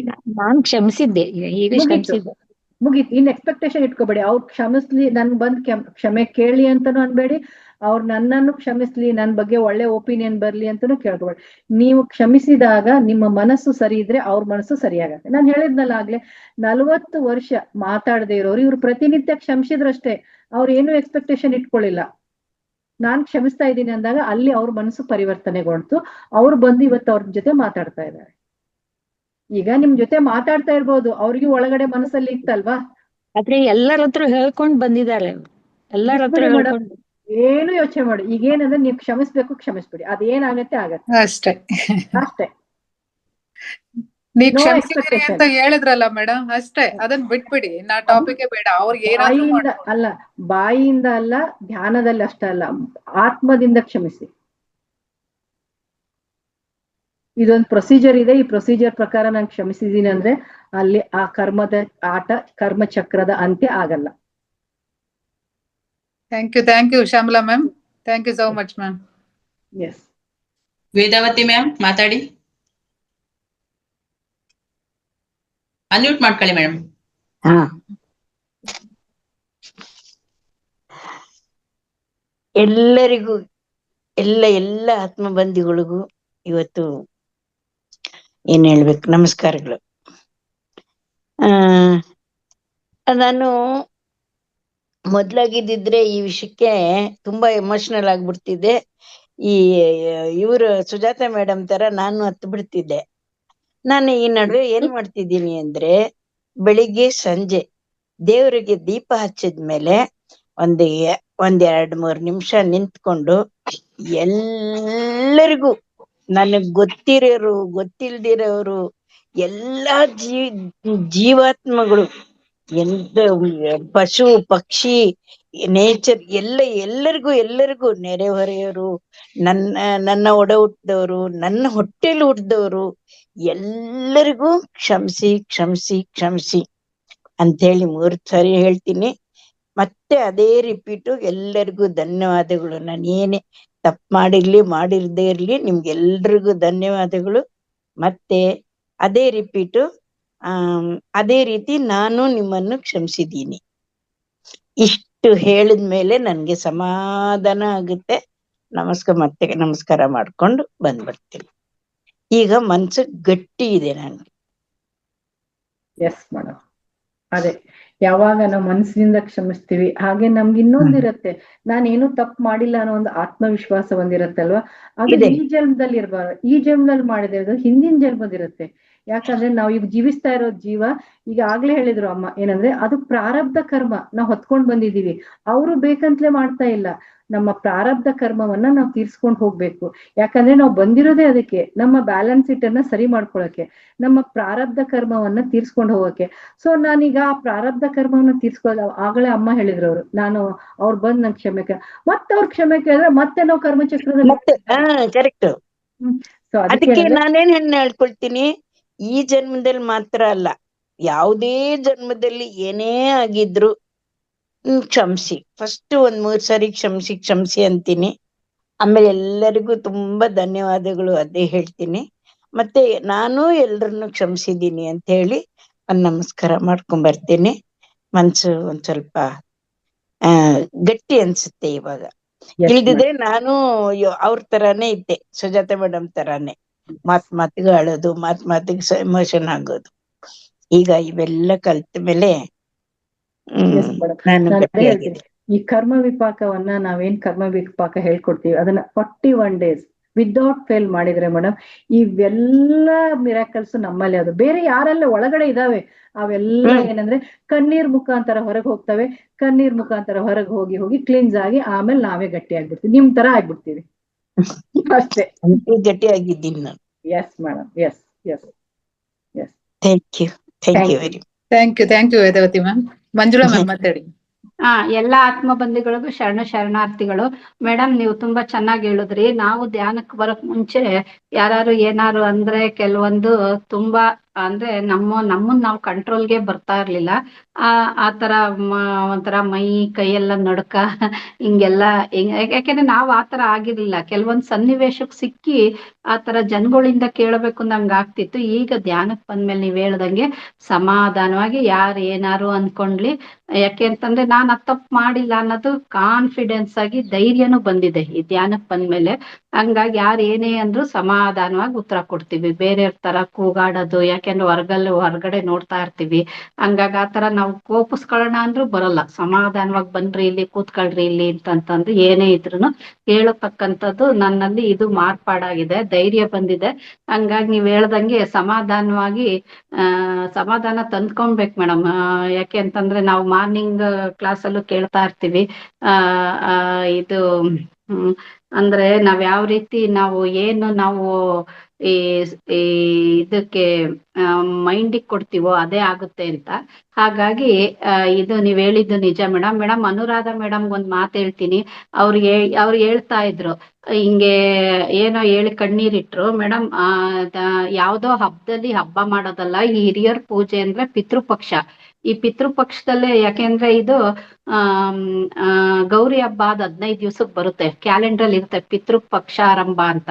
ಹಂಗಾಗಿ ಸೋಮವಾರದಿಂದ ಸ್ಟಾರ್ಟ್ ಆಗಿದೆ, ಮಹಾಲಯ ಅಮಾವಾಸ್ಯೆಗೆ ಎಂಡ್ ಆಗುತ್ತೆ. ಹಾಗಾಗಿ ನಾವು ಪಿತೃಗಳಿಗೆ ಈ ಟೈಮಲ್ಲಿ ಹಾಕಿದ್ರೆ ಅವರು ಕೆಳಗಿಳಿದ್ ಬಂದು ಇದು ಹಿಂದ್ಲಿಂದ ಬಂದಿದೆ, ಪೂರ್ವಜರ ಕಾಲದಿಂದಲೂ. ನಾವ್ ಯಾವಾಗ್ಲೂ ಯುಗಾದಿ ಹಬ್ಬ, ಆಕ್ಚುಲಿ ವಿಜಯದಶಮಿ ಇಂಥ ಟೈಮಲ್ಲಿ ನಮ್ಗೆ ಅನುಕೂಲ ಆದಾಗ ಯಾವ್ದೋ ಒಂದ್ ಹಬ್ಬದಲ್ಲಿ ಇಟ್ಟು ಪೂಜೆ ಮಾಡ್ತಿದ್ವಿ. ಅದಲ್ಲ, ಮಾಡ್ತೀವಿ ಅವ್ರ ಹೆಸರು ಹೇಳಿ. ಹಾಗಾಗಿ ಈ ಪಿತೃಪಕ್ಷದಲ್ಲೇ ನಾವು ಹಿರಿಯರಿಗೆ ಧೂಪ ಹಾಕ್ಬೇಕು ಮೇಡಮ್. ಕಳಸ ಪೂಜೆ ಮಾಡ್ತಾ ಅಂತೀವಲ್ಲ, ಆತರ ಅವ್ರಿಗೇನು ಬಟ್ಟೆ ಅದೆಲ್ಲ ಇಟ್ಟು ನಾವೇನ್ ಮಾಡ್ತೀವೋ ಎಡೆ ಹಾಕಿ ಅದನ್ನ ಅವ್ರಿಗೆ ಮಾಡಿದ್ರೆ ಅವ್ರು ಬೆಳಗ್ಗೆಯಿಂದ ಸಾಯಂಕಾಲದೊಳಗಡೆ ಬಂದು ಸ್ವೀಕಾರ ಮಾಡ್ತಾರೆ ಅನ್ನೋದು ನಮ್ಮಲ್ಲಿ ಒಂದು ಪದ್ಧತಿ ಇದೆ ಹಿಂದಿನಿಂದ. ಹಾಗಾಗಿ ಯಾವಾಗ್ಲೂ ಮಾಡೋದಲ್ಲ, ಈ ಪಿತೃಪಕ್ಷ ಏನಿದೆ ಅದು ಮಹಾಲಯ ಅಮಾವಾಸ್ಯೆಗೆ ಎಂಡ್ ಆಗುತ್ತೆ. ಅಷ್ಟರೊಳಗಾಗಿ ನಾವು ಪಿತೃಗಳಿಗೆ ಎಡೆ ಇಕ್ಬೇಕು ಅಂತ ಹೇಳಲಿಕ್ಕೆ ಇಷ್ಟಪಡ್ತೀನಿ ಮೇಡಮ್. ಹಾಗಾಗಿ ಇಟ್ಟು, ಯಾಕೆಂದ್ರೆ ಅವ್ರ ಆಶೀರ್ವಾದ ಬೇಕು ನಮ್ಗೆ, ಯುಗಾದಿ ಹಬ್ಬದಲ್ಲ. ಹಂಗಾಗಿ ಅವ್ರ ಆಶೀರ್ವಾದ ಇದ್ರೆ ಅದು ನಮ್ಮನ್ನ ಚೆನ್ನಾಗಿ ನಡ್ಸ್ಕೊಂಡು ಹೋಗ್ತಾರೆ ಅಂತ ಅನ್ನೋದು ನಮ್ಮ ಇದು ಅಂತ. ಹಾಗಾಗಿ madam thank you so much Manjula ma'am. ಒಳ್ಳೆ ಮಾಹಿತಿಯನ್ನ ಕೊಟ್ಟಿದ್ದೀರಾ. ಮಾಸ್ಟರ್ಸ್, ನಿಮ್ಮಲ್ಲಿ ಒಂದು ವಿನಂತಿ. ಯಾಕೆಂದ್ರೆ ಈಗಾಗ್ಲೇ ನಮ್ದು ಕ್ಲಾಸು 4:30ಕ್ಕೆ ಕ್ಲೋಸ್ ಆಗ್ಬೇಕಿತ್ತು, ಈಗ 4:46 ಆಯ್ತು. ಏನಾದ್ರೂ ಕ್ವಶನ್ಸ್ ಇದ್ರೆ ಸ್ವಲ್ಪ ಸಂಕ್ಷಿಪ್ತವಾಗಿ ಕೇಳಿ. ಮೇಡಮ್ಗೂ ಏನಾದ್ರೂ ಕೆಲಸ ಇರುತ್ತೆ, ಅವರು ಬೇರೆ ಕಡೆ ಎಲ್ಲ ಇದೇ ತರ ಕ್ಲಾಸ್ಗಳನ್ನ ಅಟೆಂಡ್ ಮಾಡೋದಿರುತ್ತೆ. ನಿಮ್ಮ ಕ್ವಶನ್ಸ್ ಗಳು ಏನಾದ್ರೂ ಇದ್ರೆ ಒಂದ್ ಸಂಕ್ಷಿಪ್ತವಾಗಿ ಕೇಳಿ ಮಾಸ್ಟರ್ಸ್. ನಾಗಲಕ್ಷ್ಮಿ ಗೋಪಾಲ್ ಮ್ಯಾಮ್ ಮಾತಾಡಿ ಮ್ಯಾಮ್. ನಮಸ್ತೆ ಮೇಡಮ್, ನಾನ್ ಸಂಕ್ಷಿಪ್ತವಾಗಿ ಕೇಳ್ತೇನೆ. Yes ma'am. ಈಗ ನಾವು ಎಲ್ರನ್ನ ನಾವು ಕ್ಷಮಿಸ್ಬೇಕು ಅಂತ ಅಂತೀವಿ. ಕ್ಷಮಾಪಣೆ ಕೊಟ್ಟಾಗ ಏನಾಗುತ್ತೆ, ಅವರಲ್ಲಿ ಇವ್ರು ಇರೋದೇ ನನ್ನ ಕ್ಷಮಿಸೋಕೆ ಅನ್ನೋ ಮನೋಭಾವನೆ ಬಂದ್ಬಿಟ್ರೆ ನಾವೇನ್ ಮಾಡ್ಬೇಕು? ಅದ್ಭುತವಾದ ಕ್ವಶನ್ ಕೇಳಿದಿರ ಮೇಡಮ್. ನೀವು ಕ್ಷಮಾಪಣೆಯನ್ನ ಅವ್ರಿಗೆ ಹೋಗಿ ಪರ್ಸನಲ್ ಆಗಿ ಕೇಳ್ತಾ ಇಲ್ಲ. ಇದೇ ನಮ್ಮ ಕರ್ಮ ವಿಪಾಕದ ಒಂದು ಧ್ಯಾನದ ಒಂದು ಮಿರಾಕಲ್ ಅಂದ್ರೆ ಇದೆ. ನಾವು ಯಾವಾಗ, ನಾನು ಹೇಳಿದೆ ಆಗ್ಲೇ, ಈಗೋ ಇದೆ. ಯಾವಾಗ ನಾವು ಆ ಮನುಷ್ಯನನ್ನ ಎದುರುಗಡೆ ಹೋಗಿ ಕೇಳಿದಾಗ ಅವ್ನ್ ಖಂಡಿತ ಈಗೋ ಬರುತ್ತೆ. ಅವ್ರು ಅದನ್ನೇ ಎಕ್ಸ್ಪೆಕ್ಟ್ ಮಾಡ್ಕೊಂಡು ಕುತ್ಕೊಂಡಿರ್ತಾರೆ, ನಾನ್ ಬಂದ್ ಕ್ಷಮಾಪಣೆ ಕೇಳಂತ. ನಾವ್ ಏನ್ ಮಾಡ್ತಾ ಇದೀವಿ, ಧ್ಯಾನಿಗಳಾಗಿ ನಾವು ಧ್ಯಾನದಲ್ಲಿ ಕೇಳ್ತಾ ಇದೀವಿ, ಅವ್ರಿಗೆ ಎದುರುಗಡೆ ಹೋಗಿ ಕೇಳ್ತಿಲ್ಲ. ಒಂದು ಸೋಲಿಗೆ ಕೇಳಿದಾಗ ಆ ವೈಬ್ರೇಷನ್ ಕನೆಕ್ಟ್ ಆಗತ್ತೆ ಮೇಡಮ್. ಸೊ ಹಾಗಾಗಿ ನಾವು ಈಗೋ ಅನ್ನ ಯಾರಿಗೂ ಸರ್ವ್ ಮಾಡೋ ಅಂತ ಹೇಳ್ತಾ ಇಲ್ಲ. ಇಲ್ಲಿ ನೀವು ಹೋಗಿ ಅವ್ರಿಗೆ ಫಿಸಿಕಲ್ ಆಗಿ ಕೇಳಿ ಅಂತ ಹೇಳ್ತಿಲ್ಲ, ಧ್ಯಾನದಲ್ಲಿ ಕೇಳಿ. ಇವಾಗ ನಾನು ಇದ್ರಲ್ಲಿ ಮಾಡ್ತಿದ್ದೇನೆ ಅಂದ್ರೆ ಅವ್ರಿಗೆ ಏನ್ ಅನ್ನಿಸ್ತಾ ಇದೆ, ನಾವು ಇವ್ರು ಇರೋದೇ ನನ್ ಕ್ಷಮಿಸೋದಕ್ಕೆ, ನಾನ್ ಮಾಡೋದು ತಪ್ಪು ಅಂತ ಅವ್ರಿಗೆ ಅನ್ನಿಸ್ತಾ ಇಲ್ಲ, ಇರೋದೇ ಕ್ಷಮಿಸೋದಕ್ಕೆ. ಇಲ್ಲ, ನೀವು ಆತರ ಅವ್ರ ಬಗ್ಗೆ ಏನು ಎಕ್ಸ್ಪೆಕ್ಟೇಷನ್ ಇಟ್ಕೋಬೇಡಿ, ನೀವು ಎದುರುಗಡೆ ಹೋಗಿ ಕೇಳ್ಬೇಡಿ ಅಷ್ಟೇ ನಾನು ಹೇಳೋದು. ಯಾರಿಗೂ ಈಗೋ ಸರ್ ಮಾಡ್ಬೇಡಿ. ನಾವು ಮಾಡ್ತಾ ಇರೋದನ್ನು ಧ್ಯಾನದಲ್ಲಿ ಮಾಡ್ತಾ ಇದೀವಿ, ಧ್ಯಾನದಲ್ಲಿ ಕ್ಷಮಿಸಿ ಅಷ್ಟೇ. ಅದು ಮತ್ತೆ ರಿಪೀಟ್ ಆಗುತ್ತಲ್ಲ ಮೇಡಮ್, ಅದಕ್ಕೋಸ್ಕರ ನಾನು ಏನ್ ಮಾಡ್ಲಿ ಅಂತ ಯೋಚನೆ ಮಾಡ್ತಾ ಇದ್ದೀನಿ. ಅಲ್ಲ, ನೀವೇನು ಮಾಡಂಗಿಲ್ಲ, ನೀವ್ ಕ್ಷಮಿಸಿ ಅಷ್ಟೇ. ಅವ್ರು ರಿಪೀಟ್ ಮಾಡ್ತಾರೋ ಬಿಡ್ತಾರೋ, ಅವ್ರ ಕರ್ಮ ಅದ್ರಲ್ಲಿ ಸುತ್ತಾಕೋತಾರೋ, ಅವ್ರಿಗೆ ಬಿಟ್ಟು ಕೊಟ್ಟಿರೋ ಅವ್ರ ಸೋಲು. ನೀವು ಕ್ಷಮಿಸ್ಬಿಟ್ಟಿದೀರಾ, ನಿಮ್ಮ ಪಾಠನ್ನ ನೀವು ಮುಗಿಸ್ಕೊಂಬಿಡಿ ಅಷ್ಟೇ. ಅವ್ರೇನಾದ್ರು ಮಾಡ್ಲಿ, ಅದು ನಮಗ್ ಸಂಬಂಧಪಟ್ಟಿಲ್ಲ. ಇಲ್ಲ, ನೀವು ಕ್ಷಮಿಸ್ಬಿಟ್ಟಿದಾರ ಅಂದ್ಮೇಲೆ ಮುಗೀತಲ್ಲಿ, ಅದು ಅವ್ರ ಕರ್ಮ. ನಿಮ್ಮ ಕರ್ಮವನ್ನ ನೀವು ತೊಳ್ಕೊಂಡ್ಬಿಟ್ಟಿದೀರಾ ಅಷ್ಟೇ. ಅದು ಮತ್ತೆ ಇನ್ನೊಂದು ಕಸವಾಗಿ ಮತ್ತೆ ವಾಪಸ್ ಬರುತ್ತಾ ಅಂತ ನನ್ಗೆ ಯೋಚನೆ. ನೋಡಿ ಮೇಡಮ್, ನೀವ್ ಹೇಗೆ ಅನ್ಕೋತೀರ ಹಾಗಾಗ್ತಾ ಹೋಗುತ್ತೆ. ಅವ್ರು ನನ್ ಕ್ಷಮಿಸ್ತಾ ಇದ್ರೆ ಹೇಗೆ, ಅದೇ ತಪ್ಪು ಮತ್ತೆ ಮಾಡಿದ್ರೆ ಅವ್ರು ಏನ್ ಮಾಡ್ತಾರೆ ನಿಮ್ ಕಂಟ್ರೋಲ್ ಅಲ್ಲಿ ಇಲ್ಲ. ನೀವೇನ್ ಮಾಡ್ತೀರ ಅದಷ್ಟೇ ನಿಮ್ ಕಂಟ್ರೋಲ್ ಅಲ್ಲಿ. ಒಟ್ಟು ಕ್ಷಮಾಪಣೆ ಕೊಡ್ತಾ ಹೋದ್ರೆ ಯಾವತ್ತೋ ಒಂದಿನ ಸರಿ ಹೋಗುತ್ತೆ. ಅದು ನಿಮ್ ಸೋಲ್ ಹೇಳುತ್ತೆ ನಿಮ್ಗೆ ಅಲ್ವಾ? ಯಾಕಂದ್ರೆ ನಾನು ಖಂಡಿತ ಹೇಳ್ತೀನಿ, ನೀವು ಕ್ಷಮಾಪಣೆ ಮಾಡೋದ್ರಿಂದ ಅವರಲ್ಲೂ ಪರಿವರ್ತನೆ ಖಂಡಿತ ಆಗತ್ತೆ. ಅಲ್ಲ, ಮೊದ್ಲೆಲ್ಲ ನಾನು ಹಾಗೆ ಯೋಚನೆ ಮಾಡ್ತಾ ಇದ್ದೆ ಮೇಡಮ್. ಇತ್ತೀಚೆಗೆ ಯಾಕೆ ಅವ್ರ ವರ್ತನೆ ನೋಡಿದ್ರೆ ಇವ್ರು ಇರೋದೇ ನನ್ ಕ್ಷಮಿಸೋಕೆ ಅನ್ನೋ ರೀತಿಲಿ ಬರ್ತಾ ಇದೆ. ಬಾಯಿಂದ ಕೇಳಿದ್ರೆ ಅವ್ರು ಹಾಗೆ ಹಾರಾಡ್ತಾರೆ. ಬಾಯಿಂದ ಕೇಳಲ್ಲ, ಏನಿದ್ರು ತಾಟ್ ಕೊಡ್ತೀನಿ ಅಷ್ಟೇ. ಆಮೇಲೆ ಬಿಟ್ಬಿಡಿ ಅದನ್ನ, ನೀವು ಕ್ಷಮೆ ಮಾಡಿ ಬಿಟ್ಬಿಡಿ ಯೂನಿವರ್ಸ್ಗೆ. ಅದೇನು ಮಾಡತ್ತೆ ಯೂನಿವರ್ಸ್ ಅಷ್ಟೇ. Thank you ma'am. Thank you. ಎಲ್ಲರಿಗೂ thanks. Thank you Nagalakshmi ma'am. Shashikala ma'am ಮಾತಾಡಿ ಮ್ಯಾಮ್. ಮೇಡಮ್ ನಮಸ್ತೆ. ಇದು ಪಿತೃಪಕ್ಷ ಆದ್ರಿಂದ ಈಗ ಪಿತೃಪಕ್ಷ ಇದು ಪೂಜೆ ಈಗ ನಾವು ಧ್ಯಾನಿಗಳಾಗಿರೋದ್ರಿಂದ ಮತ್ತೆ ಉನ್ನತ ಆತ್ಮಗಳ ಆಗ್ತಾ ಇದೀವಲ್ಲ, ಹಂಗಾಗಿ ಇದನ್ನ ನಾವು ಇದ್ದಾಗ ಏನು ಹಿರಿಯರನ್ನ ನೋಡ್ತೀವೋ ಅವಾಗ ಚೆನ್ನಾಗಿ ನೋಡ್ಬೇಕು. ಆದ್ರೆ ಈ ಆಚರಣೆ ಮಾಡ್ಬೇಕೋ ಬೇಡ ಅಂತ ಸ್ವಲ್ಪ ನೀವ್ ಹೇಳ್ರಿ ಮೇಡಮ್, ಇದ್ರ ಬಗ್ಗೆ ಏನ್ ಹೇಳ್ತೀರಿ? ನೋಡಿ ಮೇಡಮ್, ಇಲ್ಲಿ ನಾನು ಧ್ಯಾನಿಯಾಗಿದ್ದೇನೋ ನಿಜ, ಹೌದು. ಆದ್ರೆ ನಾನು ಏನ್ ಹೇಳಿದೆ, ನೀವು ಆಗ್ಲೇ ಹೇಳಿದಾಗ ನಾವು ಒಂದು ಮನೆತನದಲ್ಲಿ ಹುಟ್ಟಿದೀವಿ ಅಂದ್ಮೇಲೆ ಹುಟ್ಟುವಂತೂ ಕರೆ ಅಲ್ವಾ, ನಿಜ ಅಲ್ವಾ? ಸೊ ಹುಟ್ಟಿದೀವಿ ಅಂದ್ಮೇಲೆ ನಮ್ಮದೇ ಆದಂತ ಪದ್ಧತಿ ಇದಾವೆ, ನಮಗೆ ಆದಂತ ಕೆಲವೊಂದು ಏನಂದ್ರೆ ನಮ್ಮ ಸಂಪ್ರದಾಯಗಳಿದಾವೆ. ನಾವು ಅದನ್ನ ಸಂಪ್ರದಾಯಗಳನ್ನ ಮುರಿದು ಹೋಗ್ತೀನಿಯಪ್ಪ ಅಂತಂದ್ರೆ ಅದು ನಿಮ್ ಇಷ್ಟ, ಅದು ನಿಮ್ ಸೋಲ್ ಯಾವ ತರ ಗೈಡ್ ಮಾಡುತ್ತೆ ಆ ತರ ಮಾಡಿ. ಯಾಕಂದ್ರೆ ಎಷ್ಟೋ ಜನರಿಗೂ ಈಗ ನೋಡಿ, ನೀವು ನಂಬ್ತಿರೋ ಇಲ್ಲೋ, ನಾನು ಈಗ ನಮ್ ಕ್ಲಾಸಲ್ಲಿ ನಾನು ಅದನ್ನೇ ಮಾಡಿದೆ, ಪಿತೃದೋಷ ಅಂತ ಬರುತ್ತೆ. ಯಾಕೆ ಬರುತ್ತೆ?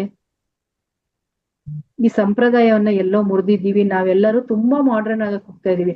ನಮ್ಮ ಭಾರತದ ಪದ್ಧತಿಗಳೇನಿದಾವೆ, ನಮ್ಮ ಋಷಿ ಮುನಿಗಳು ಏನು ಒಂದು ಸಂಪ್ರದಾಯ ಚೌಕಟ್ಟನ್ನು ಹಾಕೊಟ್ಟಿದ್ದಾರೆ, ಹಾಗೆ ಯಾರು ಅನ್ನೆಸೆಸರಿಯಾಗಿ ಹಾಕೊಟ್ಟಿಲ್ಲ.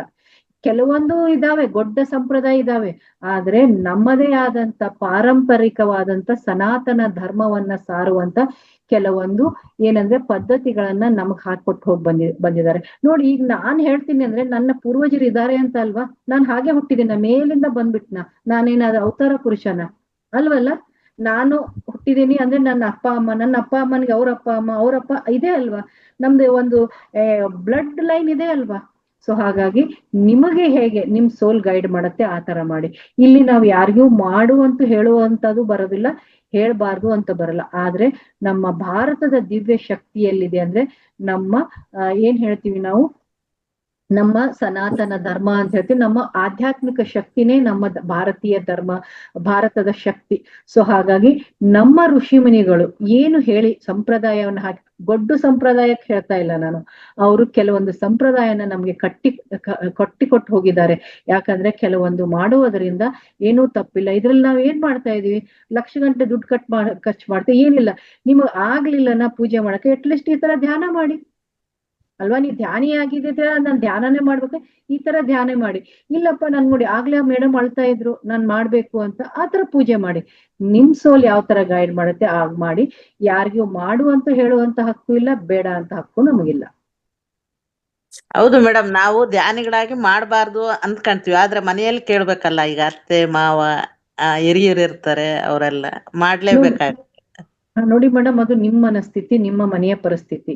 ಅಲ್ಲಿ ನೀವು ಬೇಡ ಅಂದ್ರೆ ಅವ್ರು ಬಿಡ್ತಾರೋ ಇಲ್ಲೋ, ಯಾಕಂದ್ರೆ ಅವ್ರ ಪರಿಸ್ಥಿತಿ ಬೇರೆ ಇದೆ. ಸೊ ಹಾಗಾಗಿ ನಿಮಗ್ ಹೆಂಗ್ ಅನ್ಸತ್ತೆ ಆ ತರ ನೀವು ಮಾಡಿ ಅಷ್ಟೇ. ಅವ್ರು ಹೇಳ್ದಂಗ್ ಕೇಳ್ಬೇಕು ಅನ್ಸ್ತಾ ಕೇಳಿ, ಬೇಡ ಅಂದ್ರೆ ಬಿಡಿ. ಅದು ನಿಮ್ ಸೋಲ್ ಗೈಡ್ ಮಾಡತ್ತೆ ನೀವು ಯಾವ ತರ ಮಾಡ್ಬೇಕು ಅಂತ, ಅದು ನೀವು ಆ ತರ ಮಾಡ್ಕೊಂಡು ಹೋಗಿ. Thank you ma'am, thank you. Umadevi madam ಮಾತಾಡಿ, ಅನ್ಮ್ಯೂಟ್ ಮಾಡ್ಕೊಳ್ಳಿ. ಮಾಡ್ಕೊಂಡೆ. ನಮಸ್ತೆ ಮೇಡಮ್. ಇದ್ರ ಬಗ್ಗೆ ಚೆನ್ನಾಗಿ, ಸೇತುವೆ ಆಗು ಅನ್ನೋದ್ ಬಗ್ಗೆ ಚೆನ್ನಾಗಿ ಹೇಳಿದ್ರು. ನಾನು ನನ್ನ ಜೀವನದಲ್ಲಿ ಅಳವಡಿಸ್ಕೊಳ್ಳೋದು ಏನು ಅಂದ್ರೆ ಮೇಡಮ್, ಇದು ನಾನು ಸ್ವಲ್ಪ ಲೇಟ್ ಆಗಿ ಬಂದೆ, ಇದು ಪಿತೃಪಕ್ಷದೆಲ್ಲ ಕೇಳಲಿಲ್ಲ. ಇದು ಮಾತ್ರ ಸಂಗೀತ ಬಗ್ಗೆ ಹೇಳ್ತಾ ಇದ್ರಲ್ಲ ಅವಾಗಂತ ನಾನ್ ಜೀವನದಲ್ಲಿ ಅದ್ನೇ ಮೇಡಮ್ ಅಳವಡಿಸ್ಕೊಂಡಿರೋದು. ನನಗೆ ಬೇಜಾರಾಗ್ಲಿ ಖುಷಿ ಆಗ್ಲಿ ಏನೇ ಆಗ್ಲಿ ಸಂಗೀತ ಕೇಳ್ತೀನಿ. 1 hour ಕೇಳ್ಬಿಟ್ರೆ ನನ್ನ ಮೂಡೆಲ್ಲ ಚೇಂಜ್ ಆಗ್ಬಿಡುತ್ತೆ. ಕೆಲಸ ಮಾಡುವಾಗ ಅಷ್ಟೇನೆ, ಹಾಡಾಕೊಂಡೆ ಕೆಲಸ ಮಾಡ್ತೀನಿ, ಕೆಲಸ ಮಾಡಿದ್ದೇ ಗೊತ್ತಾಗಲ್ಲ ನನಗೆ. ಯಾವಾಗ ಖುಷಿಯಾಗಿರ್ತೀನಿ, ಬೇರೆ ಹತ್ರ ಖುಷಿಯಾಗಿ ಮಾತಾಡ್ತೀನಿ. ನನಗೆ ಆ ತರ ಯಾವ ಫೀಲಿಂಗ್ಸು ಇಲ್ಲ ಮೇಡಮ್. ನನಗೆ ಸಂಗೀತ ನನಗೆ ತುಂಬಾ ಹೆಲ್ಪ್ ಮಾಡಿದೆ ಅಂತ ನನಗೆ ಅನ್ಸುತ್ತೆ ಮೇಡಮ್. ಸುಮಾರು ವರ್ಷದಿಂದ ನಾನು ಮೇಡಮ್ ಅಂತಿದ್ರಲ್ಲ, ಸಂಗೀತ ಎಲ್ಲ ನೆನಪಿಸುತ್ತೆ, ಸಂಗೀತ ಎಲ್ಲವನ್ನು ಮರೆಸುತ್ತೆ ಅಂತಂದು.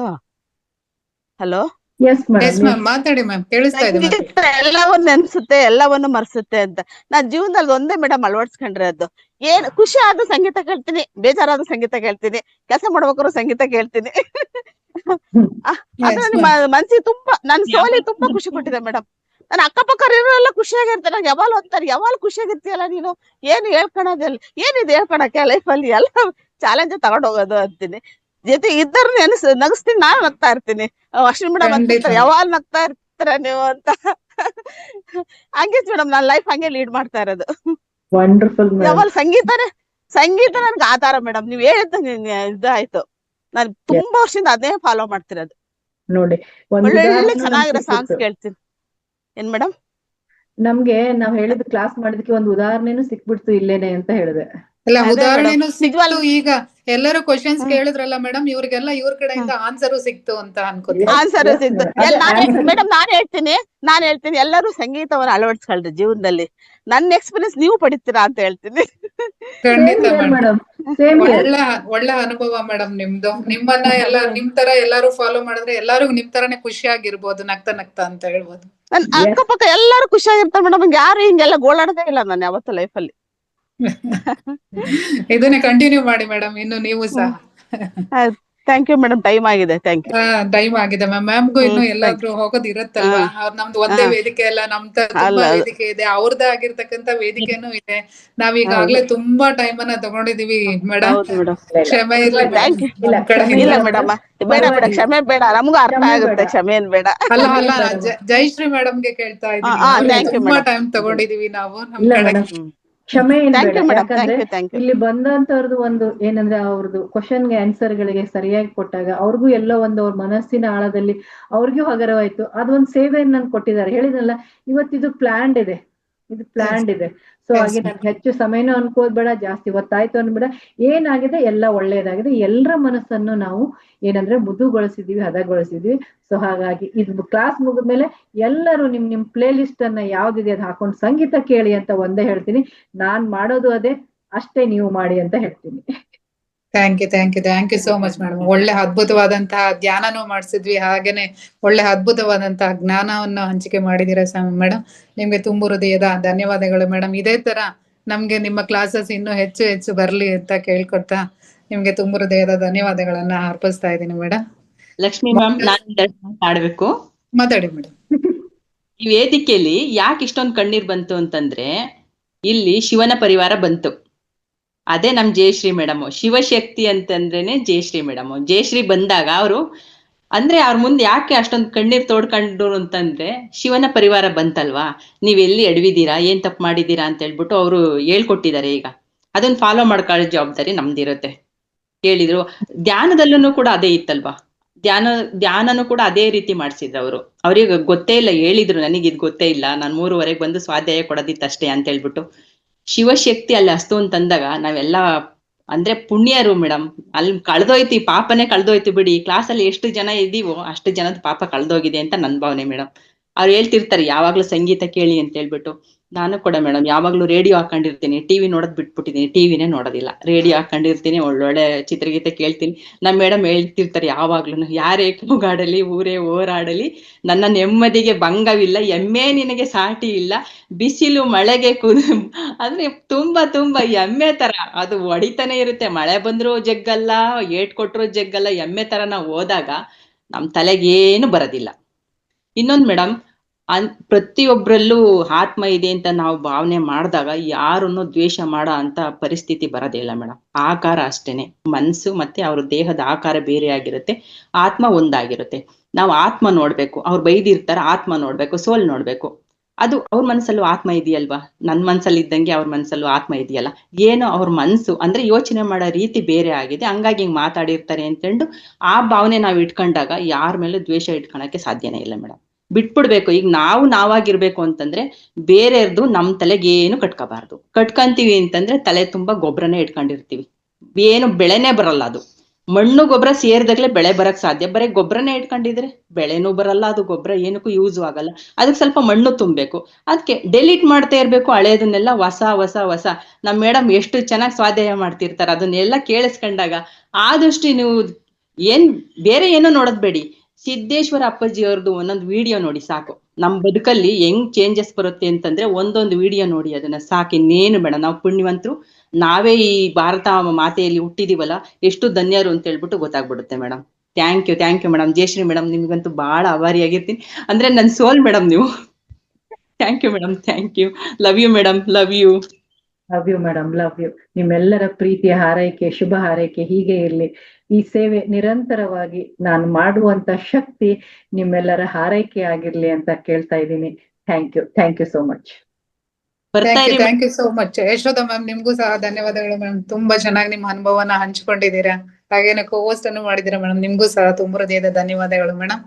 ಜಯಶ್ರೀ ಮೇಡಮ್ಗೂ ಸಹ ತುಂಬ ಹೃದಯದ ಧನ್ಯವಾದಗಳನ್ನ ಹೇಳ್ತಾ ಮಾಸ್ಟರ್ಸ್ ಇಲ್ಲೇ ತನಕ ನೀವು ಸಹ ಸಾವಧಾನದಿಂದ ಮೇಡಮ್ ಅವರ ಧ್ಯಾನ ಮತ್ತೆ ಜ್ಞಾನವನ್ನ ಪಡ್ಕೊಂಡಿದ್ದೀರಾ ಮಾಸ್ಟರ್ಸ್. ನಿಮ್ಗೂ ಸಹ ಧನ್ಯವಾದಗಳನ್ನ ಅರ್ಪಿಸ್ತಾ ಇದ್ದೀನಿ ಮಾಸ್ಟರ್ಸ್.